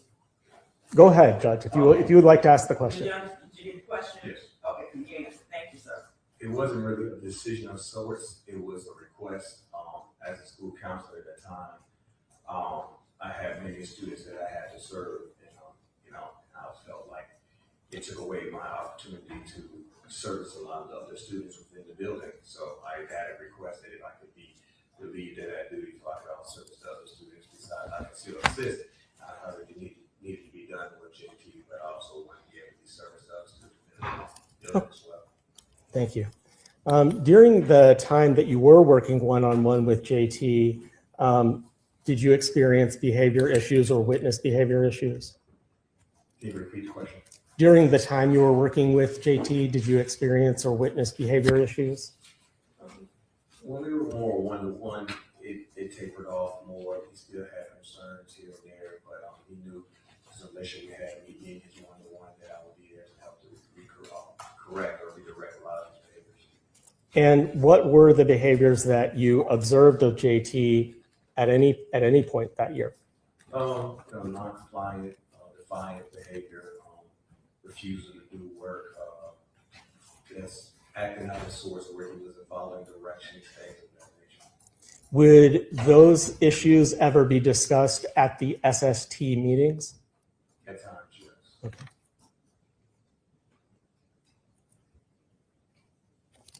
I'd like to take you to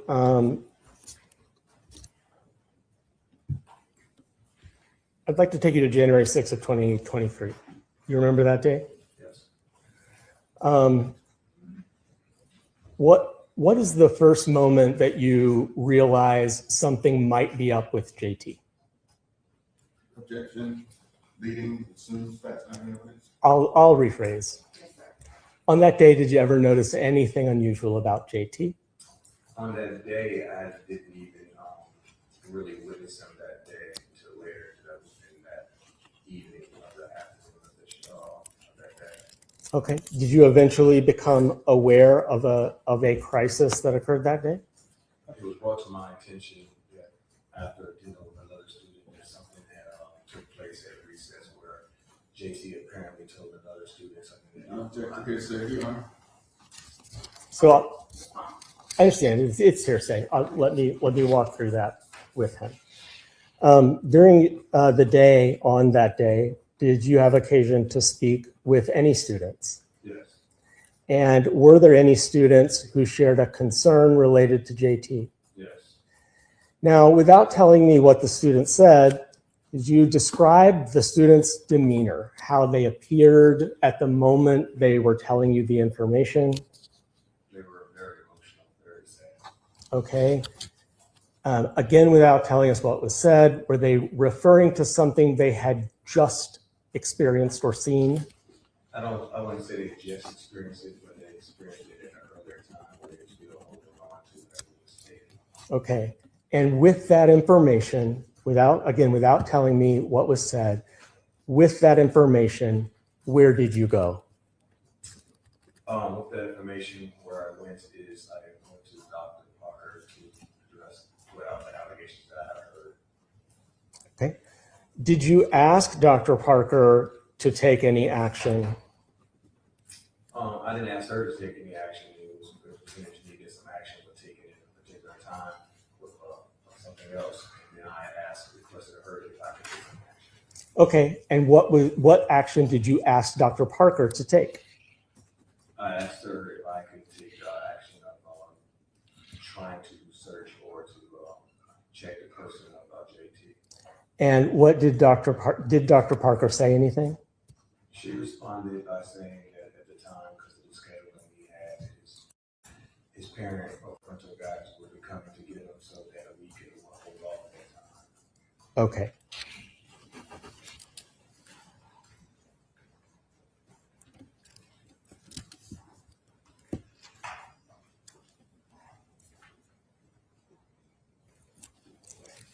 The concern and the desire to search JT, did you share your concern without telling us what was said? Did you share your concern with anyone else? The only person else I shared my concern with is when I went back to speak to Mrs. Zwerner after I spoke to Dr. Parker. Okay. Mr. Rawls, at the time that you asked Dr. Parker for permission to search the person of JT, did you believe that you had the authority to do that without an administrator's approval? You know, in my previous experiences, in my position, you just can't search a student without some type of permission. Okay.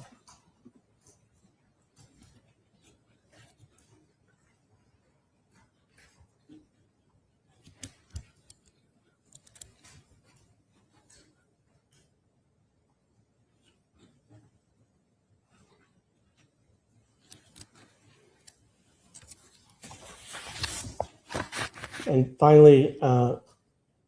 Rawls, as you sit here today, do you wish you had done differently that day? Yes. Okay. Thank you. I don't have anything further.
Good afternoon, Mr. Wells. How are you?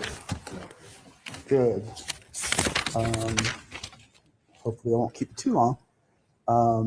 So on January 6th of 2023, you were the school counselor at Richneck, is that correct? Okay. And so at some point, was it at the very beginning of the year, did you assume the responsibility of having the one-on-one contact with JT? Not necessarily at the beginning of the year, no, sir. Okay. But at some point you began one-on-one contact with JT, is that correct? Okay. And how were your initial interactions with JT? Were they positive or was it a challenge? At times it could have been a challenge, but we built a rapport from the year before where it wasn't as difficult for myself, I would say. Okay. And so over a period of time, his behaviors began to get better. Is that correct? I would say yes. Okay.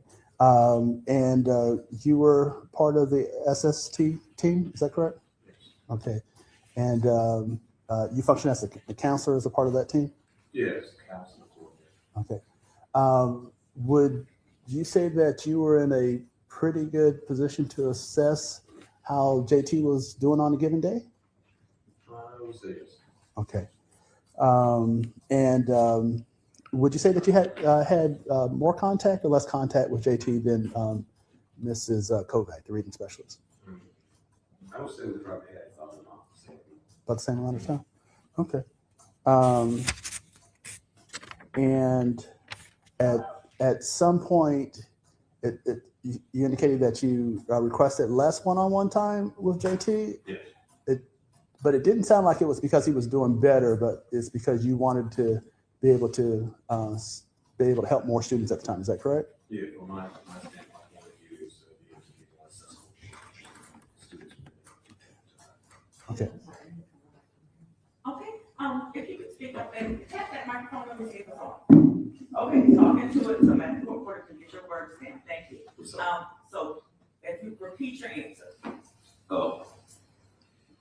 Can you repeat the question? So you got to a point where you were spending less time with JT. The motivation for that was to be able to spend more time helping, I guess, more students, yes. More people than just JT. Is that correct? Yes. Okay. All right. Go ahead, and I know we're hearing that mechanical squeaking now. We think it's a chair, so just, well, you know where it came No, from? it wasn't a chair. It was a voice or something like that. Well, you know where it's coming from, or feedback? It seemed to be from my right. Oh, okay, so again, there are other courtrooms and other lockups, we can't do anything about this noises, I'm sorry, just ignore them. These things on the wall, these are sound panels. So we have as many as we can have, as you see, to absorb all the sound. So we'll just have to do our best to move forward. Thank you, ma'am. Okay, I repeat understand. your question, please. So my next question is, do you, when you began to have less contact with JT based on your request, did you think that was a good move for JT? Do you think that may have been detrimental to his progress? I can't really answer that. Okay. But based on your position, you thought as far as resources, you needed to have contact with more students. Is that correct? Yes. Okay. Maybe it's that's what it is. That's what it is. Okay, So I'm the source of the discussion. all right. So after you decided to have less time with JT, did you notice any kind of degrade or in his behavior? Not necessarily, because another plan was put in place to kind of I won't say replace me, but to try to subside. Describe that go around or that next plan. But the next plan, from my understanding, was that authoritative figure within this family would be able to come in to assist and support him in his times process. Okay, and so you actually observed that next phase of the plan with JT. Okay, and did that next phase seem to cause improvement with JT's behavior? As far as I know, once I was alleviated from that, I wasn't so hands-on, but I would say it seemed like he was kind of improving, yes. Okay, so were there less calls from a teacher or from an administrator for you to respond to JT due to bad behavior? On my understanding, yes. It was less calls for me, yes. Okay, all right. Now let's talk about January 6th. Did you have contact with JT on January 6th of 2023? Later in the afternoon, yes. Okay. Not like direct contact. I observed it. Okay. You said not direct contact, but you actually observed him. So as a result of hearing information, you decided to go and place your eyes on him. Is that correct? Yes. Okay. And when you placed your eyes on him, was he in the classroom or was that on the playground? Where was he at? In the hallway? I placed my eyes on him, he was in the classroom. Okay. And when you placed your eyes on him, did his behavior that you observed, did it cause you concern? No. Okay. Did he seem like it was JT, his normal behavior? Is that? Actually, it seemed abnormal behavior. He was way calmer than he normally was. Oh, okay. So he appeared calm. How long did you observe him? It was a few minutes. It was long. Okay. And during that few minutes, JT was doing okay. Is that correct? Yeah. Okay. And is it safe to say that you may have had some concerns for JT's safety or anybody else's safety, and that's why you wanted to put your eyes on him? Is that correct? Well, not at that time. At that time, like I said, it was abnormal for that behavior to be that calm in that setting. Okay. But I didn't have any concerns of him. Okay. So you put eyes on him and you were satisfied that JT was doing well that day. Is that correct? Yeah. Do you did you have contact with him directly or indirectly after that? No, I did not. Okay. So you did not observe any behavior of JT on that day that made you believe that JT presented a threat of danger or harm to any of the students. Is that correct? That's correct. Okay. And I believe through the questioning, it seemed like there may have been an indication that there was some additional feedback that you received. Is that correct? Yes. Okay. Did that cause you to need to put your eyes on JT again? The initial feedback that I received had me concerned about what was being said, and that's when I wanted to address it with Dr. Parker and things of that nature.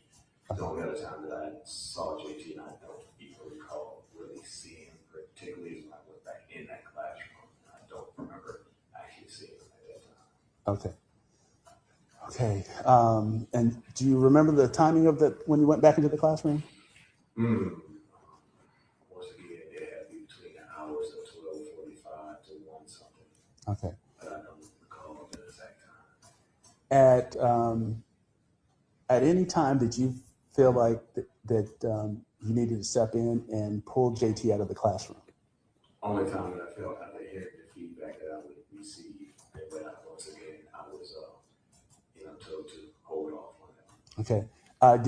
Did you agree with that decision?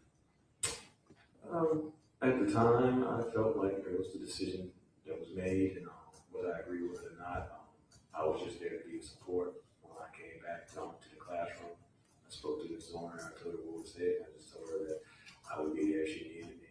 Okay. When you left Ms. Zwerner, did you feel like you were leaving her in extreme danger, or the students in extreme danger? No. Okay. When you walked away from that class, you were at peace with JT's behavior, what was going on in the classroom. Is that correct? Yeah. Okay. Now, so when the actual incident occurred, did you immediately think that, oh no, JT has shot somebody? No. When they went into lockdown, I thought it was a drill initially. So you were shocked that the incident actually occurred. Is that correct? That's correct. Even with the earlier feedback that you received. Is that correct? That's correct. Okay. You did not think that you needed to take any action to prior to the incident to separate JT from the classroom. Is that correct? That's correct. Separate his classmates from him. Is that correct? That's correct. You didn't feel like you needed to call the police? Okay. All right. If you believe that there was a gun, do you understand that it was your responsibility to separate JT from the classroom? Yeah, I knew that would be a responsibility. Okay. Definitely it was. Okay. And it would also have been your responsibility to contact authorities. Is that correct? Correct. Okay. You had been involved in previous incidents when JT was removed from the classroom. Isn't that correct? Yes. Okay. Just a couple days before that. Yes. Okay. You were involved in that incident. Yes. Is that correct? Okay. You removed him from the classroom? Yes. The incident wasn't something that caused danger or harm to his classmates. It's a cell phone was broken. Is that correct? And that resulted in him being taken to the office. Is that correct? Yeah, it's like, yeah, it's just Okay. shoved up a little bit, but nothing major. Okay.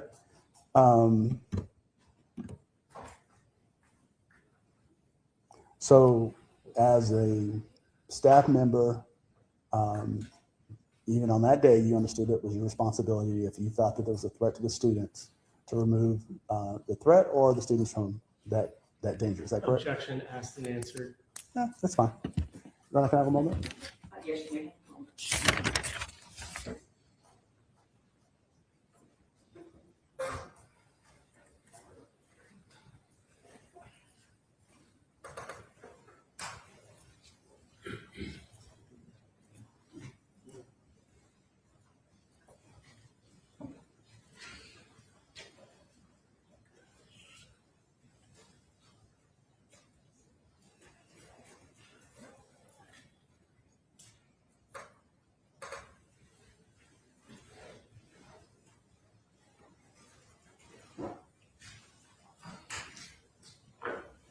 No, that's all. Thank you. Any brief direct? Briefly, yes, Judge. Yes, sir. Just so that I understand the timeline of events, you testified on cross that you went and put your eyes on JT. Do you know if that was before or after you spoke with the student and it caused you to go to the assistant principal? No, before. It's before, okay. Do you know roughly how long before you spoke with that student? I do not recall. Okay. Would it have been more than 2 hours? It was earlier that day. Okay. And what were the initials of the student that you spoke to? I don't remember the first initials are. Okay, thank you. I don't have any further questions, Judge. Anything further from the defense for this witness? Just a moment, Your Honor.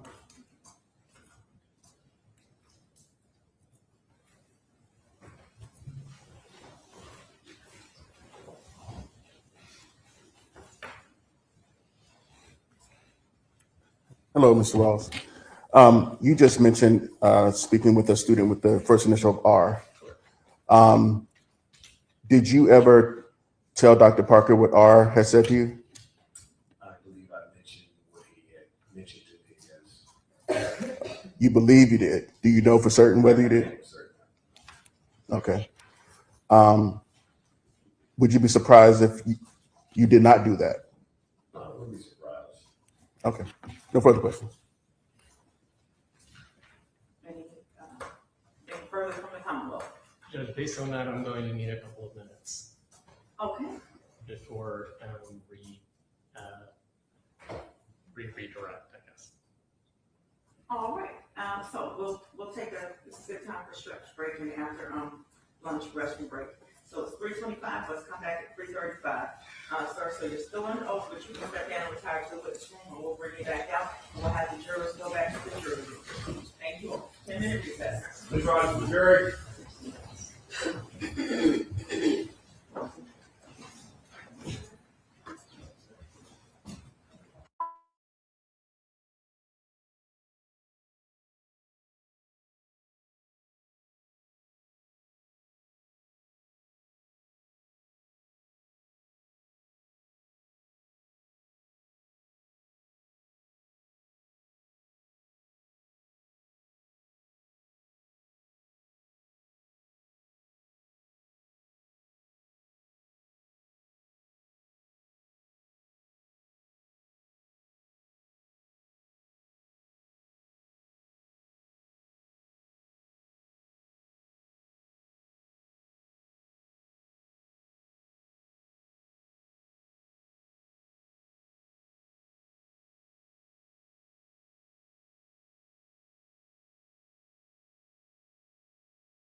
sir, can you resume the witnessing and then sheriff, we can bring the jurors back up? Yes, ma'am.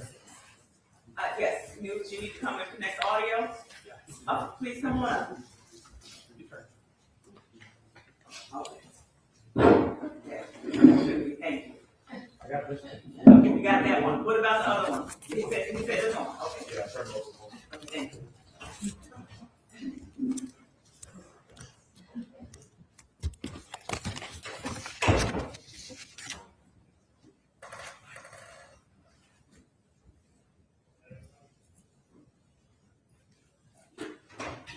Please rise to the jury.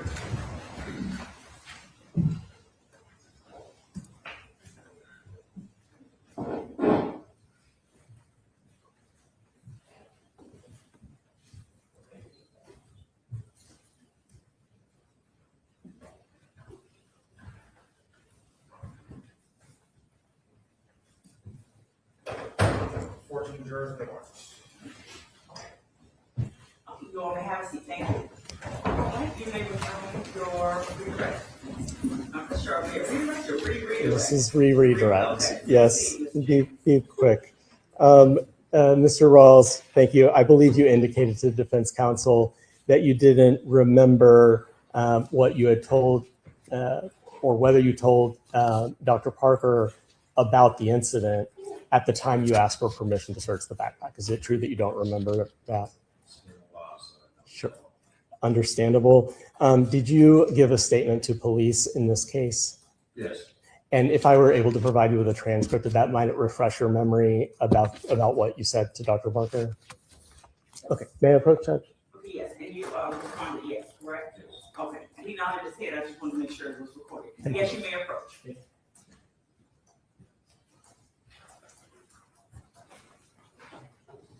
I'm just handing you this document to take a look and read there where I put a pink post-it note. And after you're done reading, look up and I'll ask you a question. Hold on, don't read it. Yeah, sorry. Read it to your. Just read it silently, and then I'll ask you a question about it. Sorry.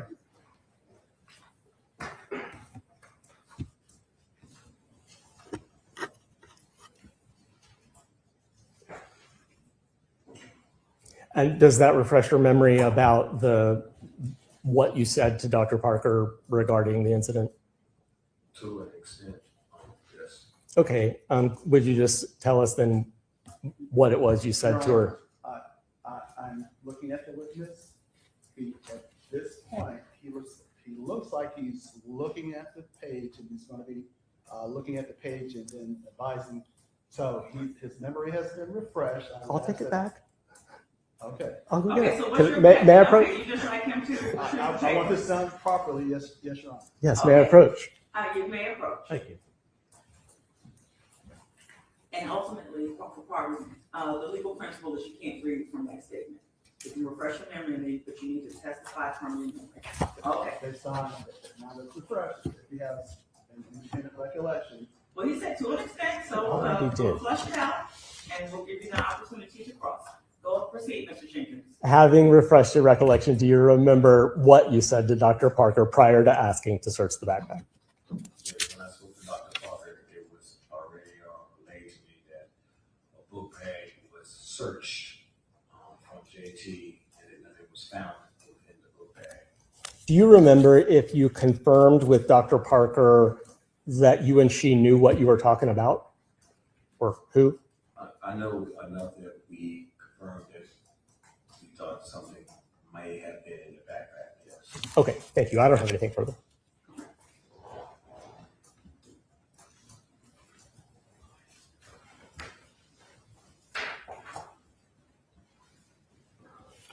And Mr. Rawls, and from what you just recounted, nothing was in the backpack, correct? It had been searched and nothing was there, correct? That was told to me, yes. Okay. And at that point, you did not believe there was any credible threat, correct? Objection asked and answered on recross. No, I'll withdraw the question, Your Honor. All right, thank you. All right, anything further for this witness? No, Your Honor. All right, and the status for Mr. Rawls, may he be excused or does he need to remain? I'd ask, oh, I'm sorry. No, I'll follow you. I'd ask that he be released. Oh, no, we're gonna ask that he be done. So we're gonna ask that he be constructed, I agree to that, we'll ask that he be constructively sequestered, remain available for recall. Are you, is that suitable to the defense? Yes, sure. Okay, and do you all have his phone number? No, come on, Captain. Absolutely, I do be happy to facilitate that happening. Okay, so Mr. Ross, what that means is you are still a witness, you still have the ability to be recalled. So do not discuss this case, do not discuss your testimony, but you do not have to stay in the courthouse, you do not have to stay in the witness room. You can leave and go about your daily business. You will either get a phone call, one, to come back to the courtroom, or two, that the trial is over and that you are no longer a sequestered witness. All right, any questions, sir? All right, thank you, you may step down. Next witness. Megan DeLeon.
Do you swear affirm the testimony you're about to give is the truth, whole truth, and nothing but the truth? Thank you, ma'am. You walk around, please, to the witness stand, watch your step. The chair and microphone are adjustable. All right, you may proceed. Good afternoon. Would you please tell us your name? Megan DeLeon? Ms. DeLeon, do you have a daughter? I do. I want to just caution you, and I know we've discussed this, but during the course of this trial, we're not using any children's names, only using initials or referring to your daughter if you prefer. Back in January of 2023, was your daughter attending school? Yes. Where? Richneck Elementary. Is that here in Newport News? Yes. And what are your daughter's initials? SD. On January 6th of 2023, did you become aware of an incident that caused you to go to the school early? Yes.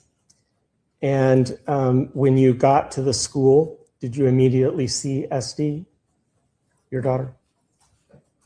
Do you eventually see her that day? Yes, when they bring her out to me. Okay. When you first see her, describe, without telling me anything she said, just describe her demeanor, how she appeared to you and how she interacted with you. Initially, she just seemed happy to see me and her dad. It was later on in the evening when she kind of showed different behaviors. By different behaviors, you mean different than prior to the events of January 3rd? Describe what behaviors you observed. Just that evening, it was a very hectic day, so we just ordered a pizza in and just tried to put some show on to kind of, but the doorbell rang just for the pizza and she just got very scared, jumped from her seats, the sound of the doorbell and other sounds like that for many months to come just scared her. What kinds of sounds would scare her? Slamming of the door, I know, just loud bangs. She described the sound as a ladder falling when the gun went off. So loud sounds have startled her. I'm going to object to her statement. Sounded like a ladder when the gun went off. Sounds like she's just finding some sickness that as she may have stated, if that's what she has found, I'm objecting to the hearsay. if the request is to strike sounds like a ladder when the gun went off, I agree to that. Okay, so struck, don't consider that, please. Next question. So what other behavioral changes, if any, related to SD did you notice in the immediate days and weeks? Not understanding why this happened. She loved her teacher. The teacher was kind, and she just understand why anyone wanted her And who was her teacher, if you know? this morning. Okay. So Ms. Zwerner, was Ms. Zwerner's classroom her homeroom? Yes. Okay. As a result of what you observed with SD, did you seek help for her of some kind? Yes. We went to just regular counseling through our insurance, and then also spiritual counseling through my church. And how long did that go on for? 6 months. Response. These are the injuries that the neglect caused, the trauma to the children, and I believe that that is relevant. So I'll allow it, but do you have additional questions down this line, or do you have additional questions in this line of questioning? Only to elicit any additional different things that she noticed in her daughter. That's it. I'll allow it, you may proceed. Okay. We're from January 3rd to present. Any additional things you've noticed in your daughter that were not present prior to the January 3rd incident? She's very, she doesn't want to talk about it. She keeps everything close hold. She holds in a lot of feelings and emotions. Recently, she went back to counseling. This is the time they said to start doing it, to give her some time and re-engage with the counselor. And they said that she has depression, anxiety, and one other thing where she's always on alert. All right. Thank you. I don't have any more questions for you, but thank you.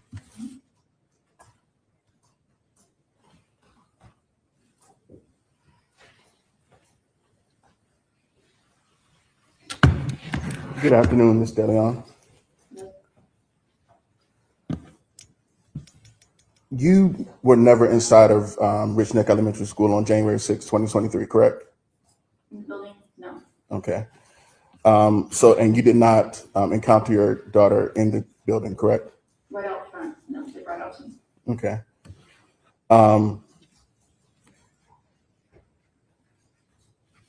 You filed a civil lawsuit arising from the events of January 6, 2023, correct? Yes. In this courthouse, correct?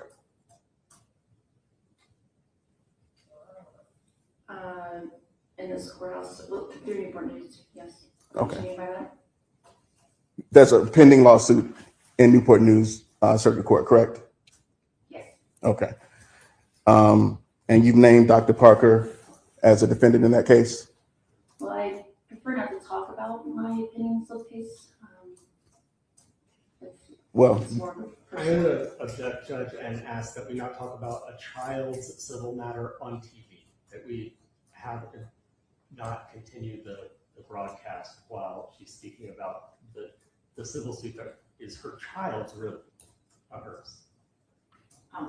The court's ruling will be the same as earlier, so the objection will be overruled. She's been cautioned that we're only using initials, but the questioning party has a right to cross-examine about interest in the case. And if you just ask who the named parties, not what your opinion is, and I think you said I prefer not to share my opinion on it. So non-responsive as well. Repeat your question, Mr. T. thank you, Your Honor. In that civil lawsuit, you have named Dr. Parker as a defendant, correct? yes, please. Okay. And you are seeking money damages from the defendants in that case, correct? I'm more seeking justice for my daughter and what she went through. And you are seeking money damages from the defendants in that case, correct? Yes, there is settlement, any discussion with that, yes? Yes, but the loss, I know there are settlement discussions, I'm sure there are. But in terms of what you're asking for in that lawsuit is money, correct? Yes. Okay. And you believe that a criminal conviction of Dr. Parker would help in that case, correct? I don't have any opinion about that or anything to say about that. Okay. After January 6th, you requested that your daughter be transferred to a different school, correct? Yes, And that request was refused by Newport News Public Schools, correct? it was. Okay.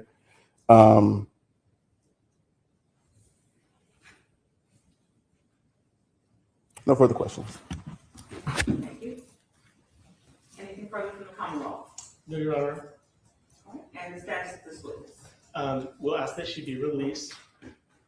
And we're also calling Nicholas De Leon. Any objection from defense to this witness being released? No, Your Honor. Thank you, ma'am, for your testimony. You are released as a witness. You are welcome to remain in the courtroom, or you may leave the building. Thank you. And the next witness's name again, I'm sorry. Nicholas De Leon. Okay, Mr. De Leon, please. Your Honor, I'm going to object to the testimony of the next witness because I believe it's cumulative. I don't think that he will be able to testify to anything other than his. I don't know who they are, so, okay, tell me why it's cumulative. Husband and wife. Mother and father of the child. Okay, it's just one witness, I'll allow, I mean, are you bringing out 5 relatives for the same child? Absolutely not, Your Okay, Honor, absolutely you not. come out This is it. overruled. Mr. De Leon, please.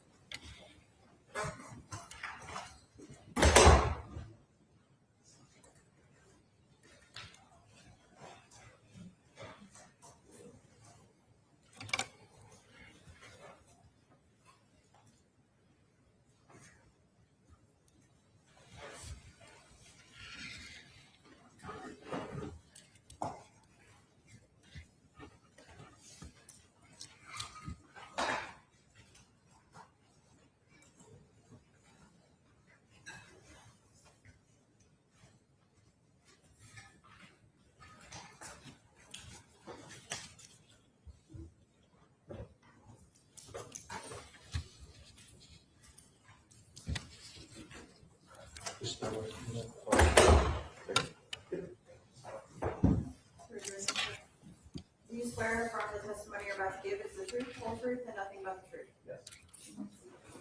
Sir, please take the witness in, watch your step, chair, microphone are adjustable.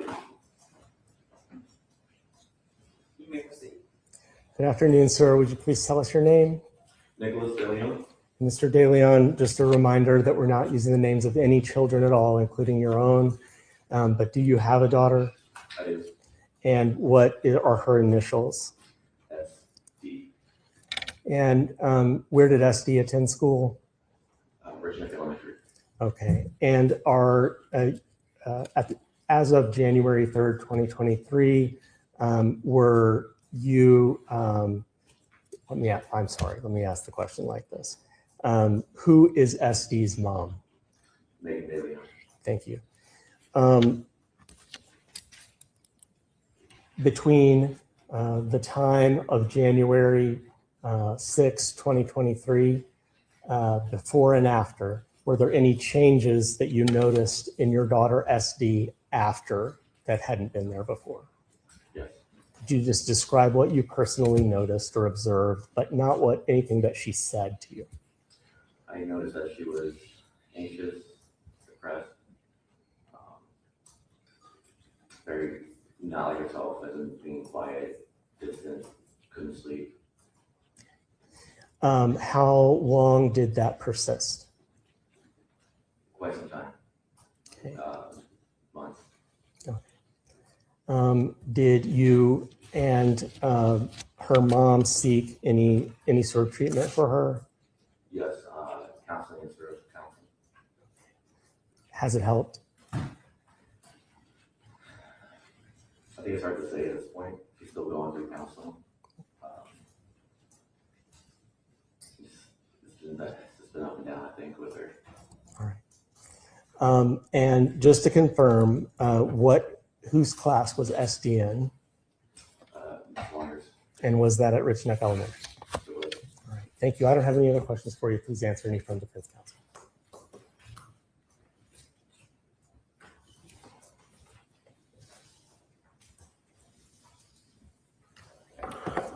Good afternoon, Mr. De Leon.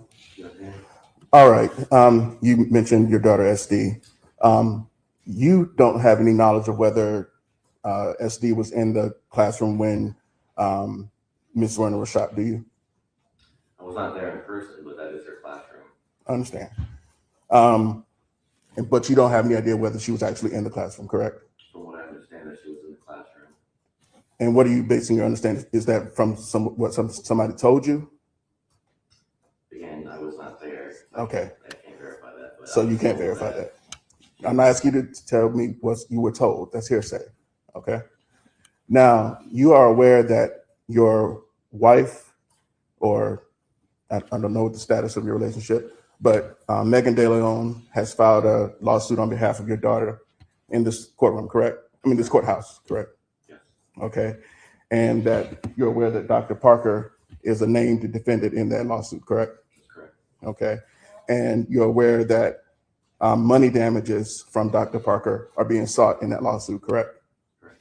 Okay. And so you have a financial interest in a criminal conviction of Dr. Parker, correct? I don't. It's on behalf of my daughter. Oh, so you believe your daughter has a financial interest in the conviction of Dr. Parker? Today, that's a separate case. Just answer my That's a question. separate suit. Answer my question. Do you believe that your daughter has a financial interest in the criminal conviction of Dr. Parker? Today, I don't believe so, no. Do you believe that a criminal conviction of Dr. Parker will help in that civil lawsuit? Objection asked and answered. He said no. No, it has not been asked and answered, Your Honor. I asked a different question. Well, it's a different question, and I think you already answered it. Are you asking this answer to be struck? Yes, it's irrelevant and duplicate.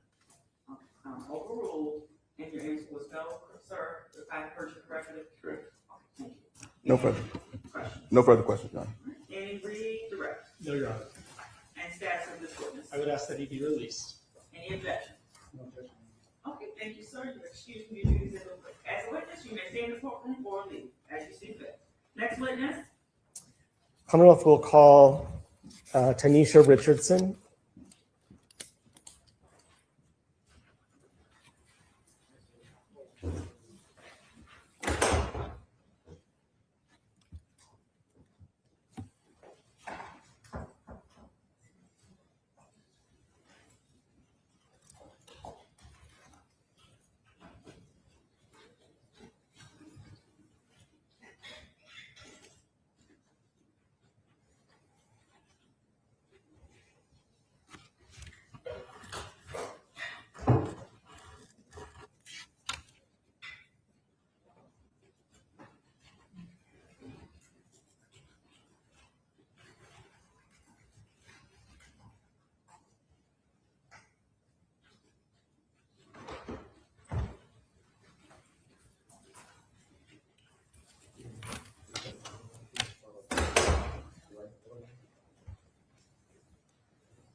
Raise your right hand.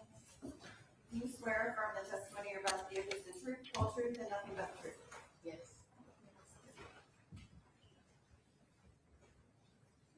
And watch your step, and the chair of microphone our justice. Good afternoon. Would you please tell us your name? Good afternoon. My name is Denise Richardson. Ms. Richardson, do you have a child? I do. And in January of 2023, was your child in school? Yes. What are your child's initials? KS. All right, and just as a reminder, we're only using initials, not names today. Where was your KS in school? He was in his classroom. He was in first grade in Ms. Zwerner's class at Richneck Elementary. All right. And did there come a time earlier than normal on January 6, 2023, when you had to go to the school, Richneck, to pick up KS? Yes, I received notice that there was a community post on social media that there was a heavy police presence at the school. Okay, let me stop you there. You're okay. Just let me ask you questions and I'll walk you through it, okay? So after you saw what you saw online, did you go to the school? I did, Were you eventually reunited with KS? yes. Could you describe, without telling us anything that he said, could you describe his demeanor, how he appeared to you when you first saw him? He was very tired, he was cold, and he was ready to get home. He was just really exhausted from the day. Yeah. Did you notice any changes in his behavior after January 6th of 2023 as opposed to before? Yes. I want you to just describe what you were able to notice as his parent that changed after January 6th, 2023. Caden experienced, oh, sorry. It's okay, My I son understand. experienced, And the news is directed to Bill's feedback, so it's not going to go out to the press. I just wanted to assure you, we will catch it. Thank you, I'm sorry.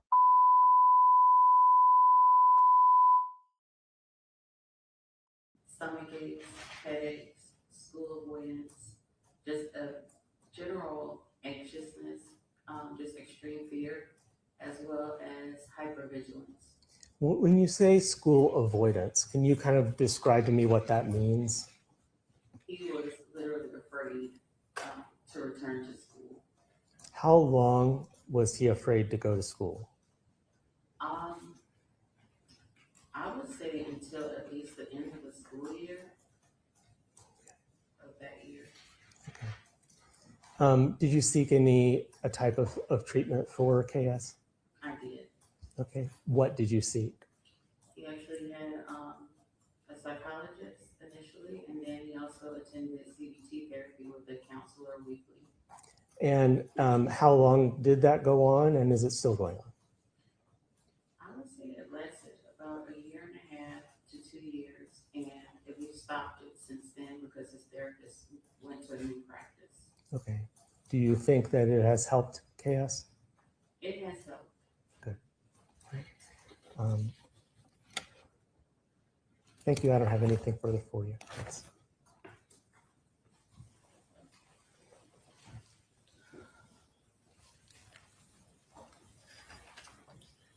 Good afternoon, Ms. Richardson. Good afternoon. You currently have a civil lawsuit pending in this courthouse, correct? Regarding the incidents of January 6, 2023? Yes. Okay. And you've also, in that lawsuit, you've named Dr. Parker as a defendant, correct? Unfortunately, I don't feel comfortable discussing the details of that in this room. Your Honor, I'm just going to renew my prior objection. I understand the court's rule on the issue. So the court will overrule the objection. It's appropriate to be discussed. So if you could please answer the question.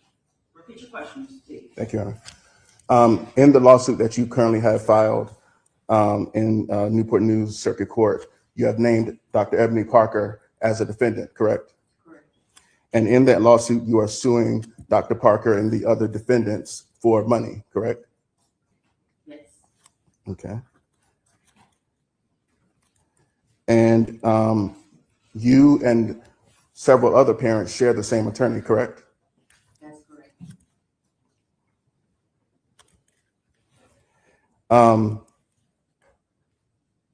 And you believe that a criminal conviction of Dr. Parker will help in that civil lawsuit, don't you?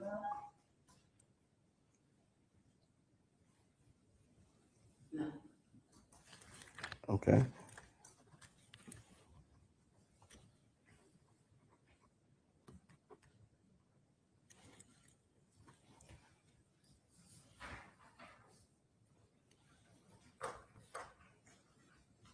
Have you made any other demands of Dr. Parker or the other defendants?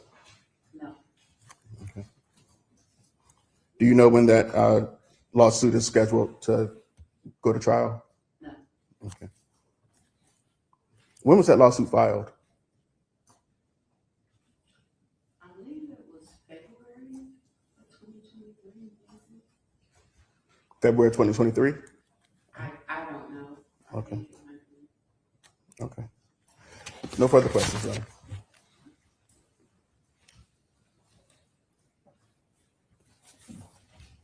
You may proceed. Just a couple of more questions for you. As a result of the incident on January 6, 2023, and all of the things that your son has done, have you spent money? Yes. I'm going to object to go beyond cross-examination. I think that's right on point with the cross-examination. He asked if she was seeking money in a lawsuit, and I think it's very fair for me to ask if she also spent money as a result of the incident. I'll allow you to proceed. Did you spend money as a result of what happened to your son? Yes. All right, thank you. I don't have anything further. Anything further for this witness? No, Your Honor, I ask that she be released. Any objection to her being released? No, Your Honor. Thank you, ma'am. You are excused as the witness. You may stay in the courtroom or leave the building. Next witness. The next witness will be Ramon Gonzalez. Your Honor, I anticipate having this witness plus one more.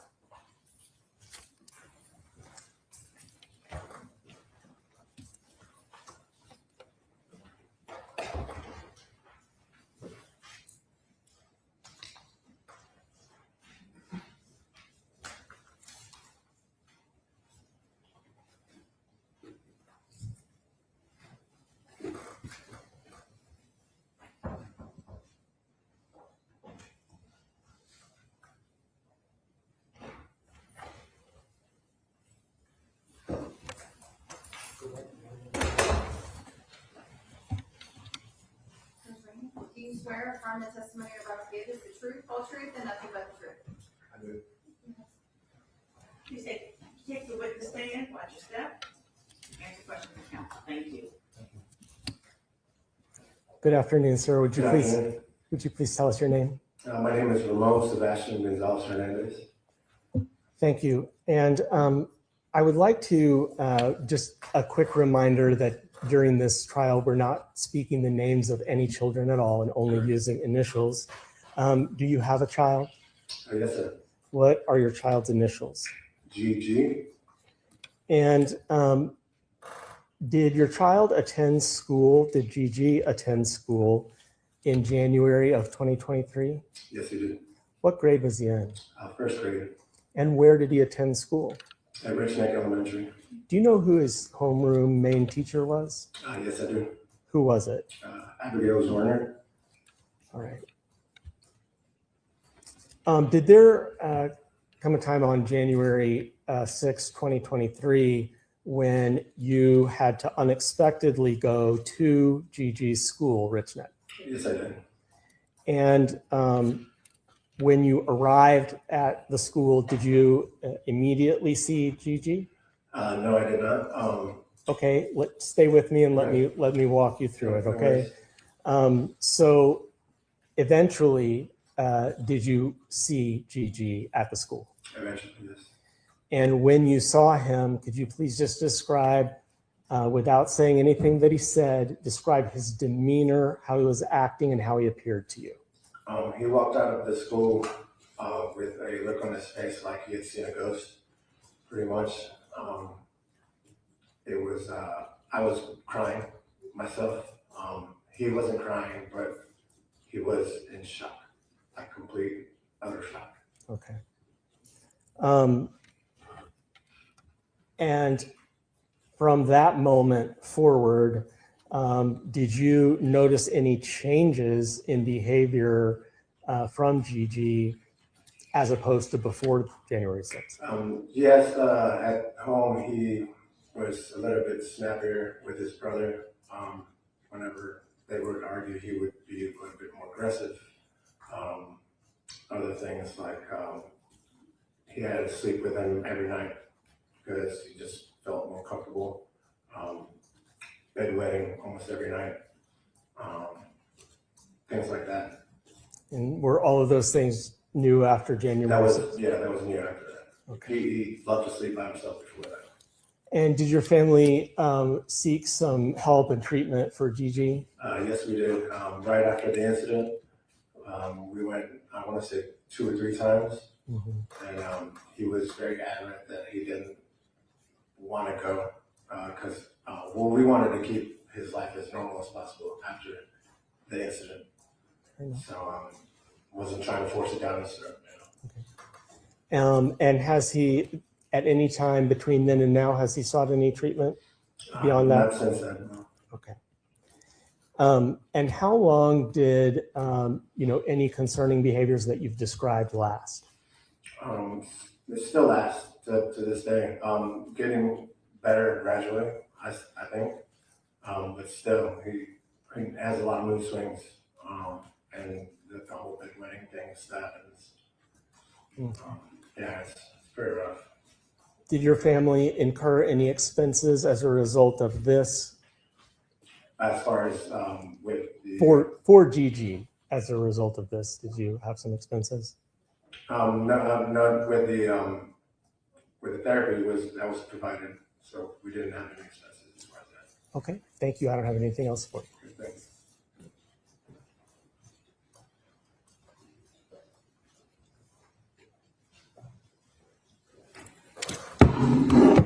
Good afternoon, Mr. Gonzalez. Good afternoon. You weren't at Richneck Elementary School on January 6, 2023, correct? I picked up my GG that day. But you were not inside of the building, correct? No. You learned about the shooting after the fact, Mhm. of course.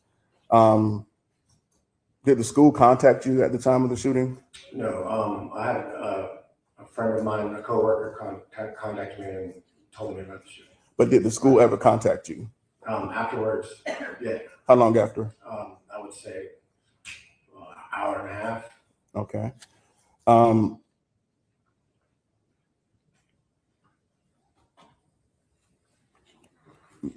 Your child was not in the classroom where the shooting occurred, correct? Yes, he was. Okay. And you're saying he was a student in that classroom? He was a student in Ms. Zwerner's classroom. Okay. And you filed a civil lawsuit in this case, stemming from the events of January 6, 2023? I don't feel comfortable talking about that. Your Honor, I'd like to note my continuing objection. Okay, so noted. Sir, you do need to answer the question, please. Yes. Okay. And you have named Dr. Parker as a defendant, correct? Yes. All right. You're seeking money damages from Dr. Parker in that case, correct? Yes. Okay. And a criminal conviction of Dr. Parker would be helpful to that lawsuit, wouldn't it? I'm not sure about that. Okay. No further questions, Your Honor.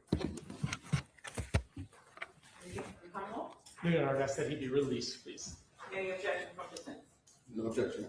Okay, thank you, sir, for your testimony. You may step down, and by release, you can leave the courtroom or stay in the courtroom, but you're no longer needed as a witness. Thank you. And the Commonwealth will call Sarah Gonzalez. Your Honor, again, we're going to object. This is a duplicative witness. That adds nothing to the case. This is the last other parent of the child, the second parent of the child. So noted, overruled. You can bring out the witness. Thank you. And this is the last witness? This is the last witness, Your Honor. I'm not going to, I'm just trying to line up. I understand. I will take a moment to double check that this is Understood. that we're Understood. into, but yes.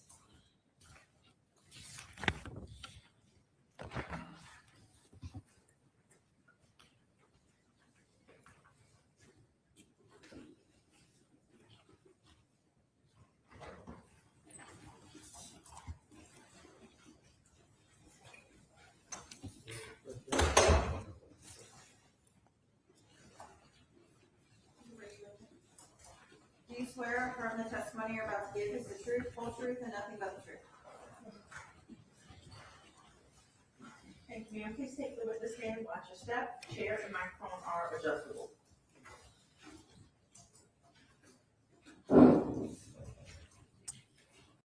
You may proceed.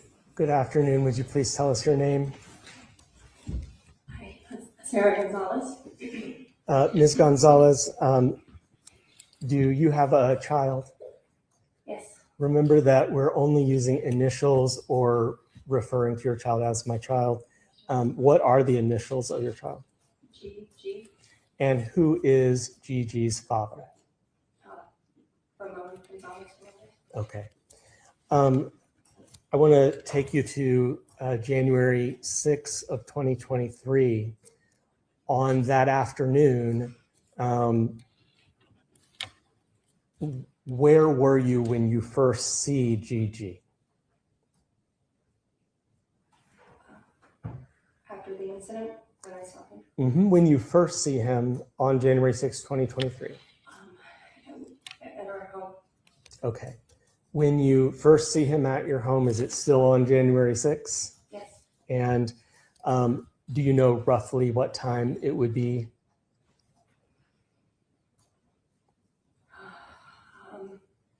It was in the evening. Okay. Could you just describe for me, without telling me anything he said, but could you describe his demeanor, how he appeared, and how he was acting toward you? When my husband came home with him in the car and he came out, he was like he had seen a ghost, kind of. He was white, and his eyes were very big, and he was just kind of, I've never seen that look before, but he was kind of like he was in shock. Okay. Were ongoing after that day, were there any issues with Gigi that you noticed that were different than prior to the January 6th? Yes. Describe those to us. He couldn't sleep by himself anymore. He had to sleep with someone else, and it just is, to this day, he still sleeps with his older brother, and he just refuses to sleep by himself. And he frequent bedwetting started occurring after that, and frequent bouts of losing his temper, and just becoming angry, things like that. Yeah. And for how long did those things last? For a long time. It's improved, I would say, but it still occurs. It was very frequent after that for quite some time. Are there any other major life adjustments that your family had to make as a result of what Gigi went through?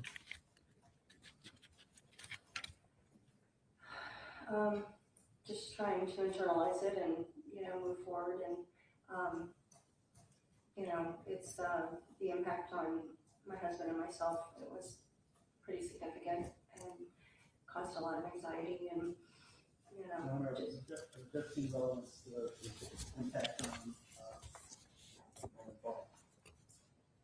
I agree, Judge. We won't go down that road. Okay, so we won't consider that just to the child. Next question. I don't have any more questions. Thank you so much. Please answer any questions from defense counsel.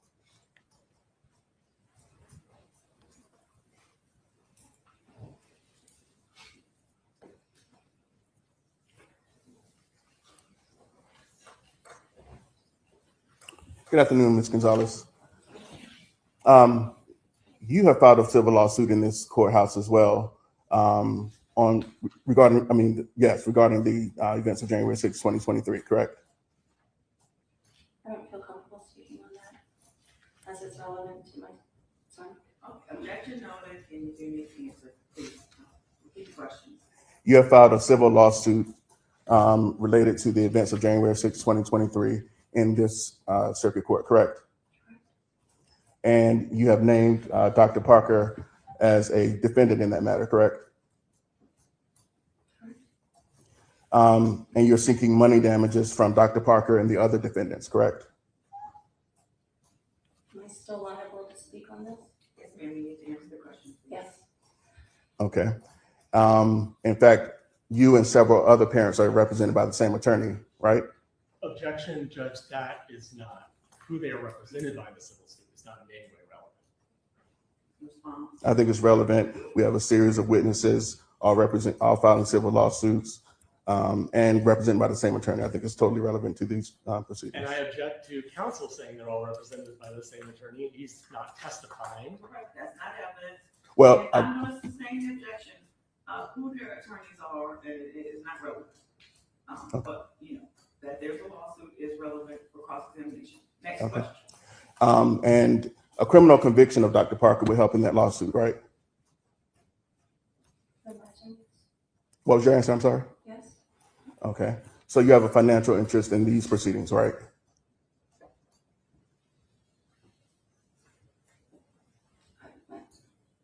I'm sorry? I imagine that's part of it, yes. Okay. No further questions.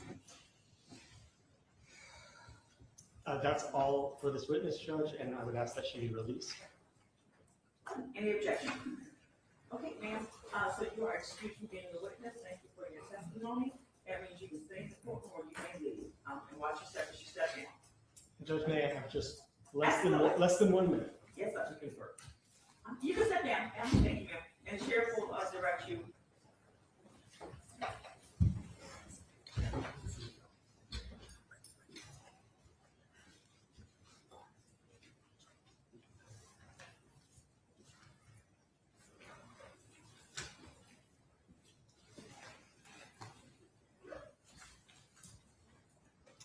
Your Honor, the Commonwealth rests.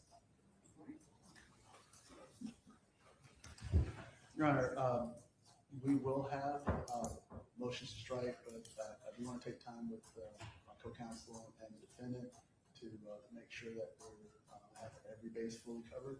So I'm going to ask the court to consider going on recess for the remainder of the day, and then we'll come back first thing tomorrow and make our motions and present any evidence on behalf of the defense.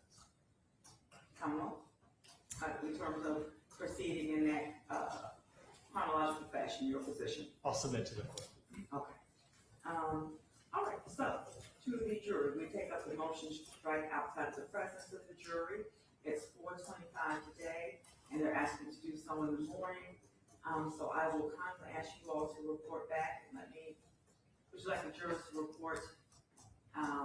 What time is the council prepared to do motions to strike in the morning? 8:30 or 9? And I'll give that an hour and ask the jurors to report an hour after that. Any time is fine for you. Understood. Your Honor, we can be prepared for 9 o'clock tomorrow morning. Say that start at 9? Yes, 4 motions to strike. Yes. 4 motions, and ask the jurors to report at 10. Yes, ma'am. Okay. All right, so thank you again for day 3. You have the same cautionary instruction. Please do not discuss the case, research the case, allow others to discuss it and or share their discussions, their thoughts, and opinions with you. I know that's hard. I know this is a high-profile case, but that is important to the integrity of the process. And please report at 10 a.m. Are there any issues or anything I can assist you all with? Okay, and last, please, I will not be able to court to provide lunch tomorrow.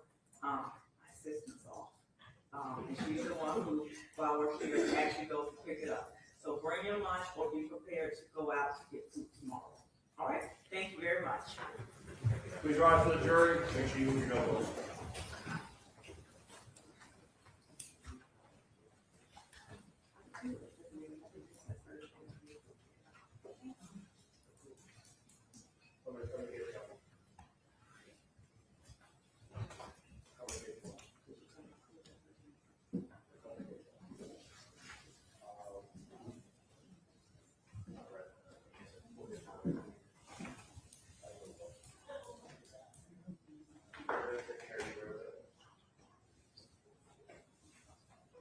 Thank you, Sheriff. Anything else from the Commonwealth of Defense to take up before we can make our evening recess? No, Your Honor. No, Your Honor. All right, we'll be in recess. Thank you. See you all at 9 a.m.